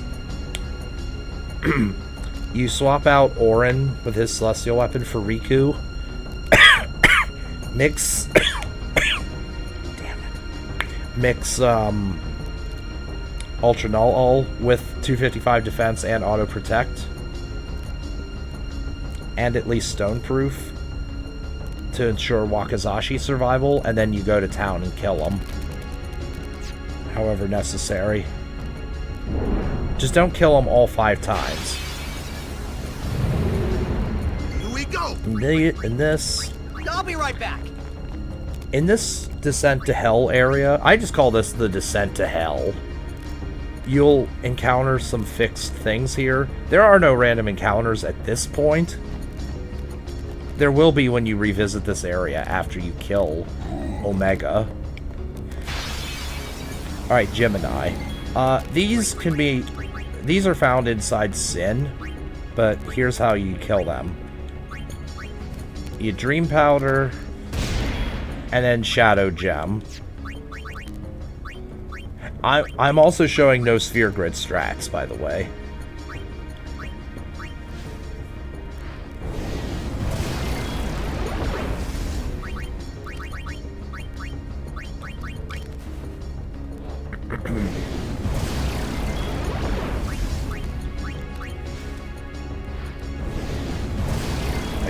If you're doing no Sphere Grid, you get their stats a lot lower than this, but... Or their HP a lot lower than this.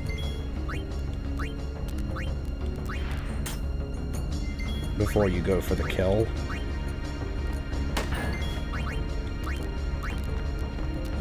Oh yeah.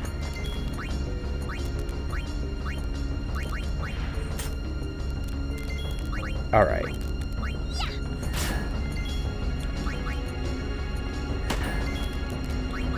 See ya. Okay. Yeah.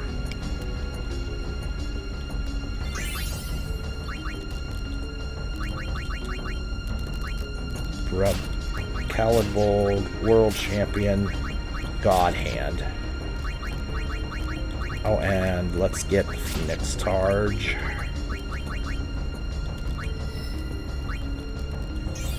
You definitely do want Auto Phoenix. You fight Yojimbo 4 times? Yes. Yeah, you fight Yojimbo 4 times, and then you leave the cavern. Or you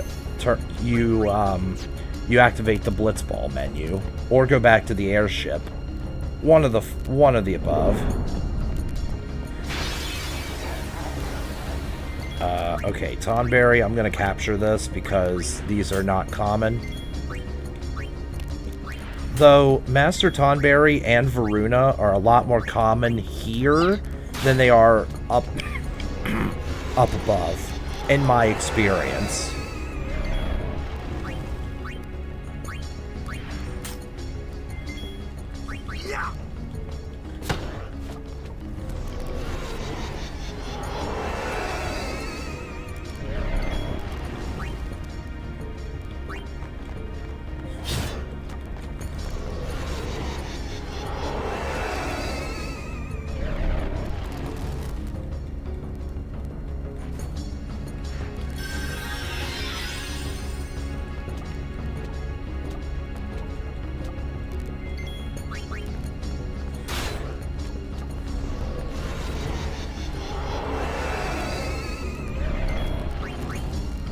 You can reset the fight time counter. Yeah, exactly. We rock! Exactly. That is exactly why you go to the Blitzball menu or leave the cavern. Or use the teleporter.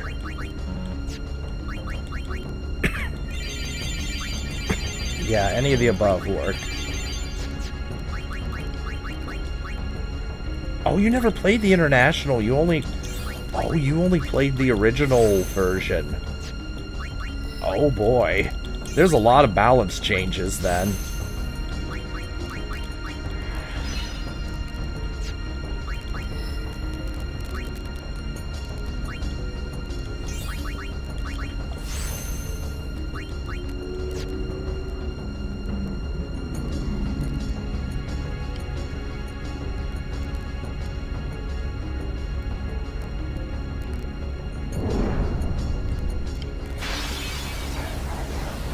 Yeah.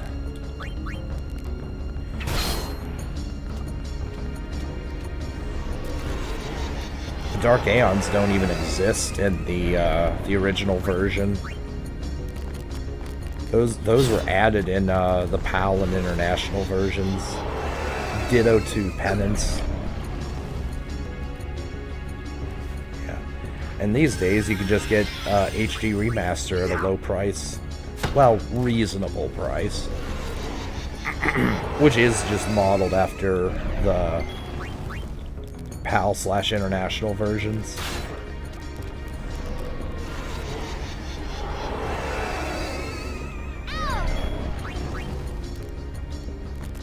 Yeah! We rock!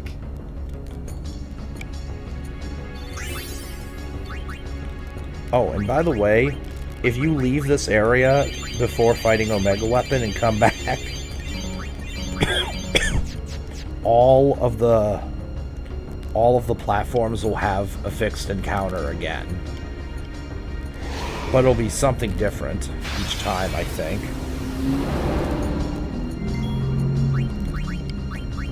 Why didn't they release the International in the US? They might have. I'll be right back. I don't know if they did or not, but if they didn't, that's a great question. Probably because Square Enix are goofy about things like that.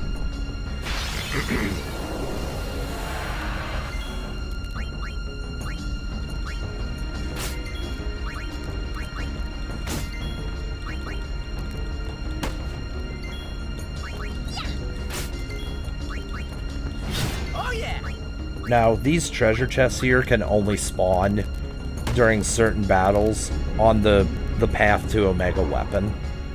And they never have a mimic in them. That's why I'm not trying to open the chest.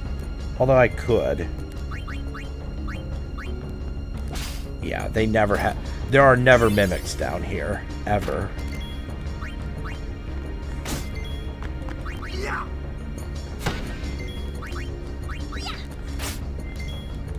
See ya!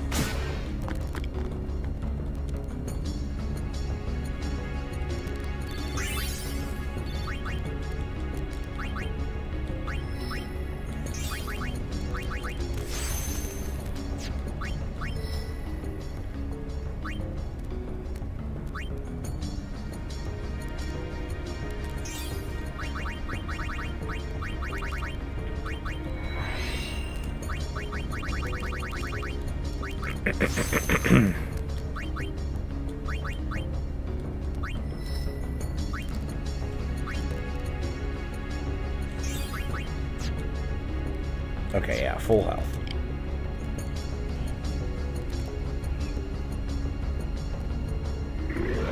Oh, hello, Marlboro. Your ambush means nothing.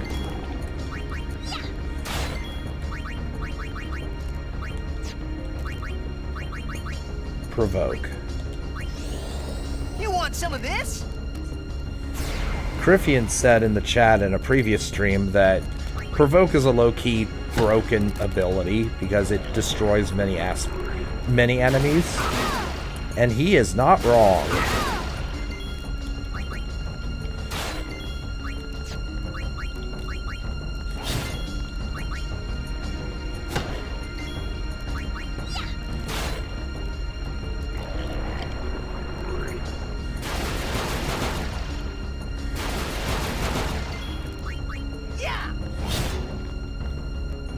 Alright, it's time for Omega Weapon. Because I'm so overpowered, I might actually give him haste.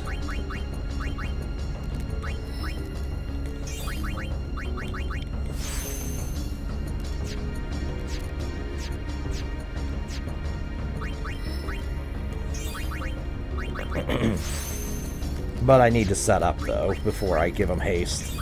The only reason I'm even doing that is because I want to explain his mechanics. So equip whatever you want. I recommend Celestial Weapons. Yep, that's fine. Alright. Now. Actually, let's put Orin to the front. Because his Celestial Weapon has, First Strike. It seems we rate his personal attention now.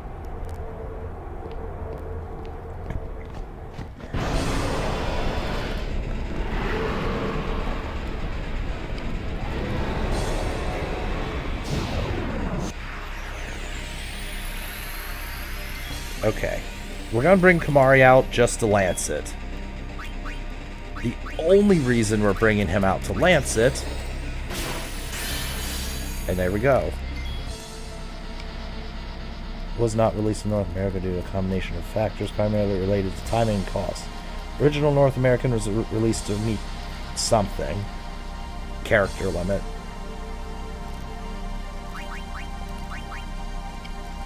Holiday sales rush, while international version was released later in Japan and as the standard version in PAL territories. Ah. Well, that's just dumb that we didn't get the international version. RIP.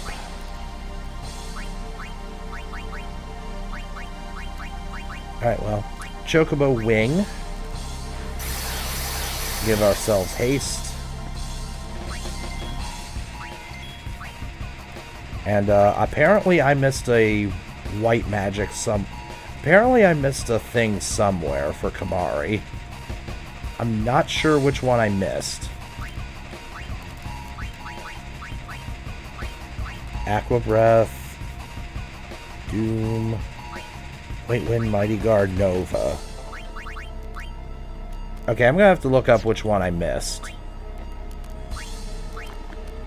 This is definitely bad. Oh, you don't say. Yeah, it does suck major balls. I agree. So the way this fight works is there's an invisible point counter that goes up depending on what Omega Weapon does. He just did a physical attack. So he's in phase, or he's on phase 1 and he has 5 points to his counter right now. 5 points. Light curtain.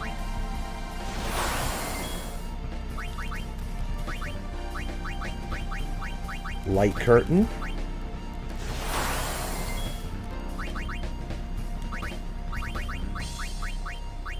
Light curtain. Guess the only way to get international version you need to have connections. Yeah, basically.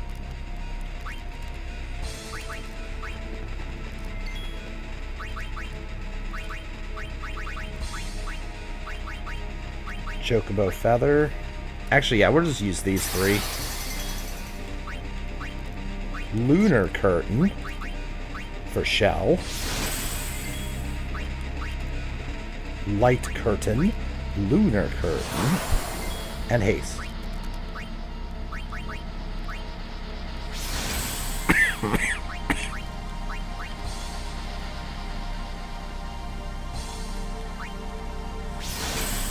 Okay, now that we all have haste, he's on phase 1 with 5 points.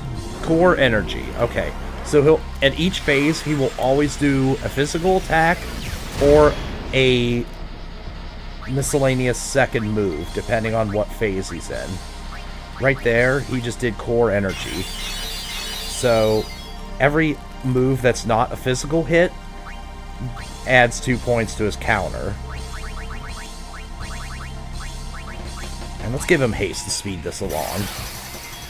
So he's now in phase 2 because he did something other than a physical attack. 7 points, phase 2. Confuse. This turn will either be confuse, break, or break. And so he's on phase 3 with 9 points. Oh god, yeah, the Chocobo race is terrible. So now he'll either do a physical hit or Shimmering Rain. Shimmering Rain, okay. So he's on phase 4 with 11 points.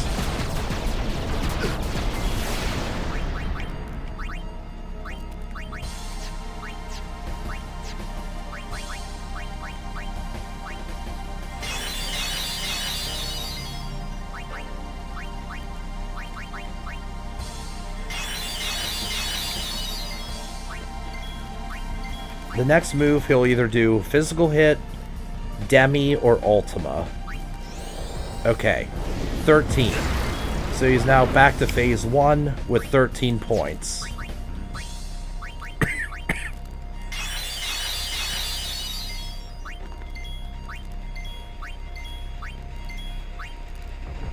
Core energy, he's on phase 2 with 15 points.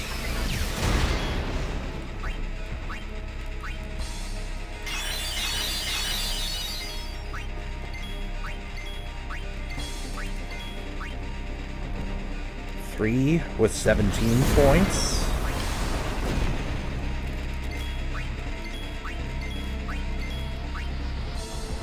Holy shit, he does not want to do physical attacks this fight. Alright, 19 and 4.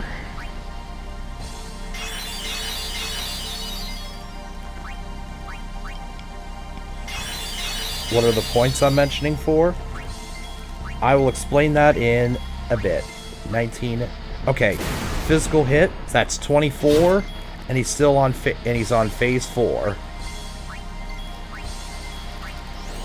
26 points. Back to phase 1.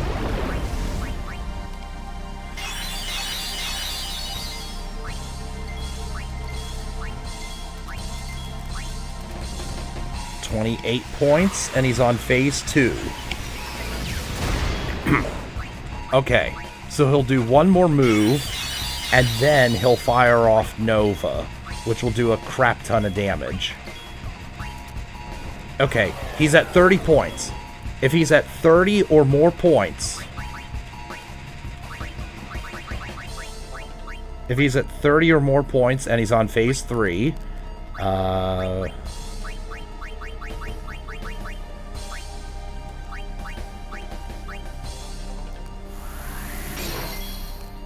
Okay. So when he's at 30 points or more, he will fire off this Nova here. This should be Nova. Yep. That's his ultimate move. It does a ridiculous amount of damage. Even Shell does not lower this damage any from what I remember.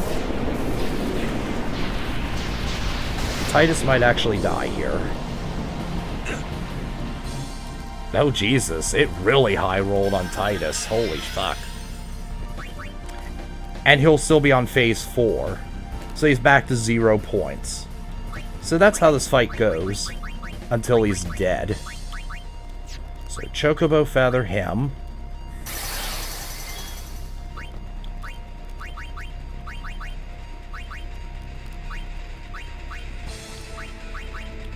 Bring back Protect. Bring back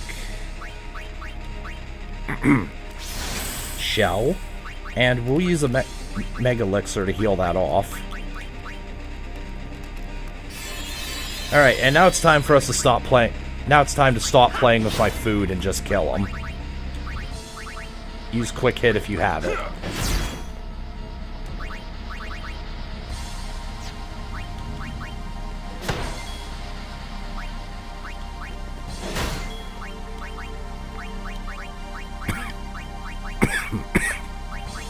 Also, if you want to, you can use 3 stars, wherever it is. Where are my 3 stars? There they are. To lower MP cost to 0.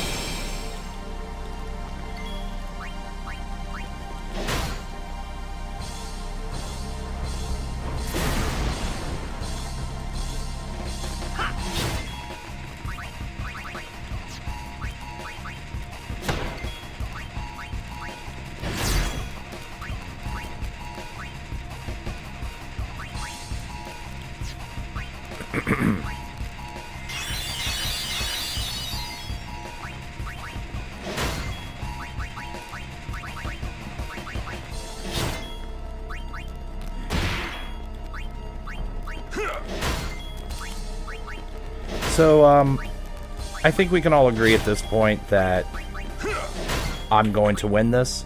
He only has 1,000,000 health. In the original version of this game, he had a measly 99,999, and his stats were lower. Like, this was a literal nothing dog shit fight in the original version of this game.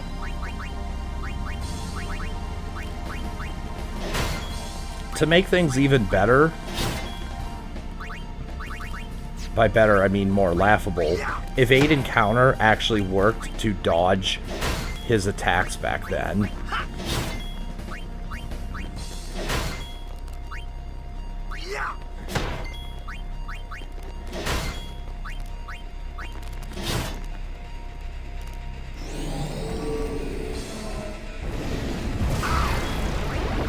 At this point, I don't even care.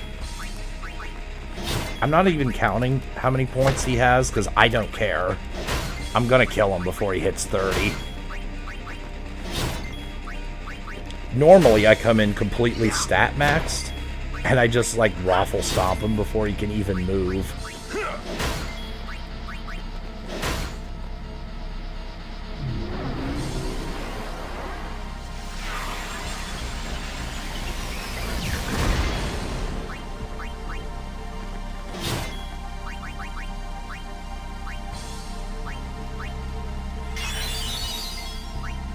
Farewell.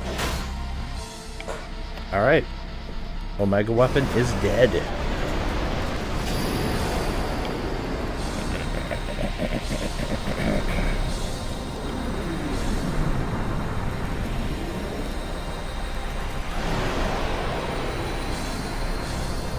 Woohoo!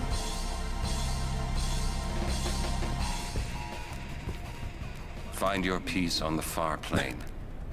Leave Spira to the living. Orin, you're one to fucking talk.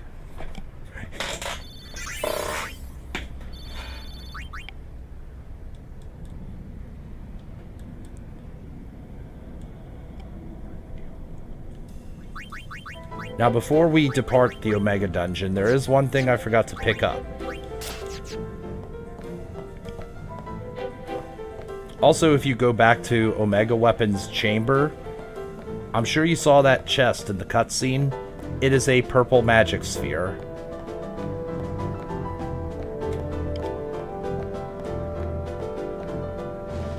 So, feel free to go back and get that if you want. Actually, you should. I'm not going to right this second, but I'll do that off screen.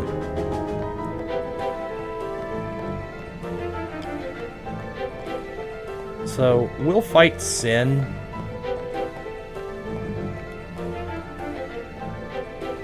Oh wait, I passed it. Right here. There's the last Al Bhed primer. And that is the trophy for getting all 26 Al Bhed primers.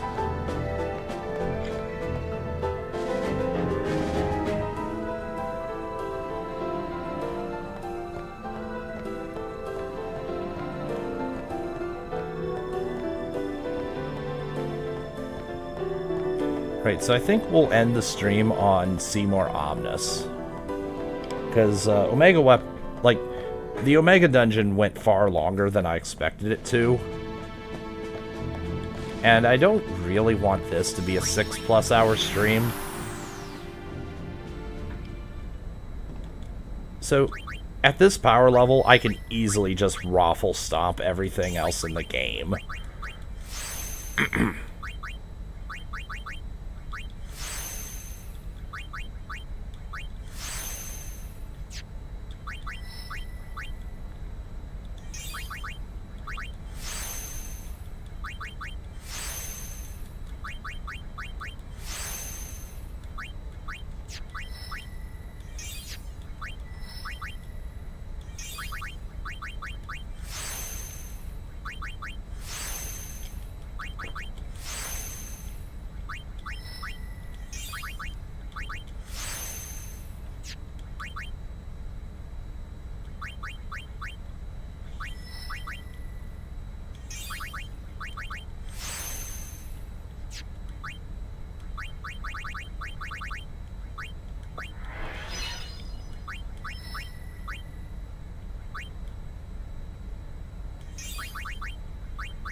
Okay.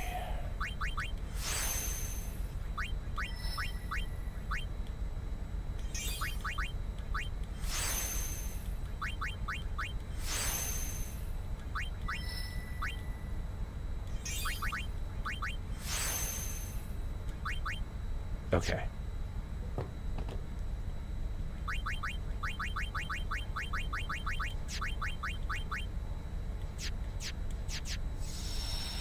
Wait. Okay. In the death, like, oh, you killed Omega, we'll hear Nemesis. In the original... in the original version, I hear that, Quick Hit was a rank 1 move, and it was so busted as a result that Nemesis wasn't even a threat. Yeehaw! Here we go! Well, this is it, huh? Yu Yevon's hiding somewhere inside Sin, and we're gonna find him. Well, that sounds pretty simple. Hey, simple is the way you like it, right? You got that right. Pops, I'm counting on ya. Right. Got you covered. Yeah. Here goes. How's that? Right on.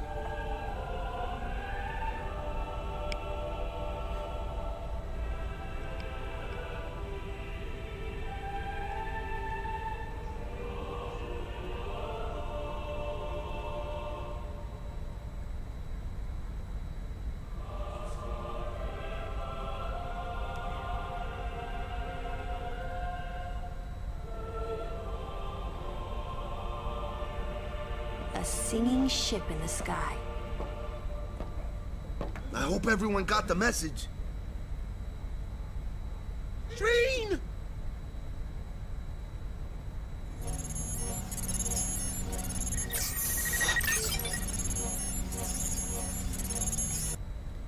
All right, we're going in. How are we gonna get inside? The easy way, how else?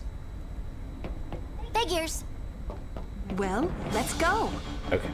So, like, there's only one fight inside Sin at this point that's even worth explaining, and it's Barbatos. If we can't get through the mouth, we'll rip open a new one. You with me? Because Barbatos is pretty rare, has a lot of HP, and is that's what I armored. call a plan. Petra, e gufrito e ka. Of course. Of course. All right. We'll give that thing a new blowhole. All you gotta do is jump. Roger. I won't tell you to be careful. Do your worst, kiddo. Roger. Pet. Riku, you guard. Riku, you guard. So my Will do. my overall strategy for capturing things inside Sin: use the same armor that I use. Yeah, just use this armor, and if you're not doing 9999 damage on everything, level up until you do. Any last-minute supplies before the showdown? You're selling stuff now? But of course. Once Sin is gone, we'll need to be rebuilding home, you see. Man, your dedication is really astounding. If there's anything I can help you with in the future, just ask. Ace, win topped. Janokut. Wiraja fam may not win Dukia. Eiko, uluwi goof tranel. Dat regdrat sjofunt lusa, drid falum timgu, edix wowiket hat. Ace ribidu. Rana imnakat, du lukne dimida winchelag. Underdog's Secret. Drigwi. I honestly don't know what Underdog's Secret does. At least not offhand. But it's a thing. That's a scene you can trigger from talking to talking to Orin, or talking to Rin after getting all the Albed primers. Actually, let's see. What does it do?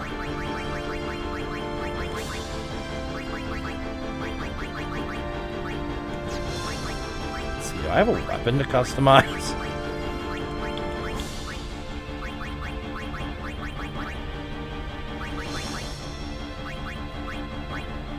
Double overdrive. Oh, okay. Okay, it's double on overdrive. Okay. That's whatever.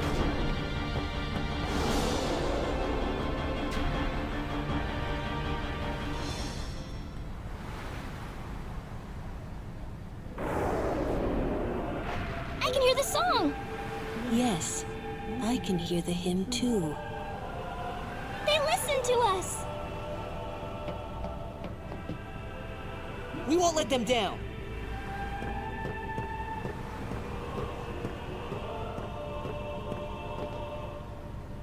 Yuna.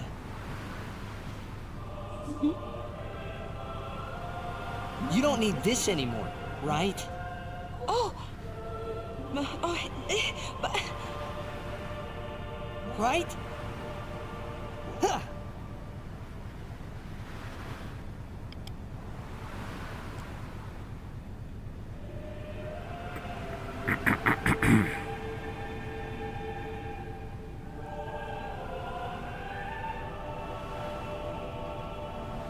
Hey, guys?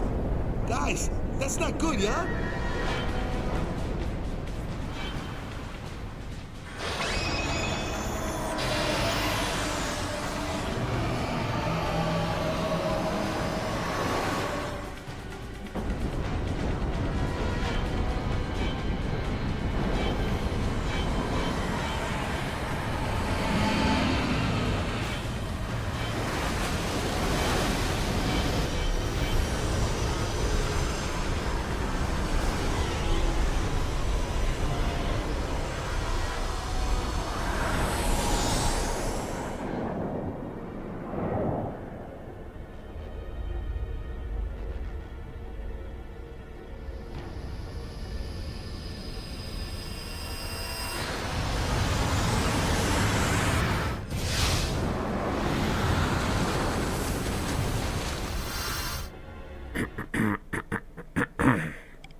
Is the eternal calm in the novel canon where Titus dies by kicking a mine? I don't know what you mean.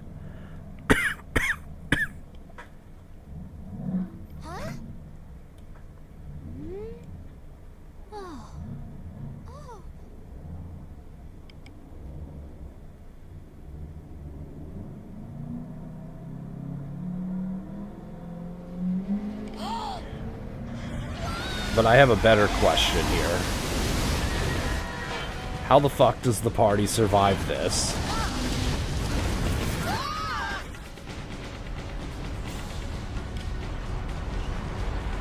There's a light knot hole or something along those lines. Ah, okay. Unless you're talking about 10-3. I've heard that novel's terrible. Damn you, old man. Hey, I saw something shine at the base of Sheen's arm. I reckon it's a weak spot. Claude! Red!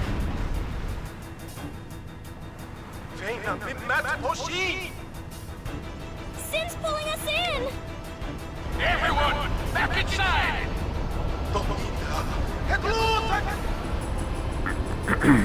Alright, so this fight here,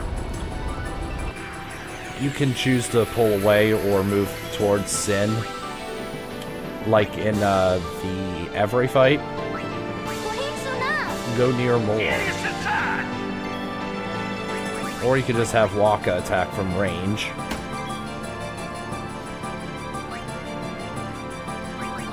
And I'm casting Hastka while we wait for him to move the ship in position.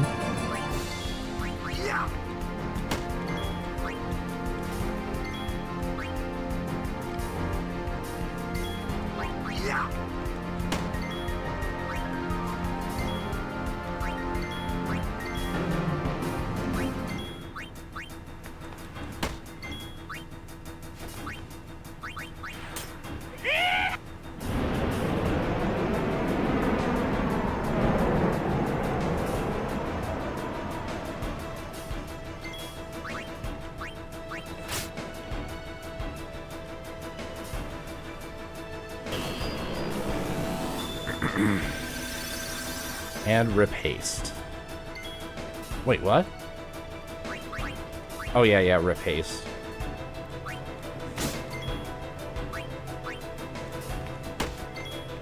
If you want to, you absolutely can level grind to the point where your entire sphere grid is maxed out. And if you do that, then you will one-shot this thing.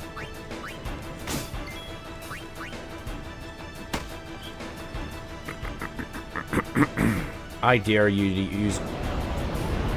Oh, that was it. I was gonna say, I dare you to use gravity. Here goes! Everyone, hold on to something! Here we go!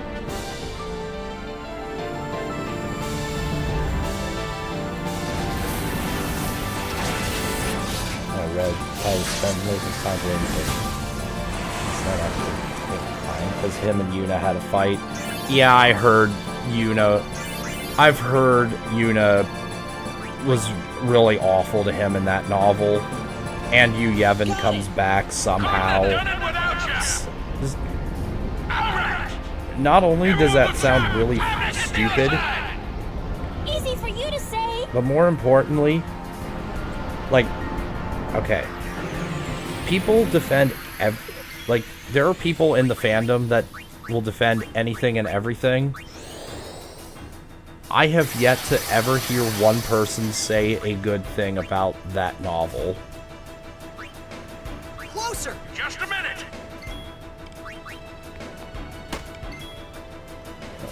Goofy Kids is in love with Yuna joins her. Oh my god, that's... Oh, that sounds awful.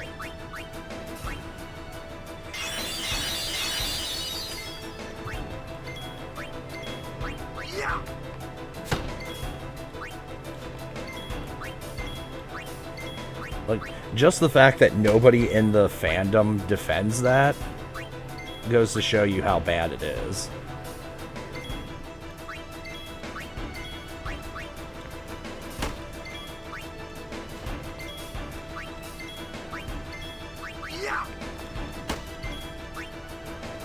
Don't be falling now!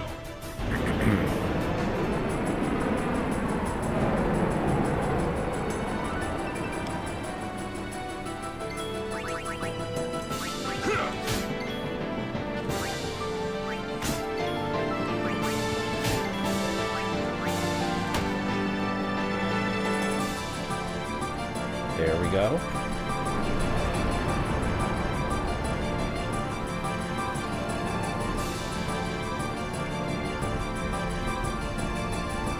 There you go!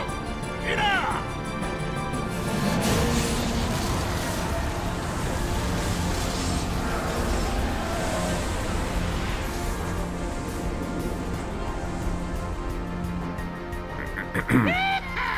Where next? Frit? Farija umo The main gun, it is broken. What?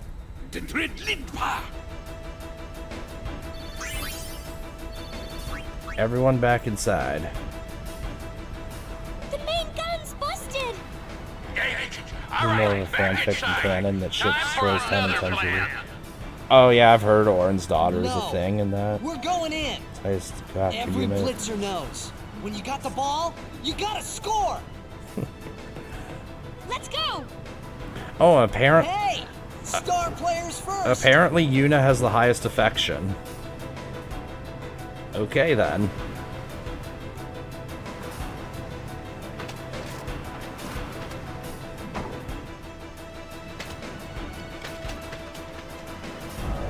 So this fight, you have to kill the Sinspawn Jino clone before attacking the core.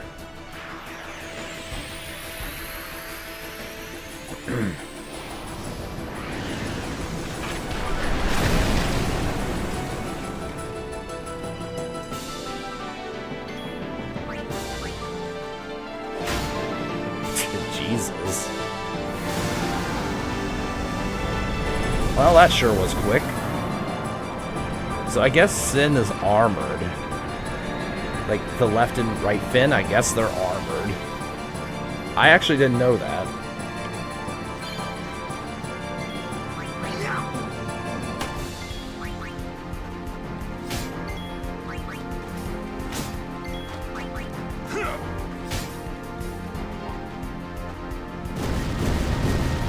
Such a damaging level 1 spell. And dead.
Petra, het lid pamejage Fredeka. Pamejage het ku. Troja twad. Edek ribahek. Riku, aklamat. It's going to come back, isn't it? I know. What? You're kidding me.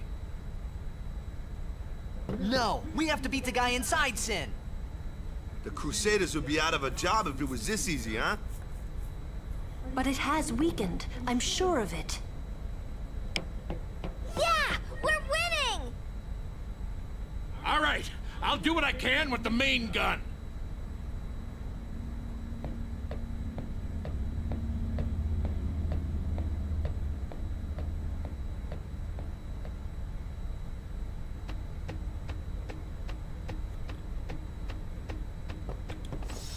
We're gonna save the game.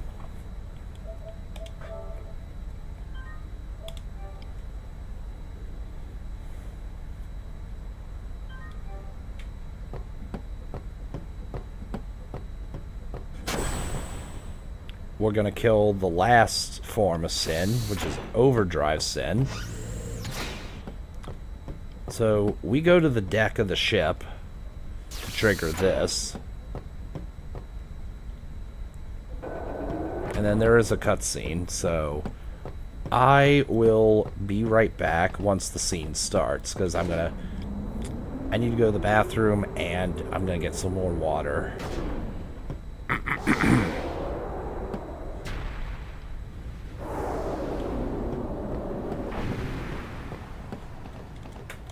I wonder if Sir Jack is in pain. BRB. Let's just end this. Quickly. The Faith said they'd help us, right? It bothers me, the way they said that. Huh?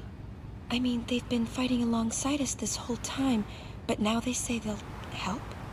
I guess so. Wait. Sin is reborn when Yu Yevon merges with an Aeon. Isn't that right? If I summon an Aeon, Yu Yevon will join with it. But at first, it'll be small, won't it? Yeah. Then we might be able to beat it without the final summoning. I don't know. What if Yu Yevon jumps again? Then we'll take it down again. We'll fight him until there's no place left to run.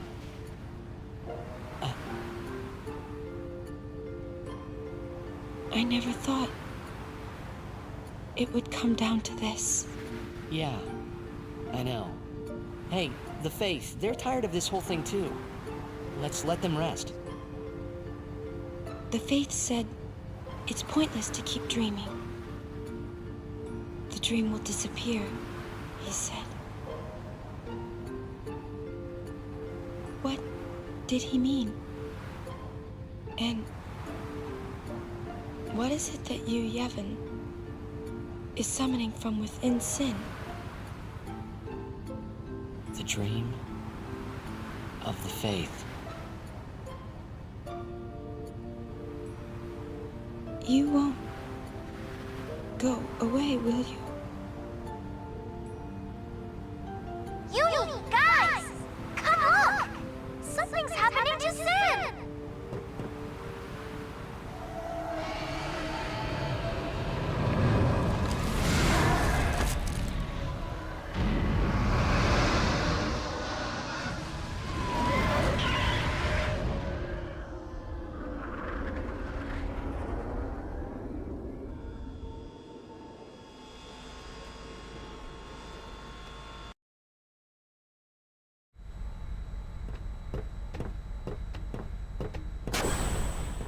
Jecht. He's waiting for you. Well, son, the main gun is still busted. We can't give you any cover fire. Hey, just take us in. We'll do the rest.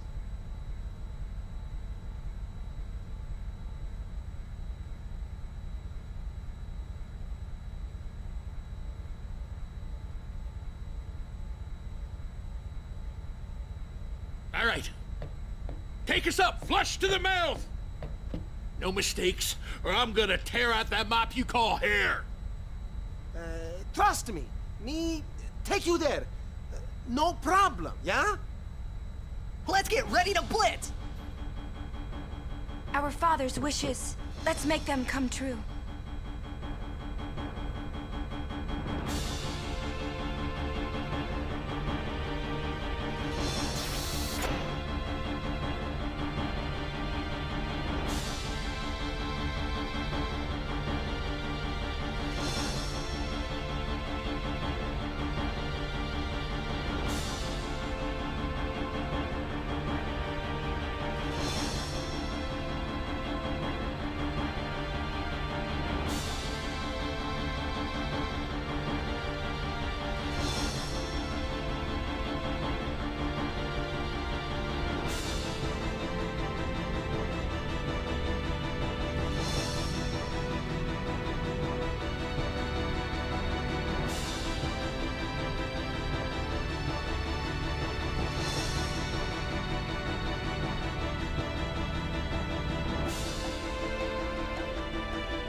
Counting on you, kid.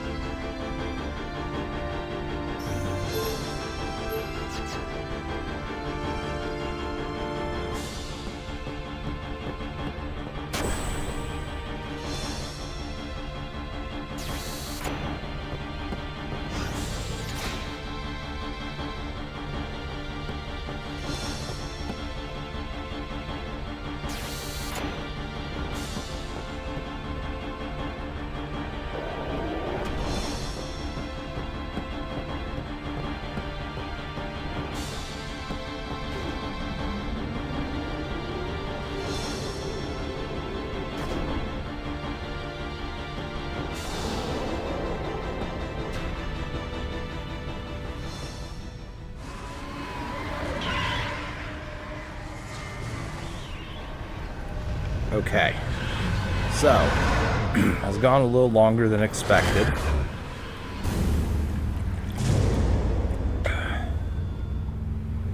Here we go! Yeah! For some reason I thought I'm this coming just for you, Dad. immediately, for some reason I thought this just immediately led into the fight. Anyway, this fight here, it has an overdrive bar. If it uses its overdrive, you die. Nothing prevents this.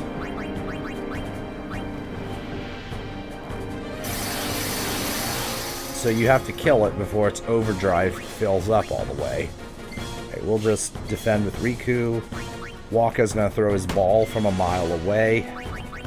And while Tidus is just sitting here doing nothing, he may as well You may as well use cheer stacks on the party. Sure, why not?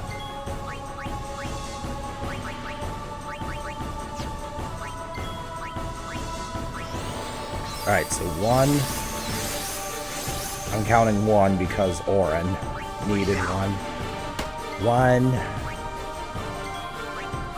2,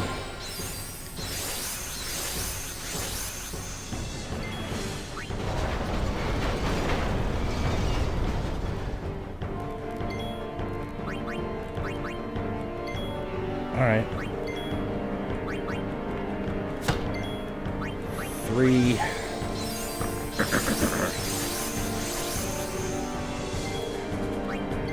4,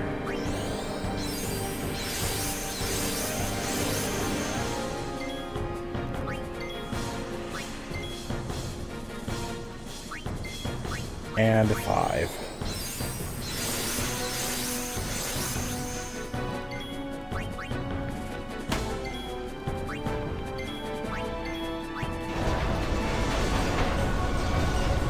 Okay. Now, we're just gonna whack this thing to death.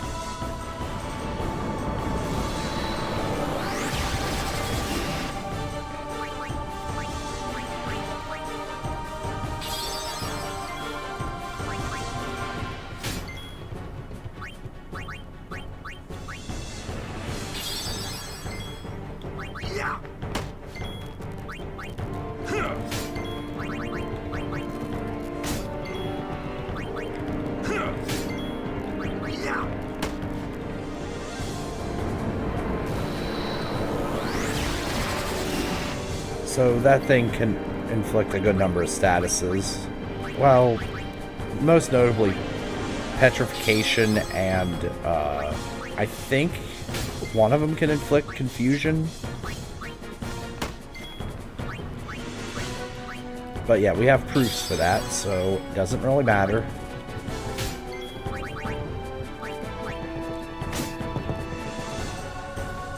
And that's the fight. Seymour is very good. Oh yeah, definitely. IMO original far better than arranged version.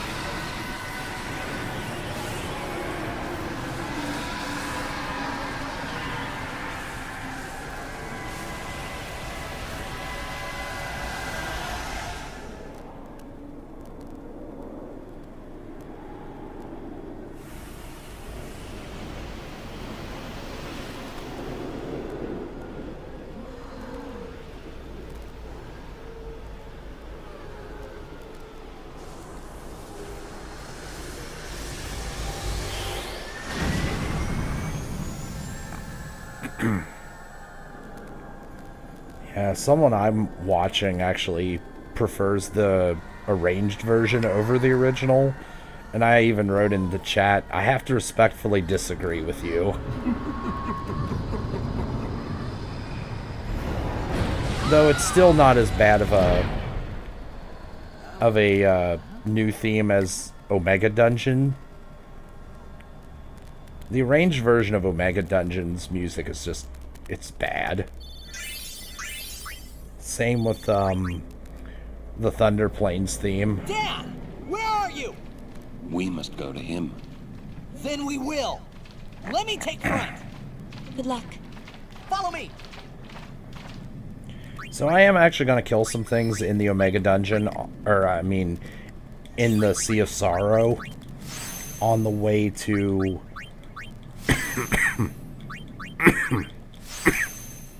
on the way to Seymour, because there's actually a small little mini quest you can do inside Sin,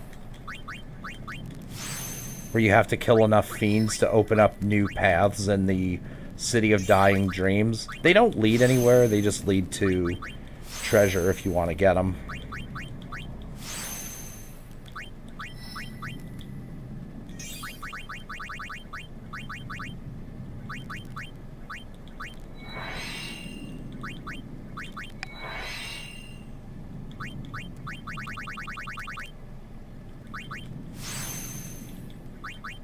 Tried to make it different and keep it more original at the same time. What, you mean the Seymour music or just the arranged music in general? Like, some of the arranged music is a bit better, IMO, like Seymour's Ambition.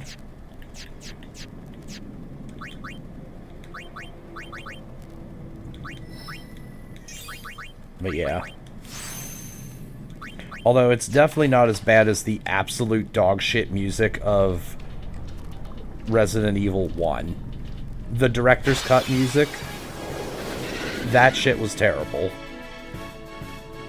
Aramons. I've killed enough of these.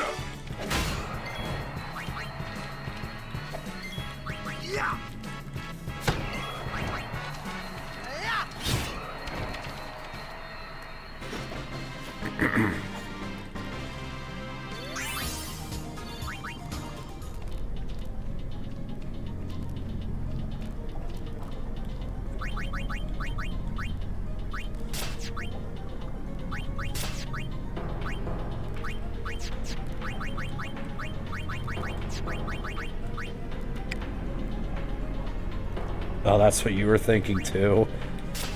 Like, I don't know what Capcom are thinking when they decided to replace the RE1 OST with whatever that was in Director's Cut.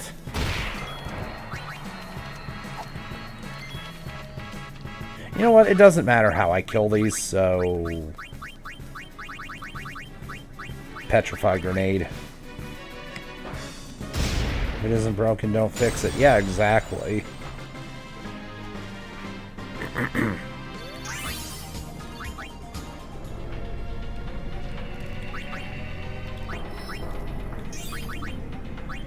Okay, I'm gonna need more power spheres, because I'm totally empty.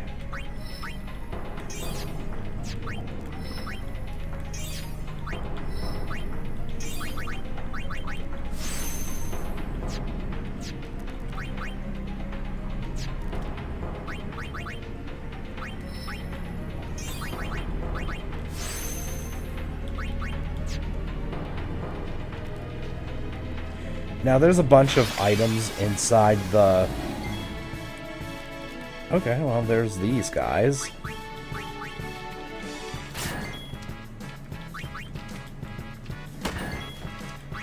Anyway. There's a lot of items inside the Sea of Sorrow. I'll just get all that off screen.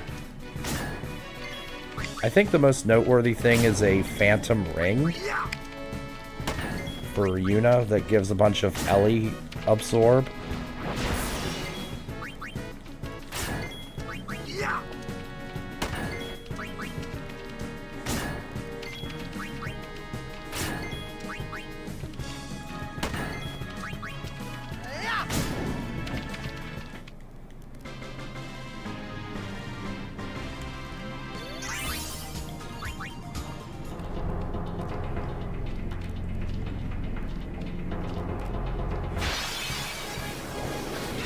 Okay, so the Exo-Rays, the plants here, make sure you one-shot them. If you do not one-shot them, they will retaliate with a very nasty pollen. Like, far nastier than the pollen of the mushrooms in Mushroom Rock Road and the Stolen Faith Cavern. I think it inflicts poison on top of sleep.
Also, I'll mention here that I absolutely hate navigating the Sea of Sorrow.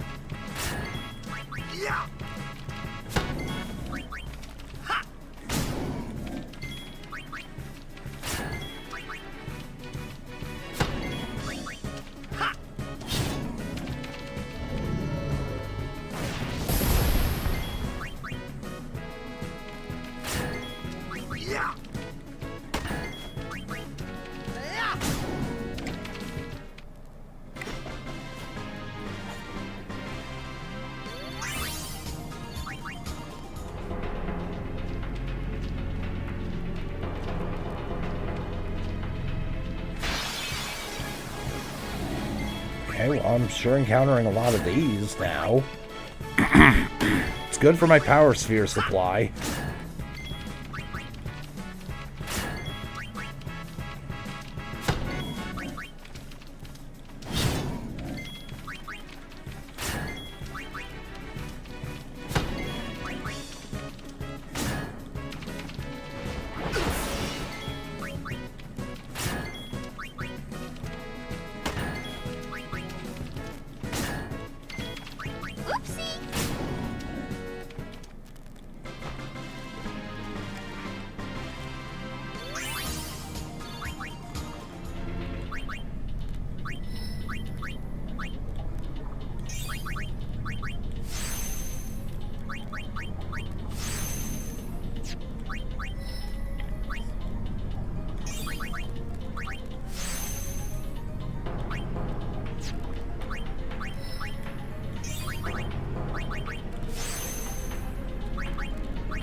Okay, this piece of shit. The Behemoth King.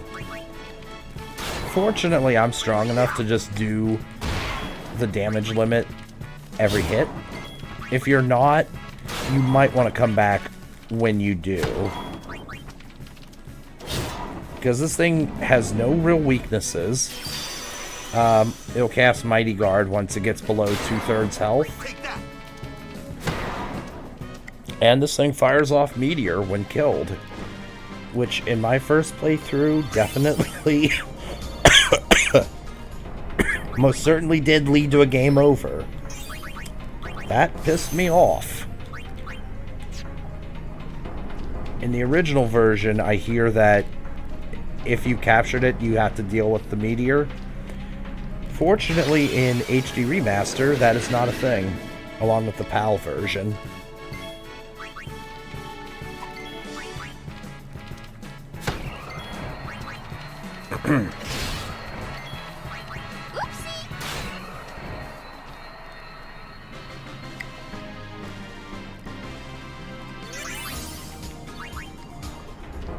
So, of the things that you can capture inside Sin, only the Behemoth King, Exo-Rays, and Barbadoses are specific to Sin itself.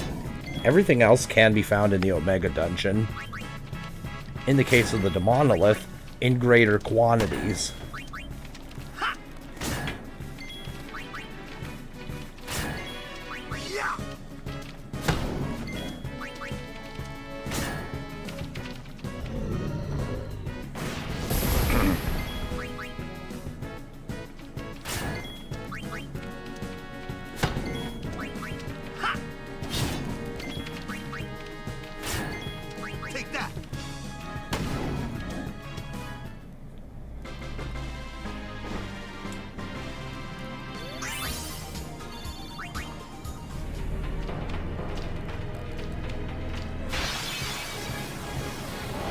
Okay, Behemoth King.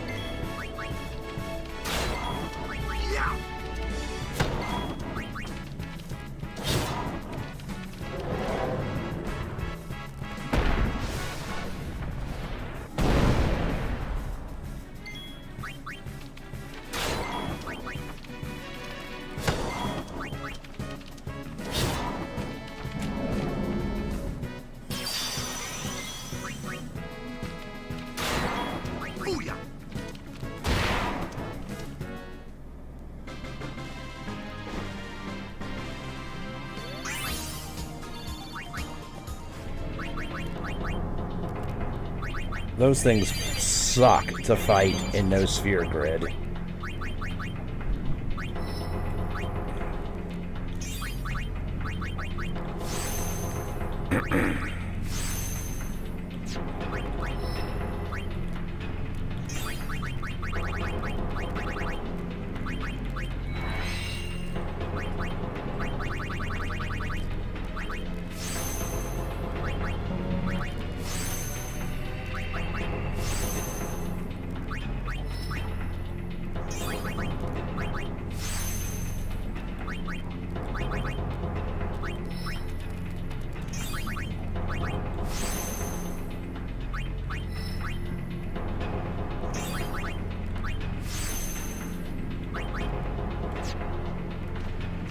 Okay, we're almost at the end.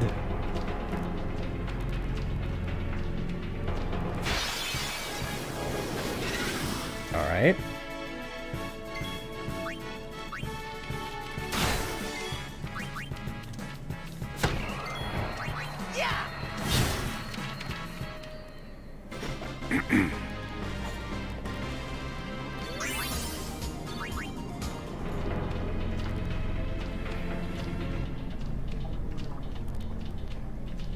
Alright, I'm going to get into one more encounter real fast, and I'm going to change some gear around.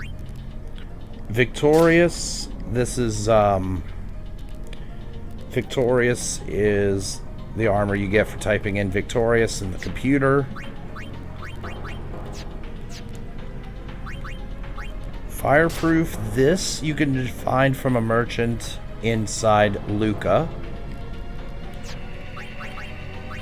And this, the Phantom Bangle, this you find the battle ruins in the computer by like searching random coordinates and find it.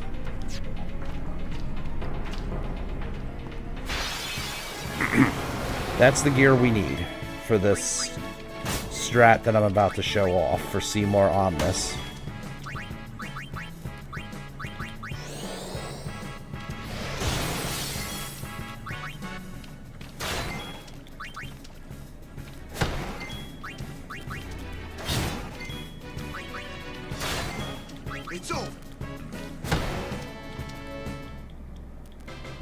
Okay.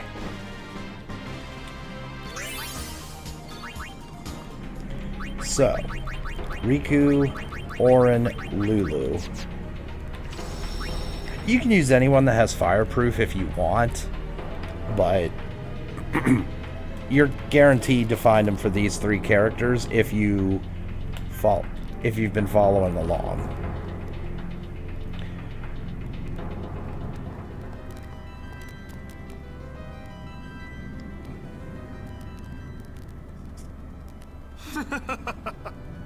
Don't you ever give up? Sin has chosen me. I am part of Sin. I am one with Sin forever. Immortal. Sin just absorbed you. I will learn to control it from within. I have all the time in the world. Since you were gracious enough to dispose of Yunalesca, the only means of destroying Sin is forever gone. Now nothing can stop us. Well, we can. By all means, try. You should thank me. Your death means your father's life. Okay. So, the way this fight goes is after you target Seymour here 7 times, he'll use Dispel, then Ultima, and then all of the Mortiphasms will move to the next respective element. There's no reason to bother with that shit. We're going to use, first off, we're going to use a Chocobo Wing to haste the party. You can target the Mortiphasms to make them do different spells. Like if you have 2 if you only have 2 fire things, he'll use raw spells instead of August spells.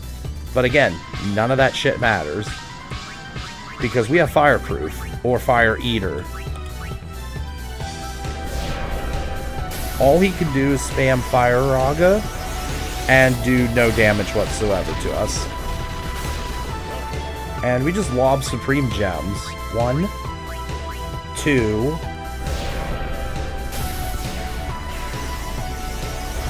We lob it 6 times, and then if you're doing no sphere grid, pay attention to the turn order. You need to make sure you get 2 turns in after the 6th gem, and make sure Auron and Lulu get a turn.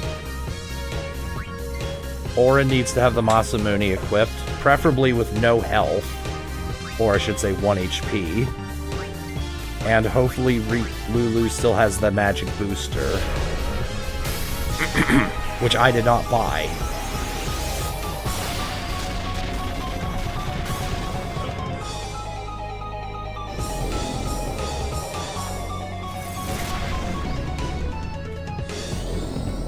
Now this strat that I'm showing off here, it works in no sphere grid, no summon, and no trio of 9999. It actually works in the NSG, NSNO, NC, NE, NNE, NBB run, which is the hardest challenge that anyone has ever thought of for this game that is actually possible to beat the game with.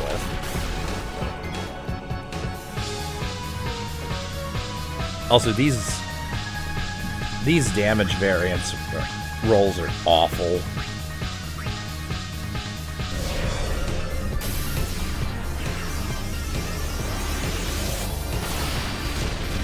Because I do want to show it, I will show there is no salvation for the damned. Alright, so 7.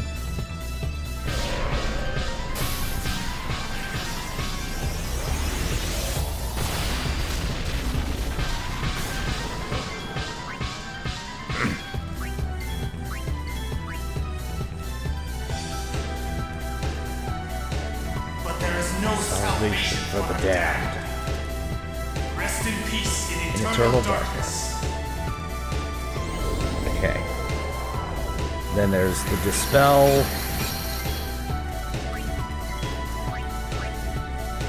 And number 8.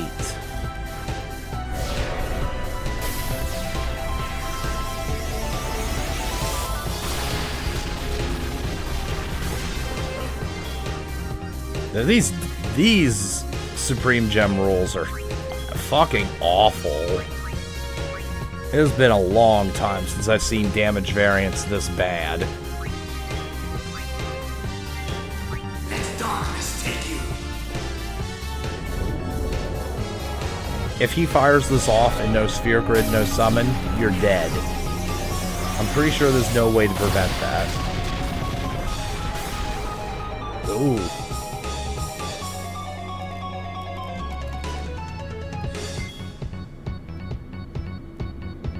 Oh, I'm not gonna lie, I thought... Okay, I'm not gonna lie. I thought it switched...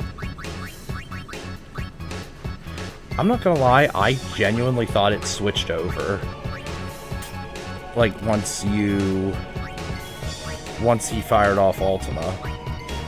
Doesn't it? Ah, there we go. On his turn. Okay. Now, in this fight, if you summon Anima, you get this special line of dialogue.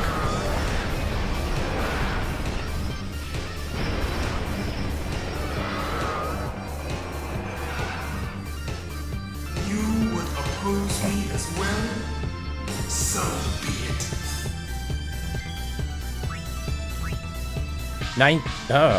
2,000 health, huh? Well, you have 100 magic defense, but I ignore your magic defense.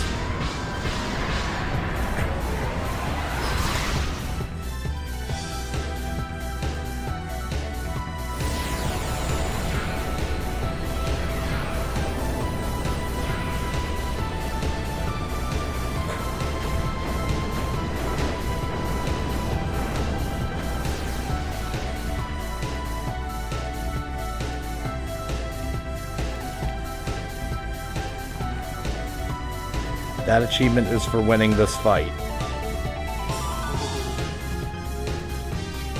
And what an absolutely perfect note to end on.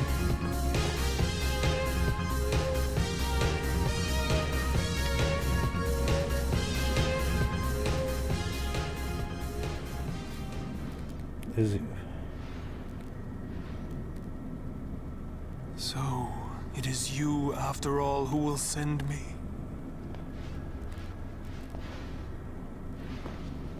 But even after I am gone, Spira's sorrow will prevail.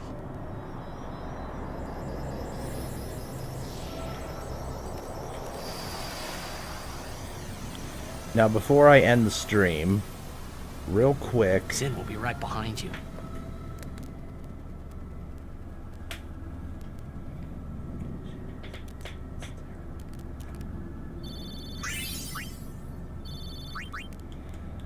I will explore a little bit into the City of Dying Dreams.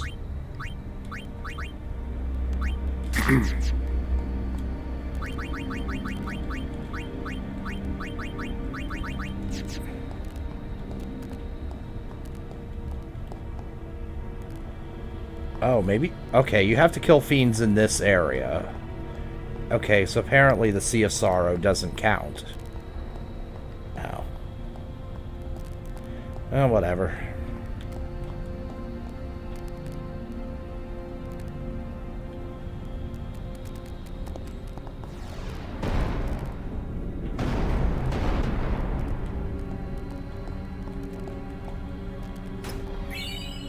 Defending Bracer. And Death Proof might be a little useful. Dark Proof is just worthless.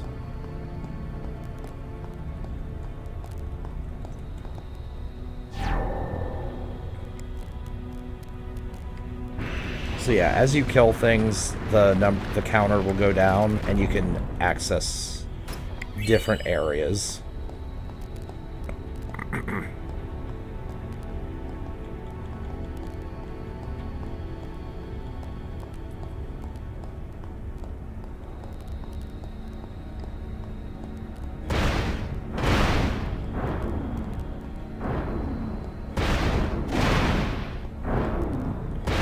I guess I do have to fight things here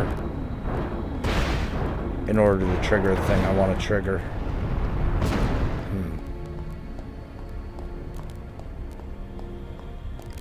Oh yeah, I guess I do. Alright, fine. I'll fight a few things here, but not many. If I encounter a Barbatos, then that'll be the end of the stream.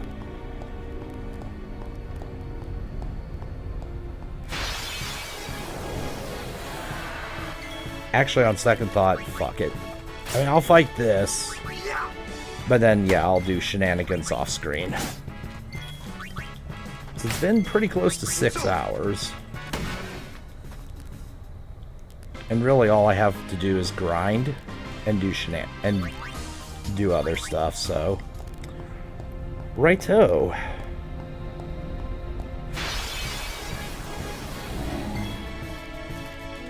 At this point, I don't think the Barbatos is really even worth showing.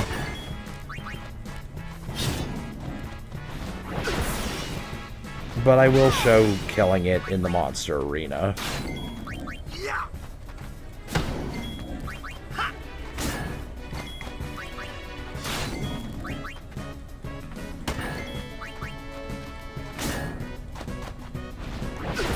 Besides, if I really want to, I could, at this moment, go back and do Don Tonberry farming. But it's not... it's... God. It's definitely not necessary. Also, my cough is getting worse, so... yeah, I'm gonna call it here. So, thanks for watching. I'll see you next time. And I really enjoyed the chat interaction today. We had a lot of chat interaction compared to normal, so thank you all. But I will do off-screen stuff, so goodbye.